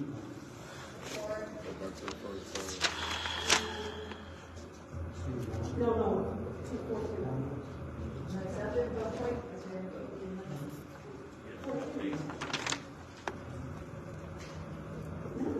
Oh, it is fine. So So this is the resolution to bring off of the table 240021. It has been moved. Is there a second? Okay, I'll take this from my support. Thank you. Discussion?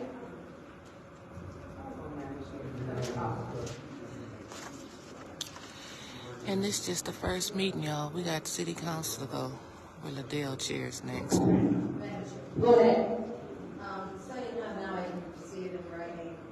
There's quite a big change there. Just all the words that I wanted to see it clearly. But this isn't, I guess, although I agree with Dr. Lewis on this, they have to work a day anyways to do garbage.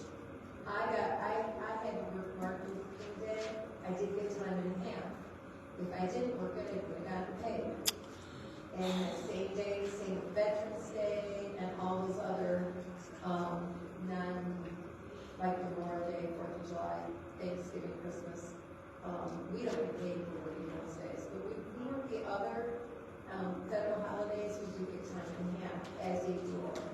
So, You ain't lying, Chris Caleb. This is really affecting in the priority waste employees, working positions.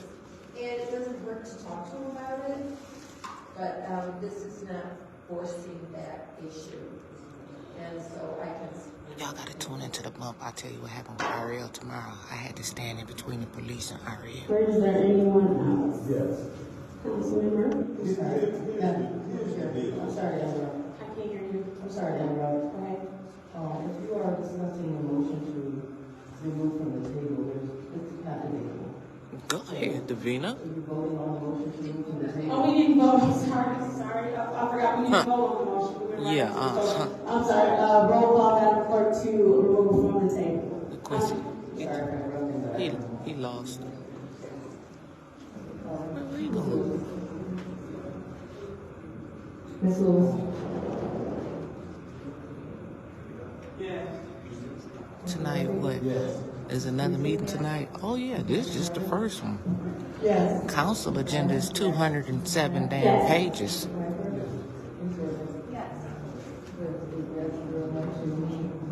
The vote is 8 yes, 0 no to remove resolution amending the contract with Priority Waste Company and honor ML King Day as a holiday from the table.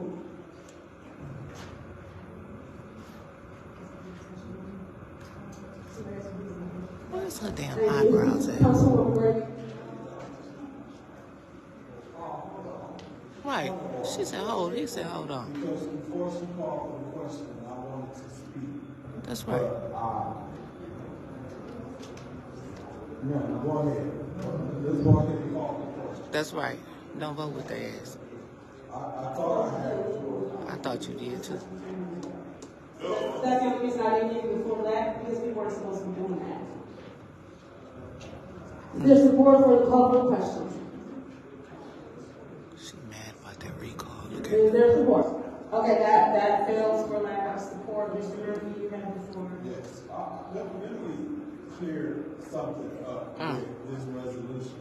Because I heard you talk about, and two of my colleagues talk about what priority waste employees may or may not. We're talking about a holiday for Martin Luther King that's been made a federal holiday. What is wrong with sending a simple letter to priority And there she goes, getting up. Come to the...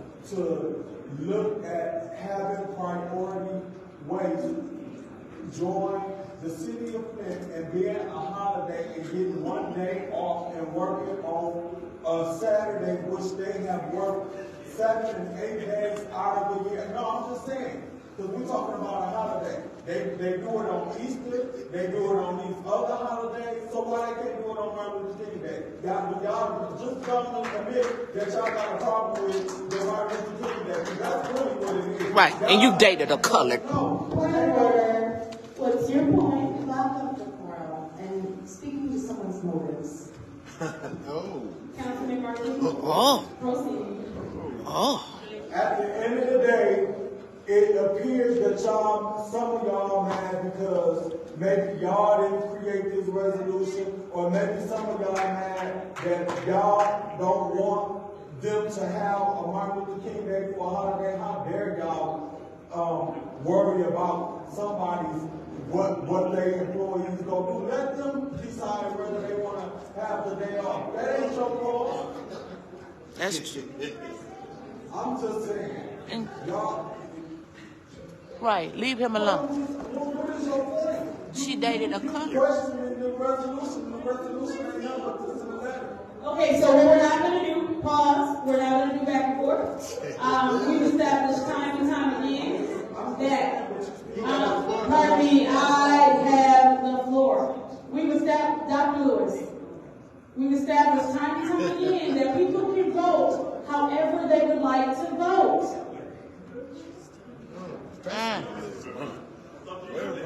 Would anyone else like the floor? Here we go with the Martin Luther King speech.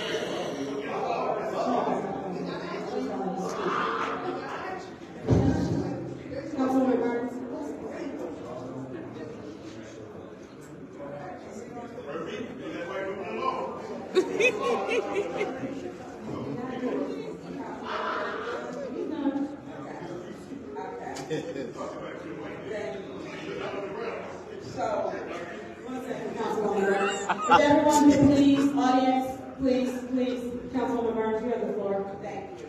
I am supporting Dr. King to honor today because it's a federal holiday.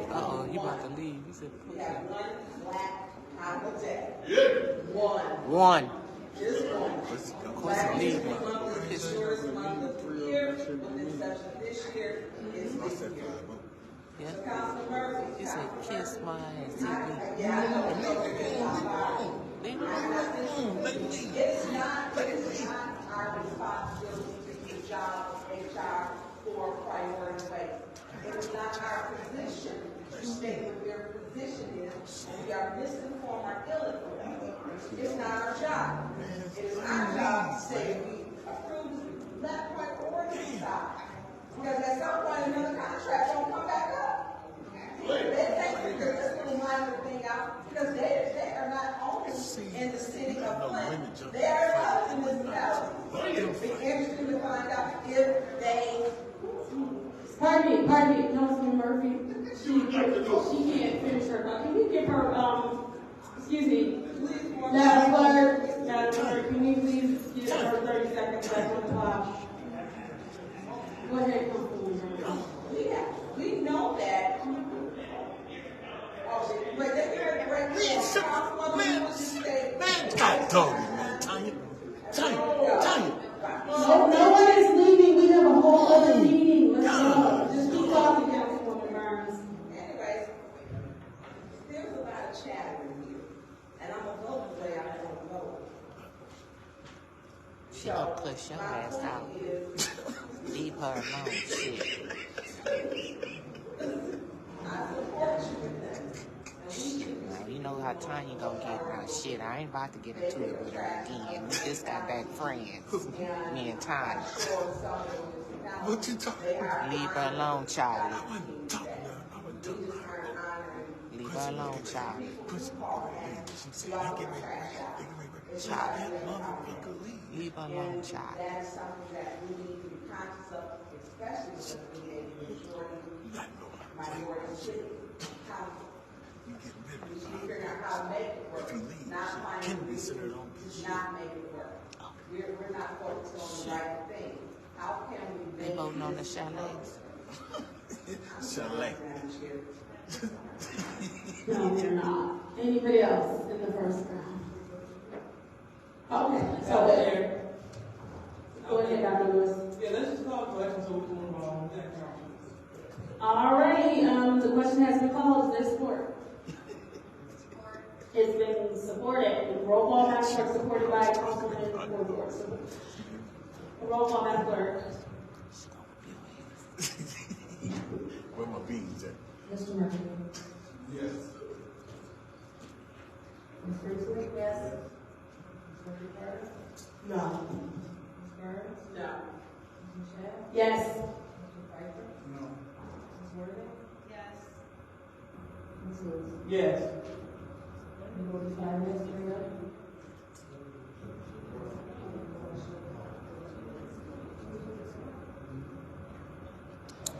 What just happened, Charlie? They call the question. Oh. Because they don't. Vote is 5 yes, 3 no. Roll call, Madam Clerk. We all confused. The motion that you have on the floor is the motion to amend. Correct, we're voting to amend. This is the motion to change this into a 2.1 because we took off the year. So we're voting to amend the original motion. Go ahead.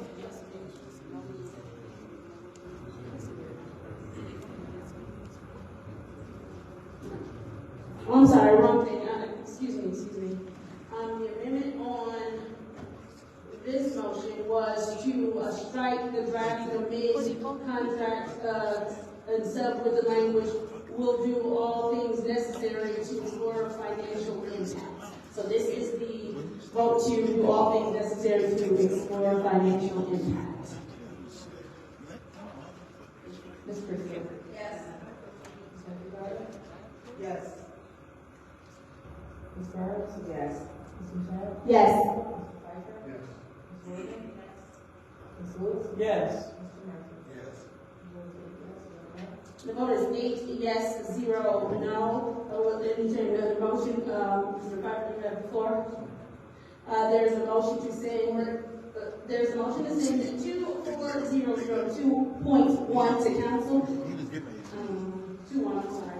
24002.1 to council. That was moved by Councilman in the 8th ward, properly supported by the councilwoman in the 4th ward. Is there any discussion? Any discussion?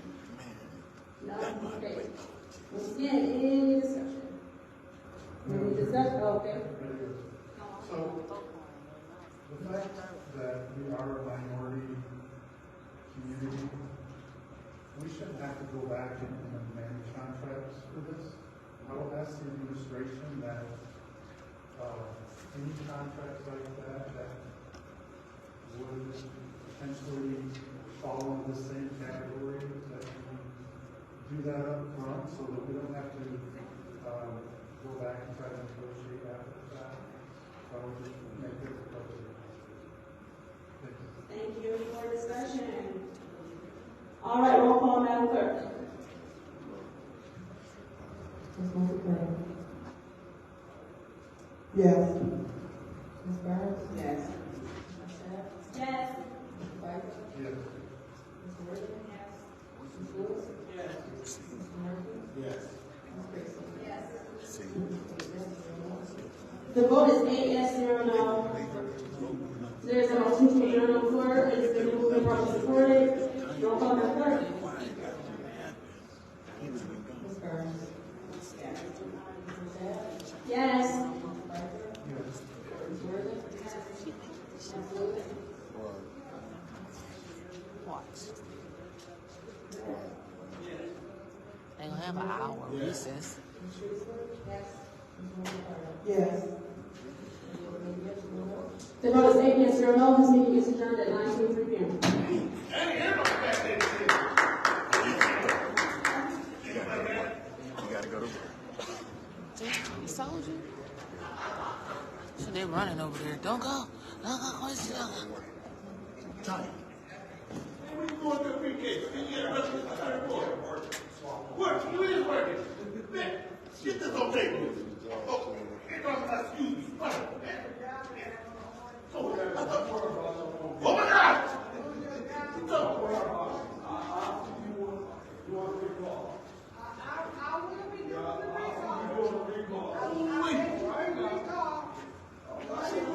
What up, bro?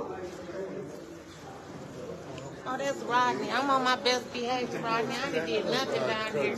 You know, I had to step in between the police and IRL tonight because they was weaponizing the police on the people. So I had to be brave. You know, I had to step up as a man and try to get in between the calm the situation down because I had no man here to help me.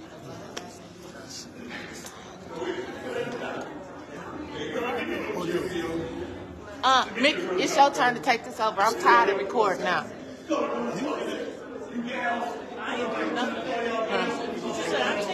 Mick. RL, come here. Come here, RL. Come on.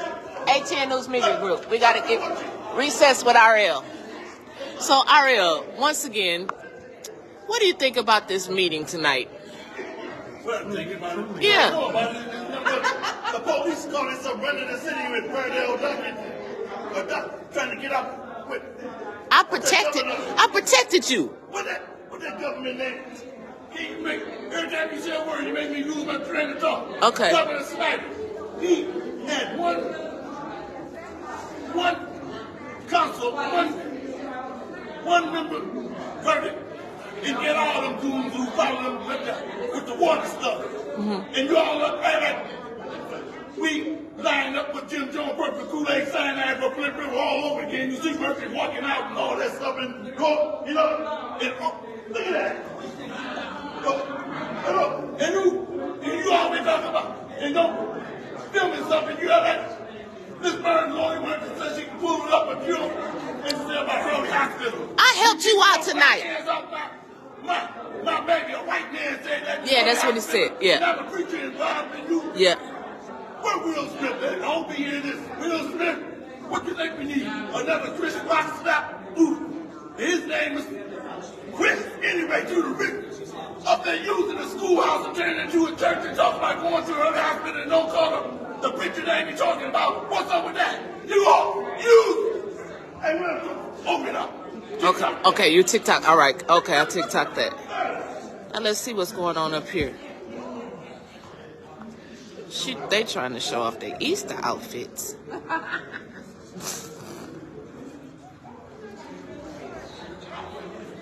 They had to bring Councilman Eric Mays here tonight. They need to sit that up there by his seat. Look at all the pictures of Councilman Mays. That's nice. Oh, look at that. Look at that. I made the cut. Look at me over there.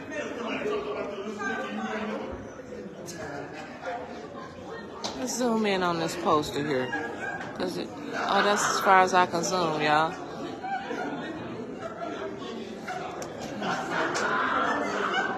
Let's go up a little bit more.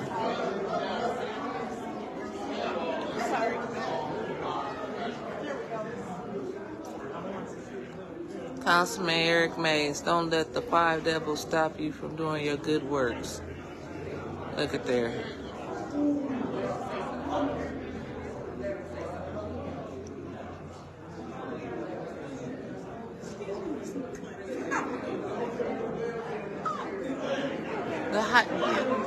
Hi, Miss McClendon. I'm doing good. I'm just trying to do my job. I'm being good today. I can't promise about tomorrow. Thank you, Miss McClendon. I appreciate you.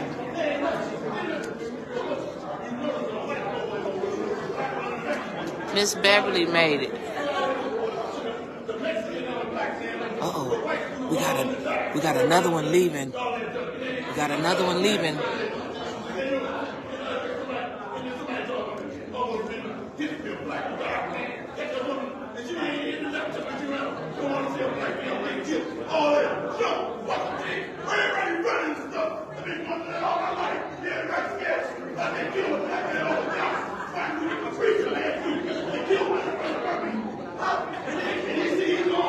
All these youngins, rabbis, they're gonna get down here. You stinking generation. Say something now.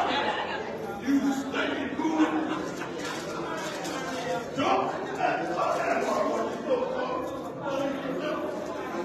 Are all of them leaving? I think they all breaking quorum, y'all.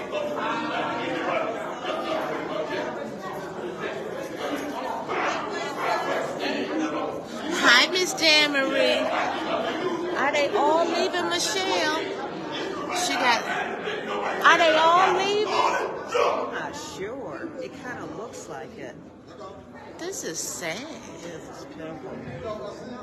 I wanted to tell you that it was the day after the E&A meeting, when you were on 810 hosting the beat, wait, what am I talking about? That's so sleepy. Your show. The book. Thank you. Are you Mrs. Pfeiffer? Hi, it's a pleasure to meet you. I'm Jan Ray. Good, it's good to meet you. Don's wife. Yeah. Not Genesis. Okay, that's Get it right. Get it right. Anyway, you were the most beautiful I've ever seen you. Oh, thank you. You had on that brown off-the-shoulder sweater and your makeup and the light-colored lipstick. You look like a bronze bombshell. Oh, well, thank you, darling. Well, I was like, thank you. Yeah, so I can dress up a little bit, you know. So thank you, darling. You look fabulous. Well, no, Liddell got to walk Eva out.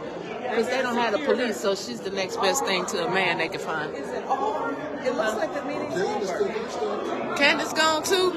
Well, hell, ain't nobody left but Judy. So why are they bringing her? Did they all leave? Did they leave? Well, Liddell had to walk, I know. Liddell had to walk. Well, see, Quincy left, so they got to... Well, I know Liddell. Tanya, right here. Let's talk back here. So Quincy left. So that lost their 5 votes. They brought them down to 4. So then the rest of them left, and the police they sitting back over there in the corner. So I don't know. I guess we talked about the police so much that they didn't walk Eva out. So Liddell had to escort her out. That was the next biggest man in the room. One man in the room. One man. Ladies and gentlemen, First Lady Michelle Pfeiffer. Well, let's go find some more people. Y'all hold on right here. Look at them. They talking right here. Y'all look at them. He shouldn't have been commenting about Pfeiffer either. And I'm glad that's what she made comments about Pfeiffer. So she got the camera going. Put that on Facebook. Hey, y'all! Put that on Facebook too. You making sure he did not already about this. Hey, come on, Michelle. I'm getting out the camera now. Like a church lady.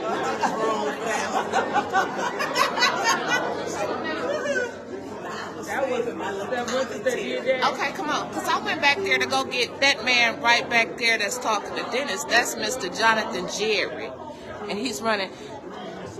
Councilwoman Tanya Burns, what would you like to say tonight? Anytime you got black people who will not support a King holiday, you have a problem. Because they don't understand for the sanitation workers.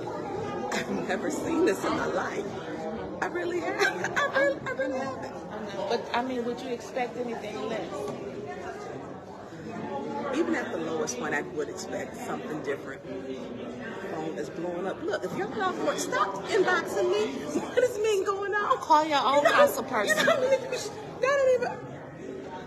that's just one phone. Yeah, the other one I left at home until it died, but the other phone has been going off too. Well, Judy still, how long we got before council start? I don't know how long they're going to keep it. No, we're still going to go. Yeah, Mr. Woodson, if you would come over here, please. But here we have top flight security coming. So Mr. Woodson was the one that y'all heard eating that stuff. What? He was eating all of the bags and stuff. All the bags, that was coming from him. Hey, man. Oh, that damn big-ass wildebeest gonna walk by and shit and say something, man. Upside down, Tulia, Carolyn Bryan, and then the Joker and shit. I can't wait to get to the podium and shit, man. Ain't nobody here. They ain't got no damn quorum. Oh, they left? They were here. They walked out with bags. They haven't broken it. Yeah. No, Eva gone. Eva gone. They got on the elevator. So if that's 8, and so that's 6. If Eva and Quincy gone. Listen, so right here, everyone, let me introduce to the people that we have here on 810 News Media Group. This is Mr. Jonathan Jerry. He's running for councilman of the 9th Ward. He will be on the Winters Hall Show. We're having a special edition next Thursday at 3 o'clock. So I want everybody to tune in so you can get to know the man behind the man. Mr. Jonathan Jarrett, would you like to say a couple of words to the viewers? Yeah, I'm Jonathan Jarrett. I am resident of the 9th Ward. I was born here in Flint, and for years I've sort of ran from this calling. But I recognize now is the time to help to make a difference where I believe I can. And I'll be looking for your support to help me, to help you and the other residents of the city of Flint, to move the city forward as we talk about. But really, moving the city forward is not about moving the institution. It's about moving me and you forward, because we are Flint, and we're the ones that's going to make a difference. So I'm really looking forward to engaging with many of you to identify what in the 9th Ward needs to happen, how I can be most effective in supporting you as you support me to make the changes that we want to see here in this city, person by person, but collectively. We working together to make change. So I appreciate the opportunity, the platform, and I look forward to Wednesday. I cannot wait to Thursday. Thursday. I can't wait to get him on next Thursday. So don't forget, next Thursday, which is the 22nd at 3 p.m., he will be on the Winters Hall Show. We're going to ask all the questions that everybody wants to know, and we're going to get to know Mr. Jonathan Jarrett, who will be the next 9th Ward council person. Thank you, Mr. Jarrett. Absolutely. Have a great one. Thank you, sir. Thank you. All right, so we're gonna turn it back around and see when they're gonna start this meeting here. Yes, that's gonna be the new 9th Ward council person. So who's the 9th Ward now? Eva Worthing. She said, "Did she gonna say tonight? Y'all not at the Super Bowl?" And she's sitting up. I ain't even gonna say it. I ain't even gonna say it, but I'm not gonna be shady. But I'm gonna flip this camera back around because I don't think we're gonna make it to council meeting. I'm just gonna show y'all who here. Art. Ain't nobody here but Art. Art and Judy. Oh, Miss Jerry Winfrey Carter is here. So I was telling them who was up there. Ain't nobody here but Art and Judy. And here. Said something bad. No, I did not say. I see the laughing. Did I say anything bad about Art? I didn't say nothing bad. Y'all tell me. You said something bad. I said nothing bad. And here we go. Councilwoman Jerry Winfrey Carter, who's a regular on the bump. Hey, we can make her have a drink. A drink. Oh, we don't drink. Yeah, we do. No, we don't. What, we gonna drink some holy water? Yeah. I'm drinking holy water. That's it. I'm drinking Praise some the Lord. chocolate. Martini. Chocolate. No, not chocolate. Well, I'm drinking holy water. Listen, after that hot sauce he put on them crab ragoons, Hey, the wildebeest. if he drinks some chocolate, he gonna be flowing. Hey, the wildebeest still here because her not her Chanel, her nail is still here. Don't be talking about her Oh, purse. there she go. There go the big wildebeest. Eva left. Oh. Eva left. The wildebeest is still here. Look at her. Oh, look at they clapping. Mickey, come on, it's time for your phone to take over. It's time for your phone to take over. Hey. Huh? You got 20%. You's a 20% lie. I just charged your phone, Mickey. Huh? Mickey, I ain't got. Hey, look. Oh, that go Papa Jared. That's Effie. Papa. Effie's baby Effie boy. baby's Wilbert Papa Jared. I just want to hear her speak. You want to hear him speak? We go up next. Can you, I'm serious. I gotta get a new phone. I'm serious. No, I'm saying why they keep it on charge. She telling me that I got you have to keep charging if you plug it in. Yeah, so you can come I'm gonna be down here all night. Y'all be on bullshit. ATM Media be on bullshit. Did y'all hear that, y'all? The blasphemy from Arthur Woodson. But y'all make sure, listen. On a serious note, tomorrow at 2:30, we need 2 o'clock. We need y'all down in Ann Arbor. Leave at 12, so you make sure that you there, man. Tell the people. Hey, y'all listen. That's why we're not getting any money, man. Because of the fact we are not showing that, we interested in what's going on. They ain't trying to play us, man. Viola, all those people, man, they know better, man. You know what I'm saying? They know that they try to play us dumb. I'm getting ready to go down there. Hey, man, ATN Media be on bullshit, too, y'all. ATN Media, they don't want to stay up in here and give y'all all this, man. I got to get Art off the page. You know what I'm saying? Art tripping. They be on bullshit. Art tripping. This is what happened when you let Art come over here. He's banned now. This Art old crew back there. I got you. This Art old crew. That's our old crew. Showed enough in Jigsaw. Two of the worst council people you can have in the history of the city of Flint. I mean, hell, they can't even, well, Candace didn't like it. I mean, you see, but they, oh my goodness. Nobody want to see her afro. This is what we get.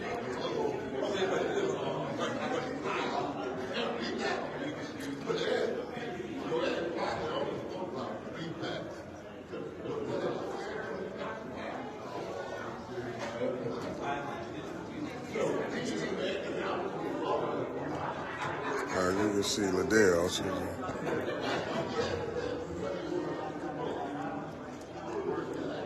Let's get back to the council. Yeah. Let's get back to the council.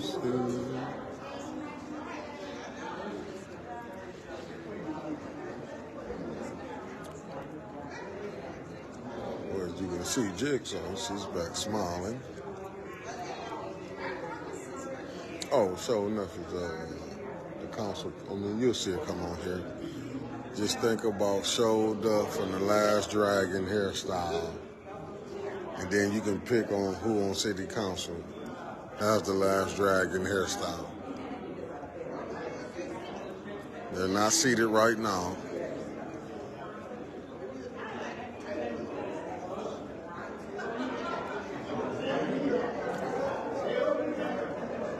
Yeah, they can't blame Mays on this. This has been a total shit show. From the Furious,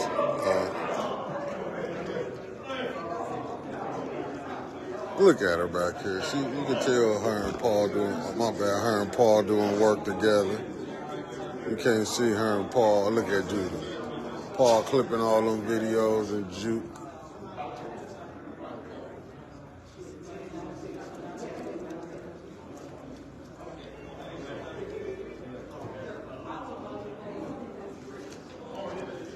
As you can see,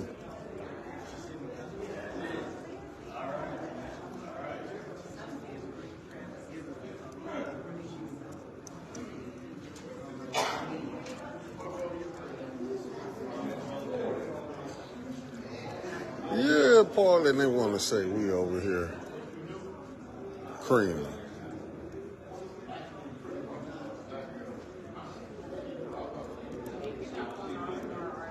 Huh? I don't think so. Y'all gonna go down there? I just gotta say, I gotta take Nicole to her appointment. I'm calling in. Let me call in right now. Yeah, I gotta take. Let me call in right now for tomorrow.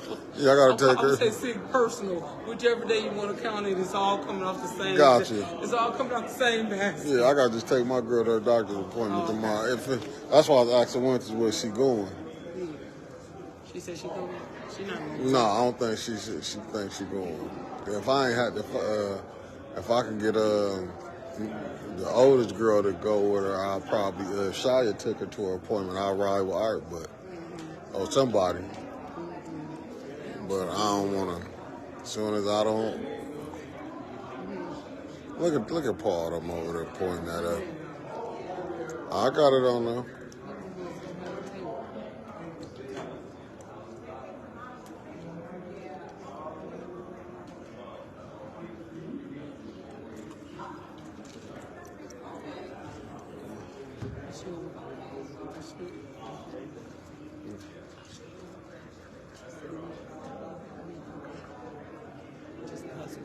Just the best money. They don't know nothing. You know what? Let me see. Free Daddy. Free Daddy, you know what? My girl was sick. So I was at the hospital at 3:30 of the day of my birthday, a.m. She had been in the hospital. And she had got out Friday. So I was going to do the show and go back out there. But she came home Friday. So I'm going to probably do something next week or something.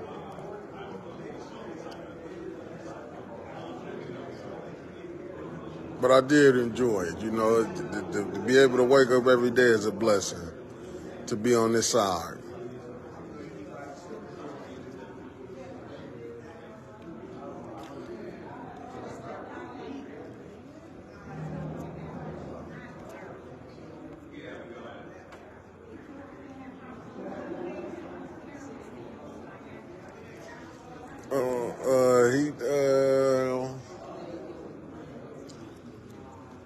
Yeah, me too. Thanks, Anifa.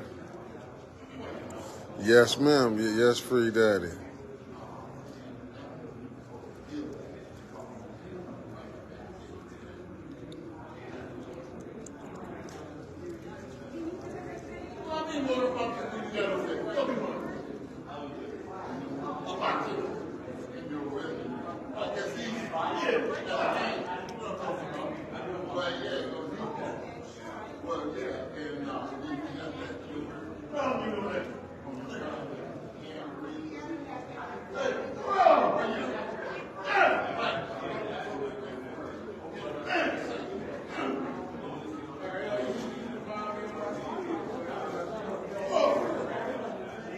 Took her about an hour to go get a charger and come back. She had to walk past Liddell.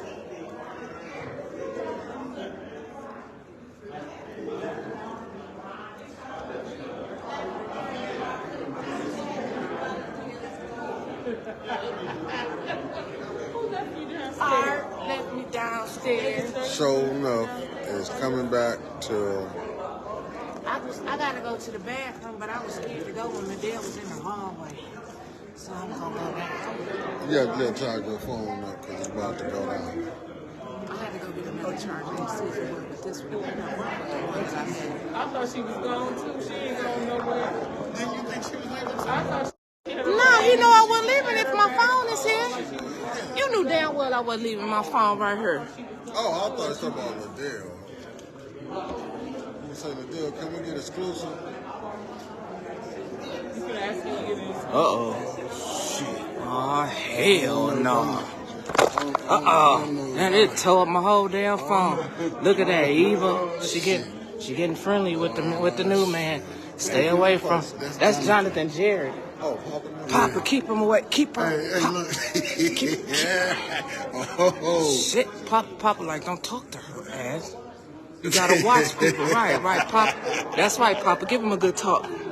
Give him a good talk, Papa. That's right. Get in his ass, Papa. What I said, what did he say something to him? What Rich say to her? Rich who? Yeah, she ain't like it. Oh, I gotta go to the bathroom now. She does. Everybody talking about her, man.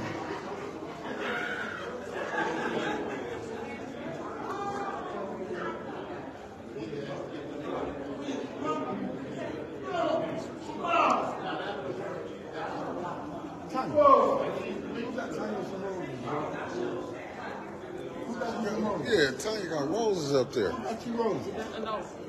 they not hers. They are pretty. She gonna get hers now. Oh, they wasn't hers?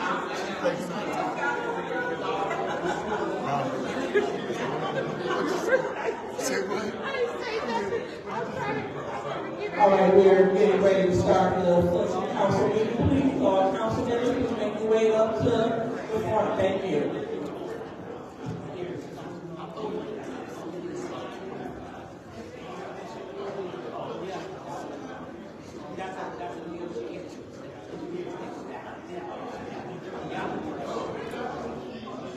That's the new deputy clerk up on the Divina.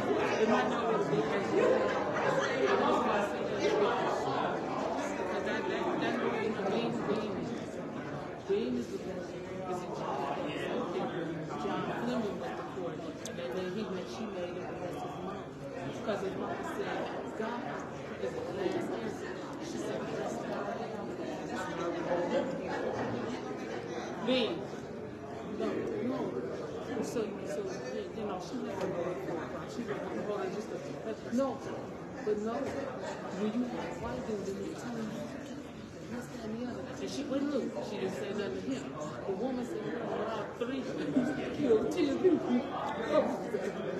And she said, oh, we can. I want to see Judy so mad right now. She said, get her in contempt. That's what, and then Biden turned around and appointed her as a federal judge. I was like, those are Biden being so damn good at trying to be this. She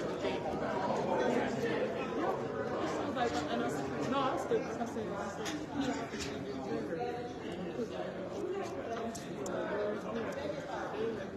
Oh, what Judy mad about? I think it's Black History Month. I should have still said something about the system.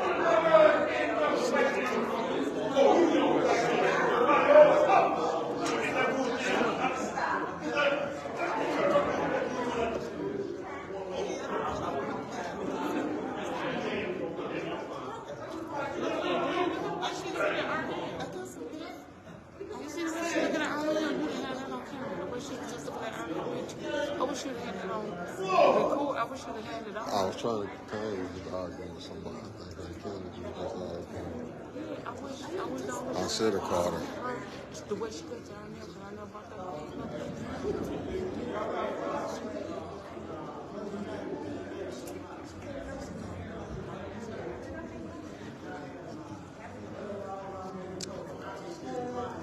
She needs somebody to wear makeup all the time.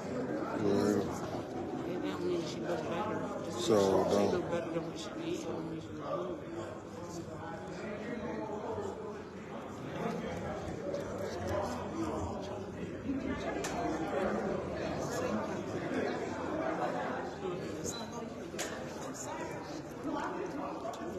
Except that Arnell put that thing up there on air.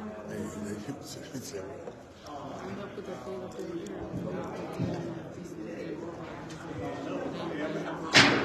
The time is now 9:52. The Flint City Council meeting is now being brought to order. Roll call, Madam Clerk.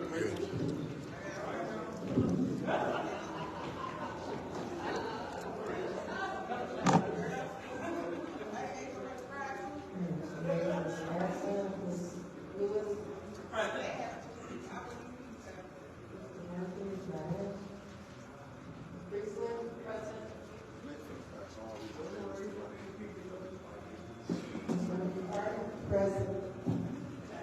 1, 2, 3, 4, 5, 6. Oh, Lord. Present. Mr. Piper. Present. Mr. Irving is not in. We have 6 members present. We have 6 members present. Now it's time for the pledge of allegiance. Councilwoman Christie, would you lead us? You know somebody tore the bathroom stall off in the women's restroom. Tore the door off the stall in the women's restroom. Blew it off. United States of America, and to the republic for which it stands, one nation, under God, indivisible, with liberty and justice for all.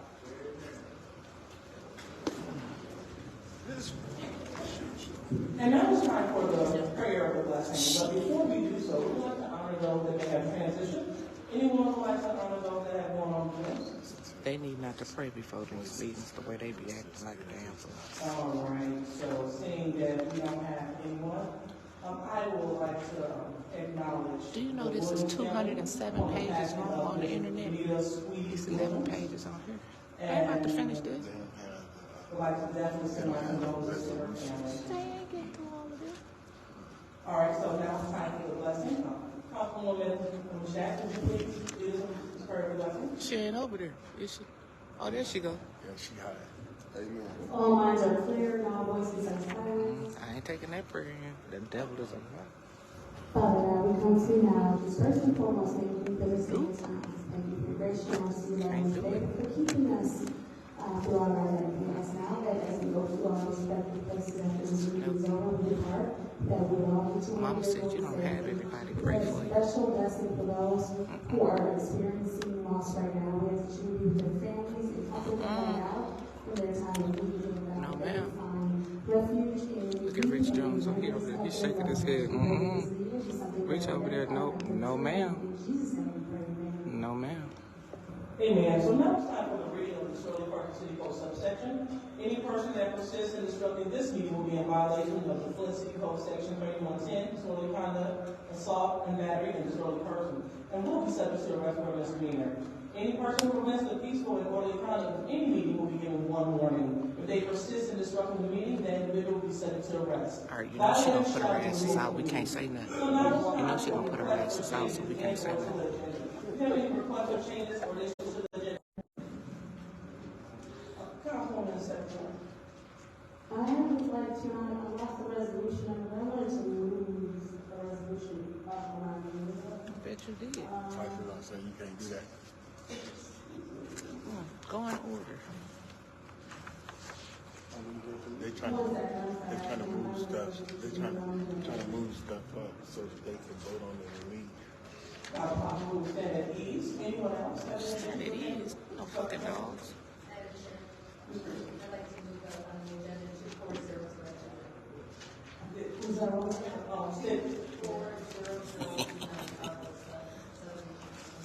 That's right, Sean. They trying to move everything up so they can leave, man.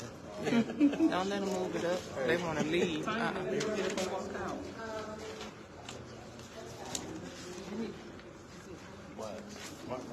I wouldn't let them move shit up. They need all those votes. They need all. They ain't gonna get all them votes.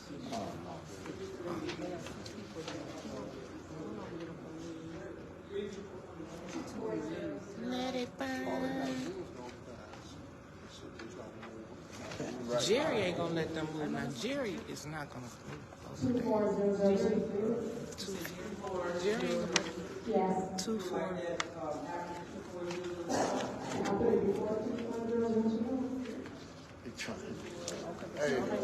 Hey, they trying to move everything up so they can walk out.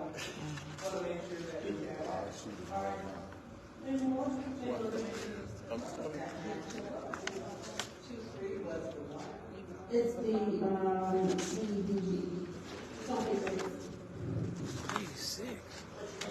6 out of 11. Damn.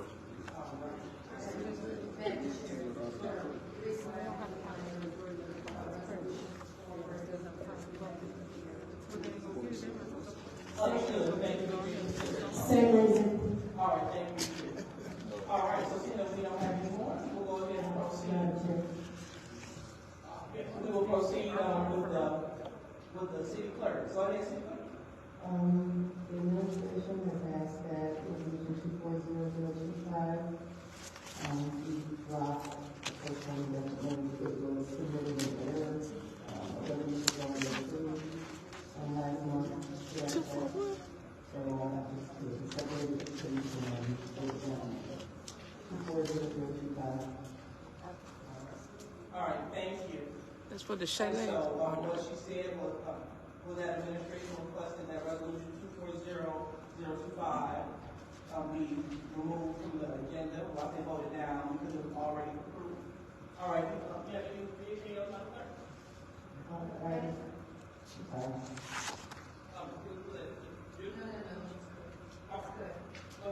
just wanted to point out that in the packet, there's 20 resolutions, 240030 and 240031. There is a copy of 2400. What the fuck is she saying? Which should not be there, but it's not on the agenda at all. It's just in your packet. So there's no problem with it. We can't understand her down here. Yeah, thank you. All right. Thank you, Candace. So what she said was, we have resolution 240000. The narrative is in your packet, however, it's not on the agenda, so it's not supposed to be in the agenda. So please disregard that from the narrative portion of your.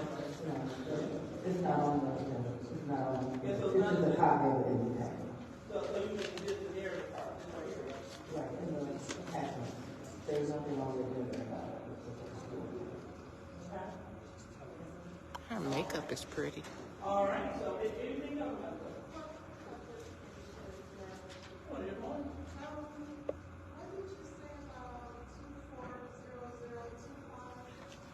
she needs some.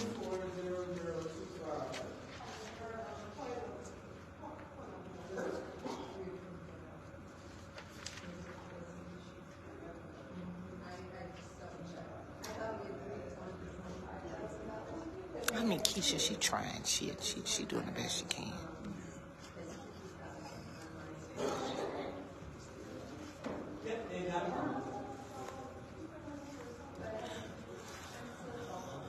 Well, if that's what they're supposed to test it on. They got one.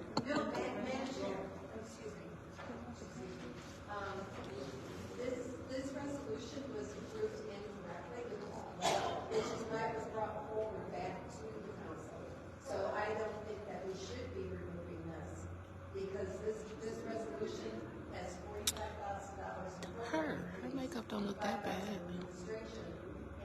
I only got on one contact though. Correct, and if we just go ahead and do the $50,000, that corrects this issue. Because if the Ward 2 Lord have mercy. town is $45,000, then administration fees are only $4,500. So this resolution says $5,000. She need a So by facelift. changing that to $50,000, it fixes this. That's why it was on, why it was put in the finance committee. All right. All right, so did I hear you, Brian? It just replaces it and fixes what we did wrong. I'll put the amendment. Okay, so go ahead, Brian. I would like to move in the agenda, 240012.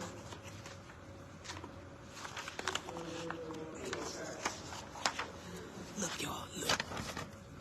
They got 11 damn pages. Do y'all think they about to make it through all of these pages tonight? 11 pages. Yes, 240026.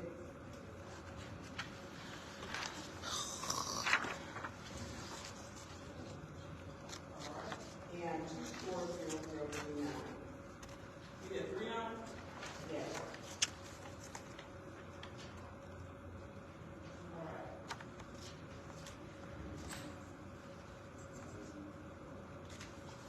Let it burn. So we have, so far, and this will conclude our additions and changes to the agenda. We have resolution 240023, move to the front of the resolution, followed by resolution 240029, then 240012, 240026, and 240039. So, we will order those changes out there. All right. Go ahead. I'm confused. That last one with the trio thing, that we can stay. That was tomorrow. All right, we'll take away 240039. All right. All right. So now we are on to the public hearing. So now we will have a public hearing for the Brownfield redevelopment plan. She said without objection. Project. Ain't nobody Attorney, object. could you please explain? He don't know shit. Here we go with this one. This is for the land bank asked for a $2 million tax. He On this public hearing, I don't have any additional. Told you he didn't know other that. than what's in the packet on this matter. What the hell is he here for? Okay, not a problem. I got some. So, Mr. Edwards, so question. So, just so we can have clarity and we're able to have clarity on this public hearing, could you please come forward and just bring?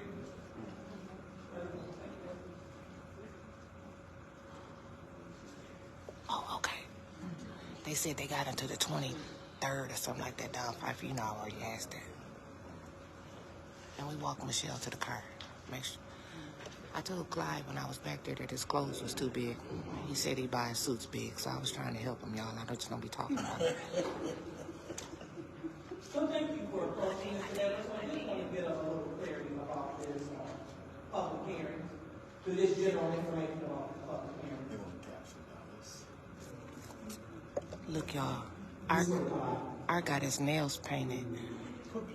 You did get his nails painted. See, look at the paint on his nails. See how they shining? I don't have anything that I can let value other than what's already in the documentation that's been just. Okay. All right. Not a problem.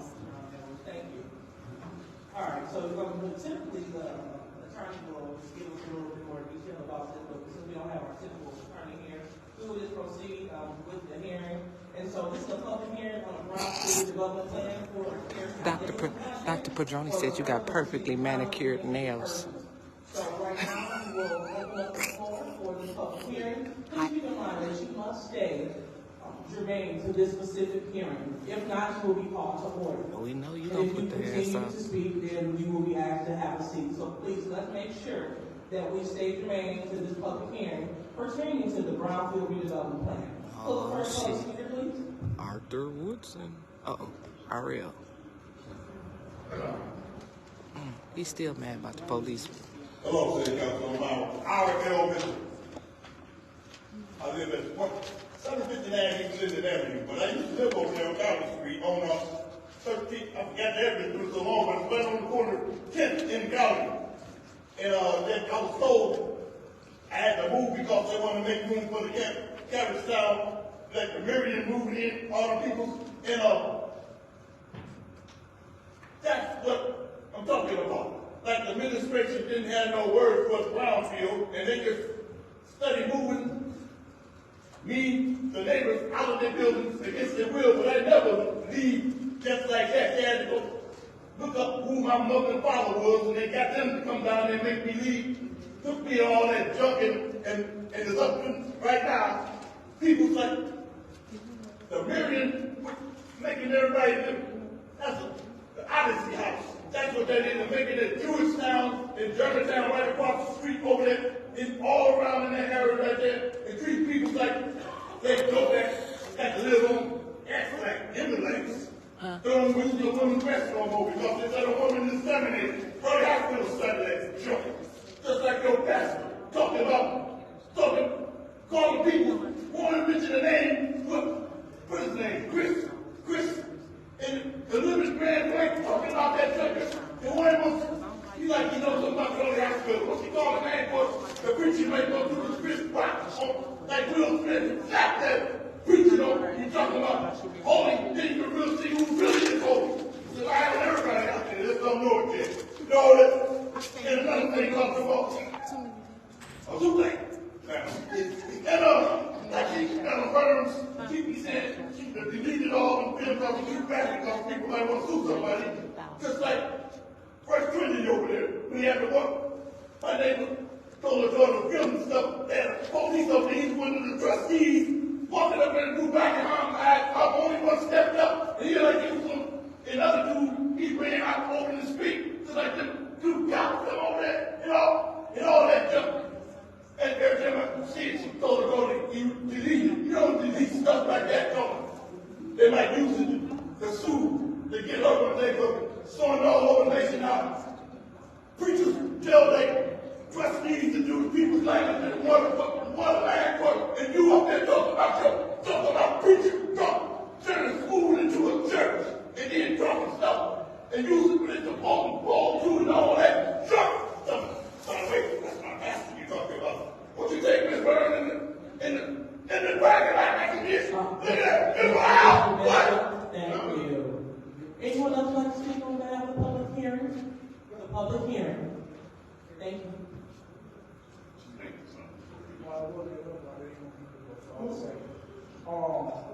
I'm just wondering, do y'all have any home development plans or actions that y'all plan on working on as far as building new houses? I'm seeing a whole lot of brownfields and apartment complexes. Yeah. And we got a whole lot of empty spots that's around Flint that could use a home too. They got them tiny homes. As far as we talk tiny homes, these homes that I'm talking about cost the same amount, and they can be attached to the ground with the tiny homes. Thank you. I didn't know that. So the tiny homes, they can move them? So somebody can steal your house? How can you call us out of order when we don't know, we don't have a lawyer here that knows what's going on? This administration, they didn't know anything about it. And you all don't know anything about it. So how can you, sir, how can you tell me if I'm not germane or not if you don't know what it is? So I can talk about Peter Pan, snuck through the window and everything else in the Brownsville, and you wouldn't even know it. I mean, I'm just saying. But anyway, I just know what it is, though. You shouldn't approve this. This is a land bank. The land bank is, they realtors now, man. They get ready to get apartments and townhouses built, and they get ready to try to capture tax money from the city now. Dang, they take our houses, they took 190 houses, putting the people out, and now they want to build apartments. Now they want to build apartments and charge people and take our tax dollars. It's just like Ashley Capital, 72 million, Brownsville. What this council needs to do and get a true understanding. Let me plug the boom mic back in real quick. And on that board and how they go about it. They have bonds on the Brownsville. So every time they take a property out of the Brownsville, they have to put property in the Brownsville because they have bonds on it. Is that better? That's why you don't see them putting empty lots, combining lots, because each lot, each Brownsville hey, baby doll, that's my in cousin. that bond. So why would you want to give the county a tax break or let them capture taxes? I think it's what, $2 million? I couldn't see it here, but I think it's $2 million. They're gonna capture $2 million of our taxes. They don't give us any money back from when they sell the houses. Can't nobody dispute them because don't nobody know. So why do we keep on potentially giving them money? We gave them $16 million to build on houses. At some point, we have to say no. At some point, we have to say no. And this is one of those points where you say no, we are not giving you a tax break. They own almost, what, 60, what, how much? About 30% of Flint right now? The county owns land bank?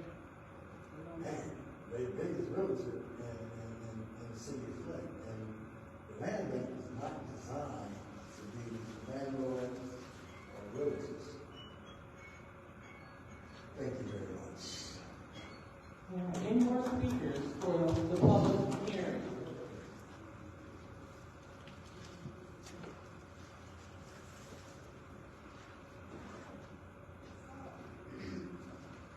Yeah, I have a question because I'm gonna say I'm kind of confused because I'm reading what it's supposed to be, but I'm not clear on what it is that they exactly want. And the definition of a brownfield site refers to previously developed land which is or was occupied by a permanent structure. It could be something that where it's contaminated from industrial and it was abandoned, and so now we have to be clean. And as the last public speaker said, now it's expected that the residents bear the cost of having it cleaned up. Am I speaking correctly on what it is? And then it's in a partnership with Carrolltown Neighborhood Project. What is the project? Is the project to build additional housing for homeless people or what? Because I have some issues with Carrolltown and some of the ways that they treat the people that's already there. Oh, yeah. I'm just gonna be honest, my daughter was a victim there a couple of years ago when she caught COVID and then was put into a hotel and she nearly died and nobody checked on her. When we had to go check on her, we had to go get her and take her to the hospital. And then because she didn't eat pork and that's all that they would serve at night, and she asked could somebody bring her food, they said no one was allowed to bring her food.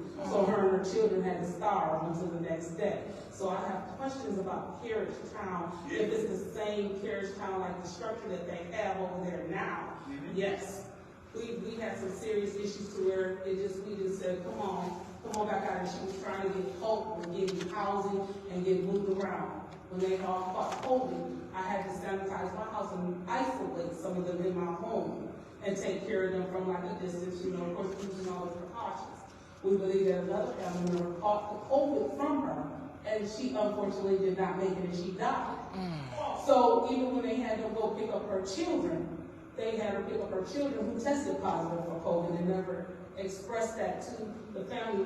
My daughter was too sick to talk when they first sent her to the hospital, and then the other stuff came from after that. So I have questions about Carriage Town Neighborhood Project. I want to know what it is. I want to know, is there are they laying out a format of what they will be doing, and under what guidelines and what restrictions will they be under?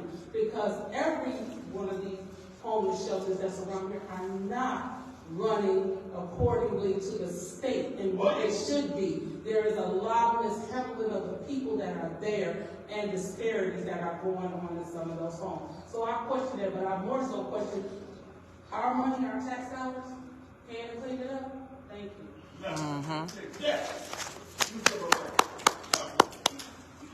Anyone else want to speak in public hearing? Here's the audience, people. Oh, the public hearing is now closed. Oh, I'm so sorry. Yeah. Good evening. My name is Travis Gilbert. I'm the development manager on the project. To answer some of the questions that I heard in public hearing, the project is going to be 16 triplexes and duplexes. They're not going to be apartments, they're going to be condos, which means we're going to be selling them off to the residents that buy them. For how much? In regards to the Carriage Town comment, we are not at all related to the hotel that I believe you're referring to. It also isn't directly related to a homeless problem at all. It's going to be sold at market rate and mixed income. He's from Communities First. There are other questions available. He's from Communities First. No. Yeah, that's out of order. All right, so seeing that we don't have any more speakers, this public hearing is now officially closed. So now the chair will entertain a motion. All right, so now we go to public speakers. Madam Chair, can we have any public speakers? You don't know, Madam Clerk. First public speaker is Charles Muhammad. Oh, yeah. Hell, everybody left. That's Larry. Larry. She got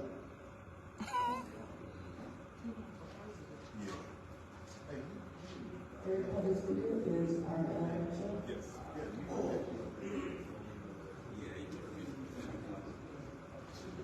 R.L. Mitchell, about the situation about the houses in, like the administration come up here and say, talk about 15 years to do some, it's like that golf course. You only got 1 month for the groundhogs to come up and tear it up. And Yeah, that's that little one right there. That little aggressive officer. You see where he at now? Him and the school teacher gone. And people like Nelson has to, he said, hey, don't let this stuff go away. Just give it to me. He gave the person through the house and he done a work until you know what happened. And when he done his wife did, he picked up where he left off at. And when Christy Kills keep the project going until they get finished. But they took me out of there. I've been in the house for 15 years. I figured it out. So wake up, move me down over in the graveyard, and I'm still in the third ward, and they still act like they can't switch the money to the people and talk about. Ain't nothing wrong with Ariel. Look how clean his beard is shaped up. That Carriage Town, doing the people, putting them on and catching all that funny kind of disease, COVID and all that Trump. You know, we okey-dokies. And talking about the Martin ski, killing the preacher man, that happened in the doctors, striking, and the electrocuted 2 of them in the God, and the lightning, the act of God, and everybody don't want to, all that junk is talking about a ratio. It's like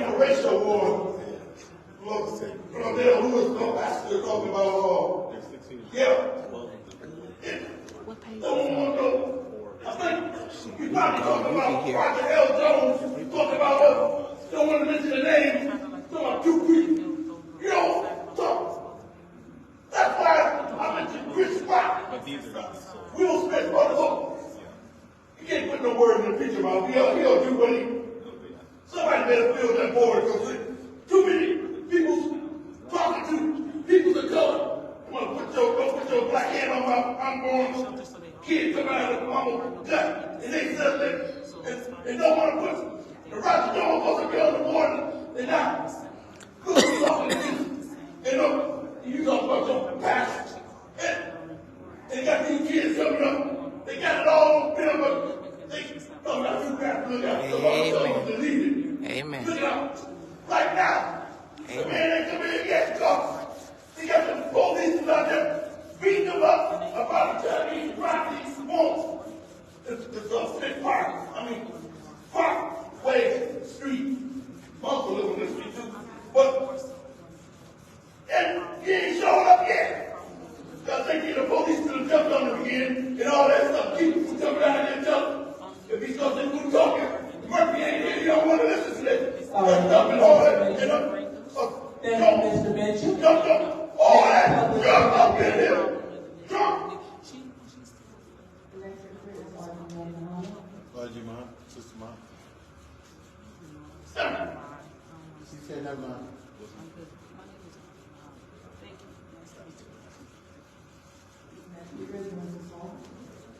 Oh, that it didn't go with the golf courses. I'm okay. She said the queue's open. Next speaker is Ms. E. Taylor.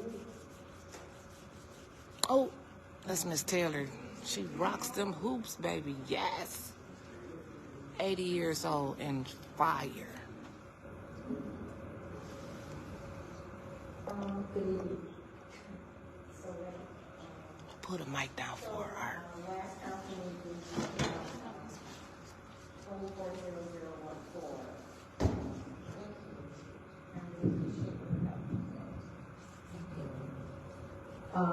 Thank you. We talked about resolution 240014, and it was about giving $50,000 to the college and cultural areas.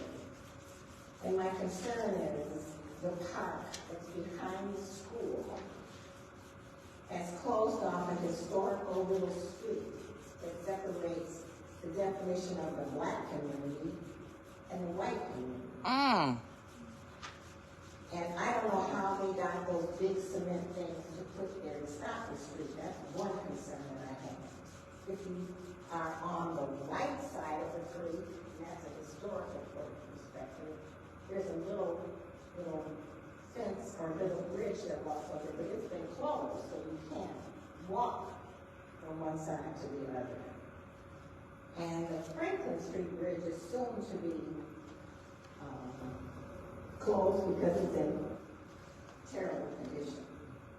So when the council has these resolutions and the public doesn't know all of the things that's in it, because this is all that's in it, just like tonight, when we wanted to talk about the Brownfield, there was nothing there. The city attorney couldn't respond, city clerk couldn't respond. So how can the public respond when we don't have the full information? I would love to And it interview her. almost appears to be like the public, or the Open Meetings Act could possibly be violated because I don't have the same information that you have. And if I want to speak to an issue, how can I speak to it when you have more information than I do? And I served as a council, as a resident of the city of Flint for over 80 years. And at this hour of the evening, to be able to talk about resolution 240014, and sometime that's all we have. She is so beautiful. If you're at home and listening, that's all you have. You Yes, don't have any more information. That's wrong. And this paragraph here, where you gave someone, you don't know who, $50,000 of community money to do something that already exists in the community, which is a neighborhood engagement hub, but you're blocking off a historical street that separates traditionally known as the black side of the creek and the white side of the creek. And I want to know from anyone that's willing to respond to me, how can you do that and why would you do that? In 2024, when we're going to talk about Martin Luther King, we're going to talk about opening a contract for Martin Luther King, but we just did this at the last meeting. Respect her, please All right, respect thank you, her. ma'am. Please respect Next her. up, please. Right. That's right, Arla. Thank you. I appreciate your courtesy. Next speaker is David Levy. Oh, shit.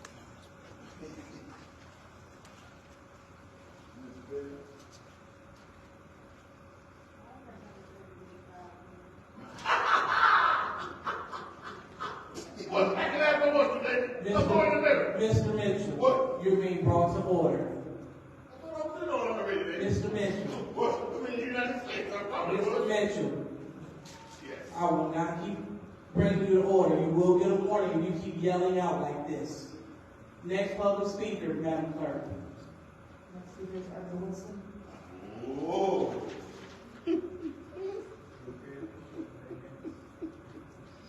Let me start off by saying, Candace, I know you wrote that you was a staff person that wrote Lily's lie about graduating or having a degree in college. Your integrity is shot. For real. Let me say this, man. They try to play this, man. Tomorrow at 2 o'clock down in Ann Arbor, they'll be in court because the PR firm of Viola tried to get in touch with residents and use race against one of the lead attorneys for us to go after them because Corey Stern is beating the hell out of him in court. So in order for them to win Viola, they wanted us to go after him so that we would write to the Bar Association and get him removed. For years now, since the water crisis, they have been giving us misinformation. And an activist runs to the newspaper with what they give us. And it causes all kinds of confusion and division.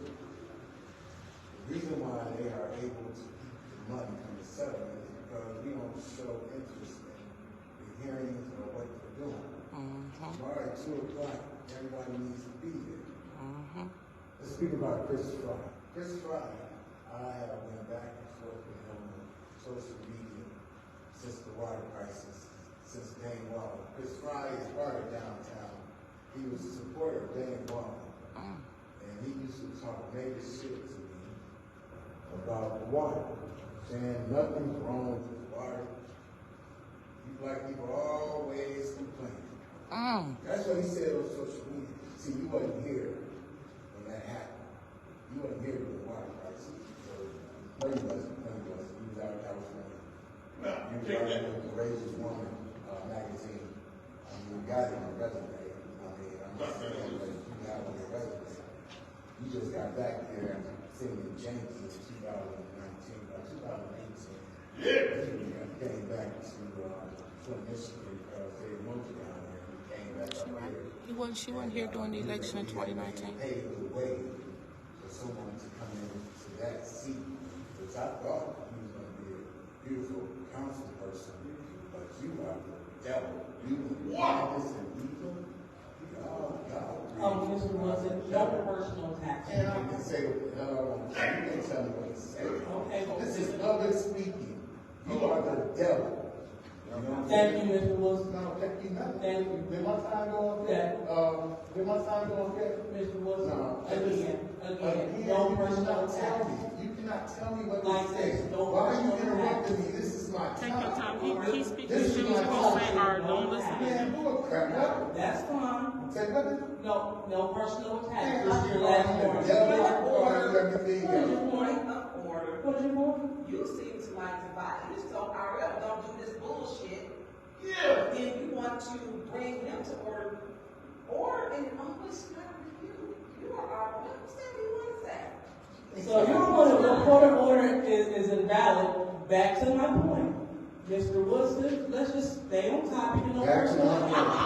I served in the military and I know what First Amendment rights are, and I protected yours, so you're not gonna take mine. You are the devil. That's it. That's fine. Yeah, So with that being said, we're gonna go ahead and we're gonna go to the next public. My time is over. No, it's not. So thank you, Mr. Woodson. No personal attacks. Tell me what you say, man. Thank you. Keep saying what you gonna say, Art. Just keep talking, Art. Art, just keep saying what you was gonna say. Just keep saying what you was gonna say. Anyway, So, what is your request? No, we have not. However, Mr. Woodson is forfeiting his time, being brought to order. Being brought to order. You're being brought to order. Oh my God! But you let Doug up there. I can't hear you over him.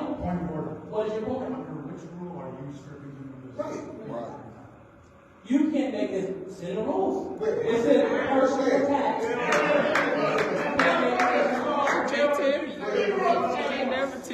Write that down when Doug come back.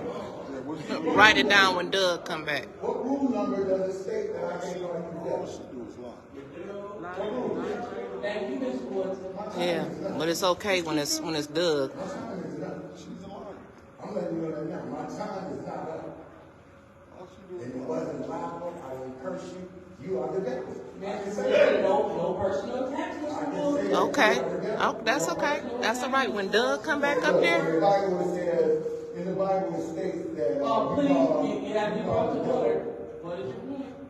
We're saying that you can strip him of his time, that he forfeit his time, and that there's no personal attacks. Where is it in our council rules? Where is it? Because I'm looking at him, because you're taking his First Amendment right, which is freedom of speech. Okay, if you say so, no personal attacks. Anyway, more than the Bible says when they try to get the demons, the legions of demons out of the pig, it said, call them by their name. Lavelle Lewis is the legion of demons. That's in the Bible. So, that's what I'm saying. Again, no personal attacks. This platform is not using personal attacks.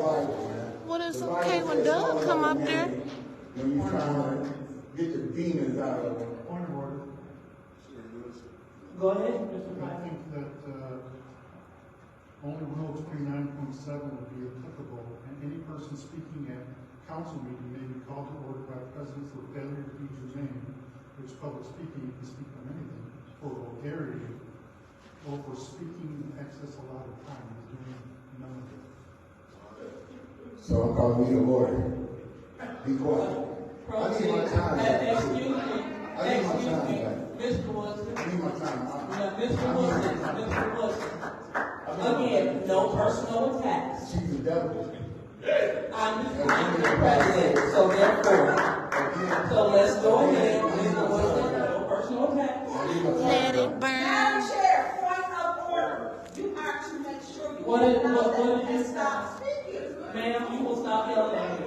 That's what you're You doing. couldn't hear me, obviously, I said 4 times. Again, we have someone who will not be brought to order. Let So, it burn. what is your point? Arguing with the audience. 27.2. Argumentative. Any portion of any meeting, council members may not engage in any type of argumentative discourse with members. That's right, Kermit. But they let Doug get up there and he go on and on. You don't agree that he's calling you a devil and you have legions of demons. Point of order denied. So, Mr. Woodson, are you going to proceed with the grading comments, or are you going to speak to the issue of the city? I'm going to proceed with calling you the devil. Okay, so that's your comment. I'm just saying. You cannot. Uh-oh. You cannot tell me. Thank you. How many seconds or minutes do I have now? How many minutes? How many minutes do I have left? Should they trying to call 911? I got 22 seconds now. Just be quiet and let me finish. Mr. Woodson, we will have to come here. Where is her damn eyebrows at? I just gotta get that one. You got it. All right. That's, hey, you know what? A person to speak about, especially the devil, spirit start moving and stuff. And that's how, you know, get frenzy and stuff. It's just, you know, I didn't really want to talk no more, but since you want to keep on interrupting like you do Councilman Mays, I mean, I just want to keep on talking now for about 22 seconds to let you know you are not going to take my personality like that. So, And thank you, Mr. Woodson. That's your time. Next public speaker, Madam Clerk. Keep on pushing. Got to keep on pushing.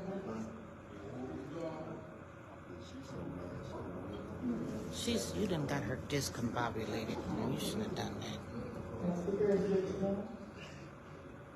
Rich Jones. First of all, I would like to say I thank y'all for Arthur Wilson another 2 minutes. Just based off of just based, and I'm not gonna even talk about what just happened. I'm gonna talk about the last meeting when y'all rudely got up when he was at public speaking and y'all broke form while he was talking. That was very dirty of y'all. Oh yeah. So see, y'all really on the 4 meetings. But we under dictatorship. Right. So that's not going to happen. And that's very sad. I'm just going to be honest with y'all. The citizens don't like the way y'all vote. And if Ms. Claire would have been here, she would have said, that's our money. And we've been saying that's our money before y'all got elected to the council. And it's sad that the ARPA fund was the first time that money came to Flint, and y'all could actually, every time something go wrong in the city, they blame y'all. But this is the first time that y'all actually could have been the reason why y'all are getting figured for each other. And now y'all getting figured for each other because y'all ain't do nothing for us. Nothing. When I brought up the fact that y'all could put $22 million into your water fund and stabilize your water fund, y'all laughed, said I couldn't do it and this and that, because I kept it to myself by not telling y'all that I talked to Dan Kilby, the writer of the pandemic relief funds. And he said that was possible. The CFO at the time, and all of a sudden after she agreed with me, she all of a sudden had to resign. But it could have been done. And it still can be done because you just put $40 million into the general fund. You can take 20 or 22 of that and put it towards the water fund. You can take 15 of that and give it to the people who fix their rules and their water heaters and their house. Y'all can do it. Y'all can do it. And it's a shame that y'all got to take all of this weight from the people because y'all won't do it. But yet y'all are there. And that's just to say this. Don't give nobody else no more tax breaks. If y'all can't go out and fight and find ways to give the residents a tax break, don't give these billionaire companies another tax break. That don't make no sense. Do we the people, and then for the people that are saying negative things about the roofs and stuff, it ain't like you're going to fix the roof this year, and all the roofs that y'all fix are going to have to fix next year. Thank you. Thank you. Next public speaker. Uh-oh. Last speaker is Jared. Papa gone.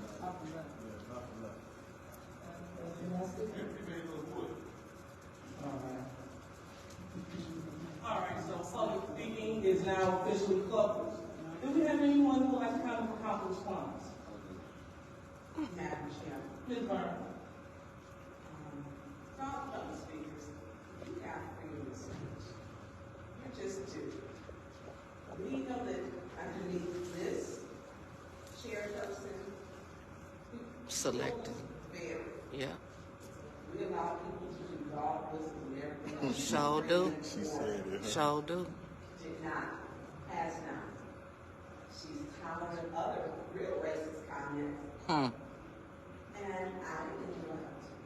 Let him say what he wanted to say. And he said it. She accepted it. Sure She did. was okay with it. Mm-hmm.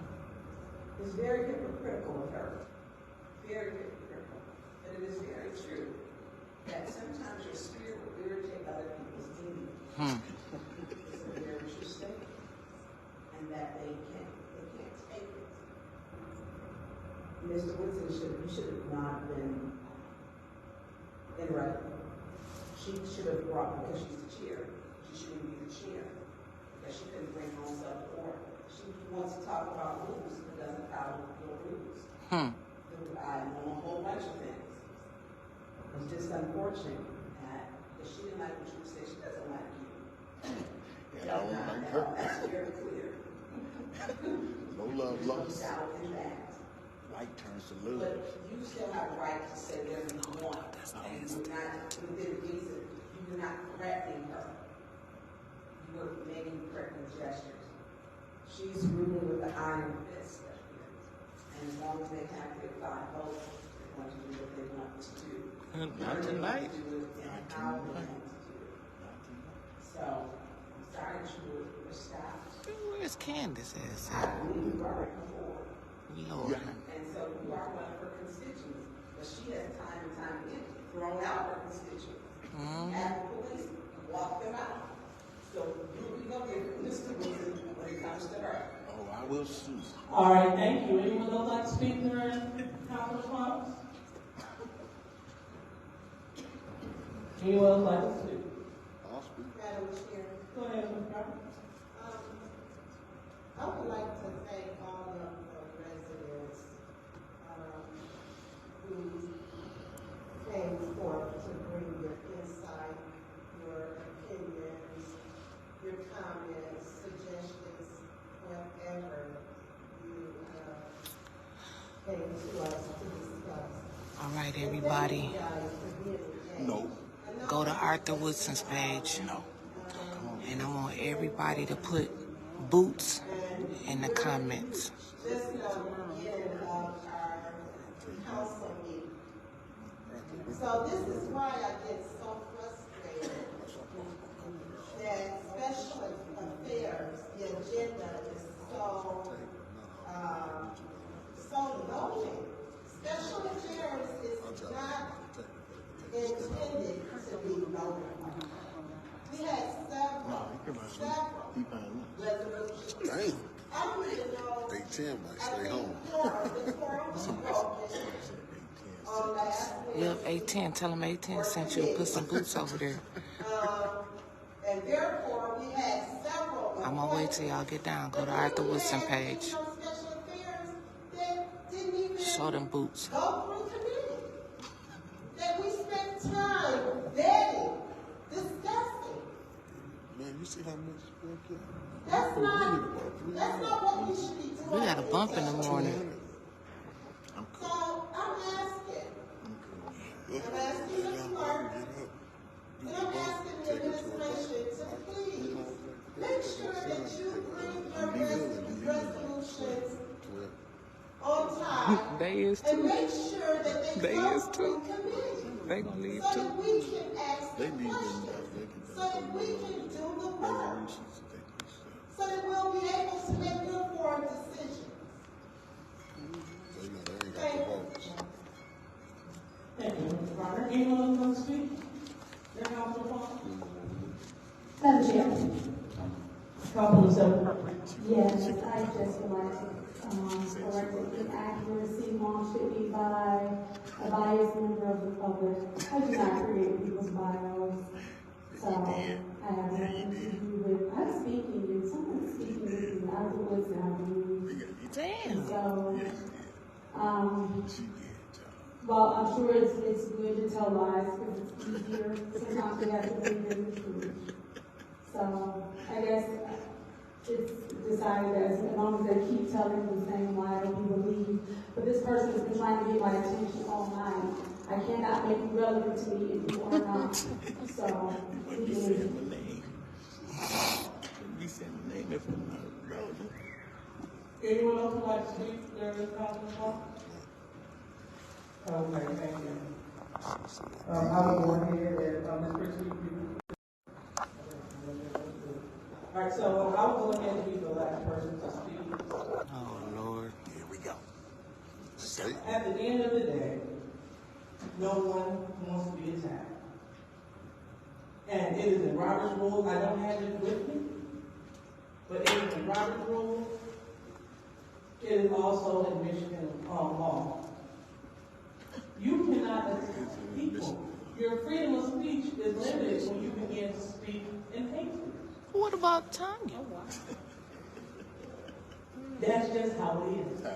So instead of utilizing the lectern, your platform, to speak towards the issues, it is unfortunate that we have regulars that come to the meeting and utilize the lectern for hate. That's not what we're here for. We're here to handle the city's business. Not to call people devils, demons, not to talk ill about anyone. And when you do, you have to be brought to order. But the ironic part is once you bring them to order, they want to say that you're wrong. We need for adults to adults. Especially the fake resident of the second ward. What? So that being said, you want to go ahead and move on with the rest of the This is she talking about don't attack nobody, but she said the fake resident. Go ahead, Ms. Christian.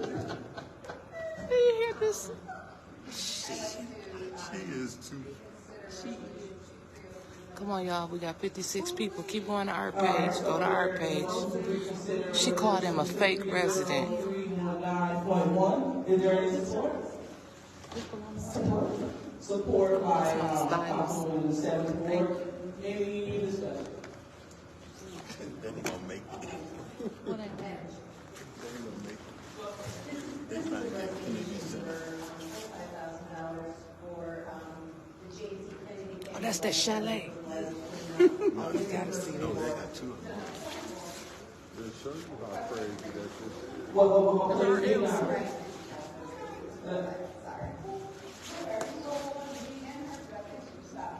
Right, well, yeah, I was, so I can go ahead and acknowledge Ms. Burns' point of order. So, all right.